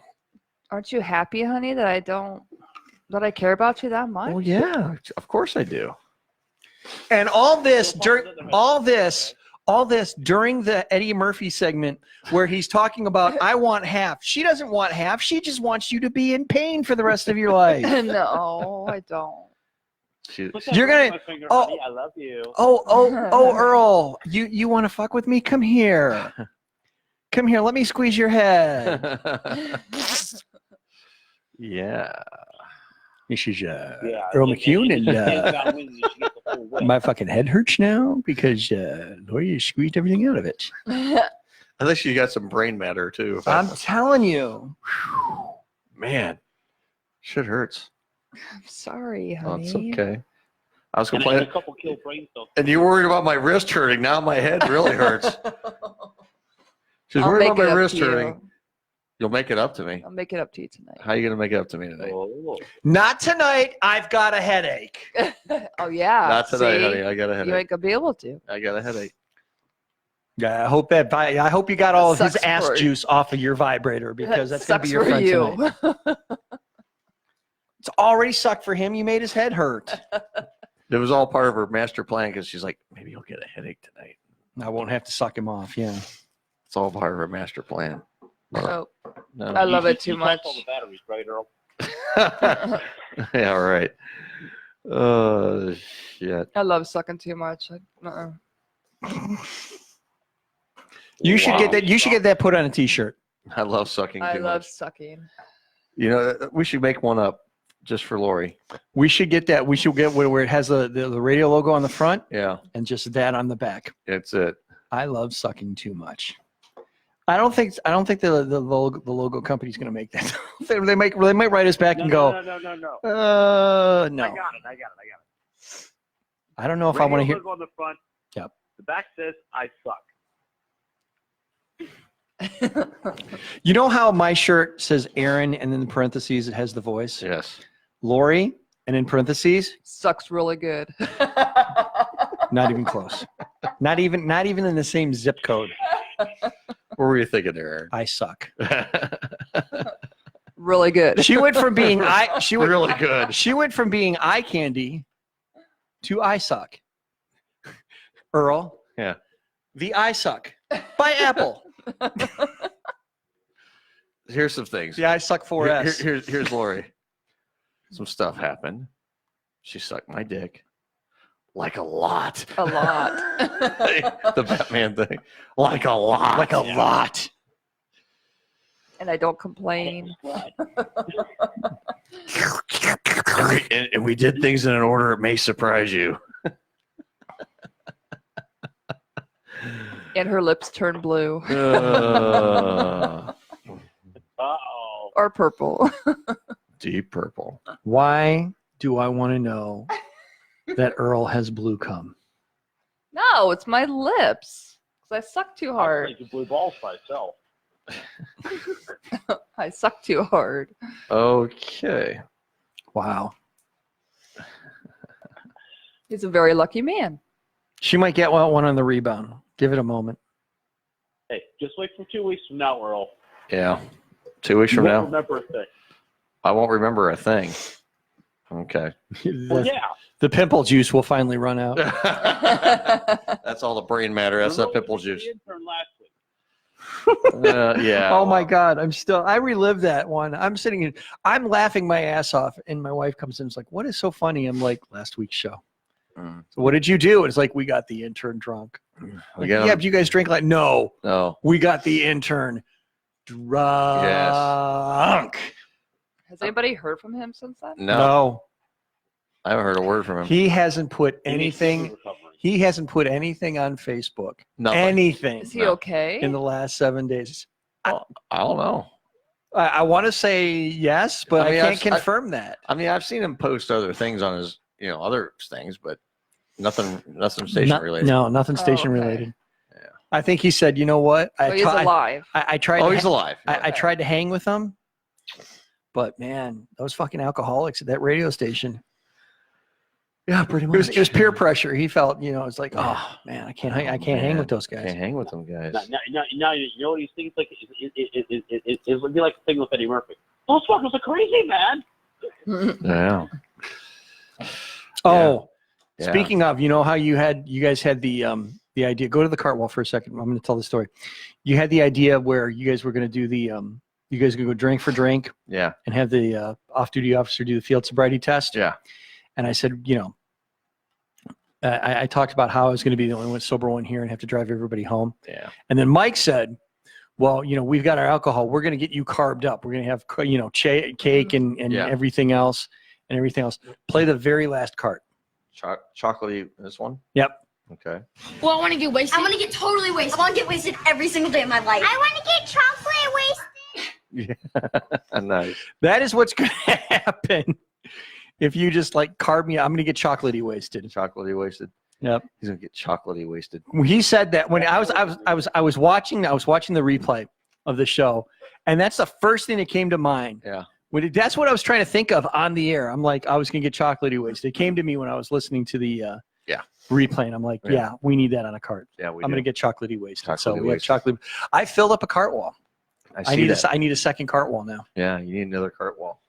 Yes, you do. But hey, we have a lot, plenty of room. So yeah, we do. We have plenty of room. Plenty of room.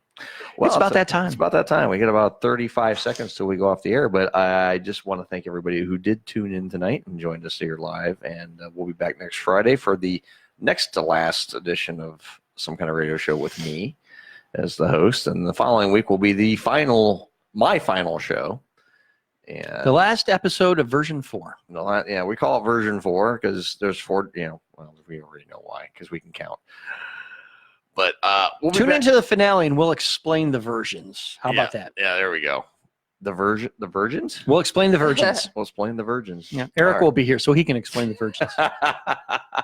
Counts me out. Yeah. Oh, all I right. will be there as well. So All right. look out, guys. All right. Well, we'll be out. We're gonna get out of here. We'll see everybody in 7 days. Have a good night, everybody. Good night. Won't be trice, real name, no gimmicks.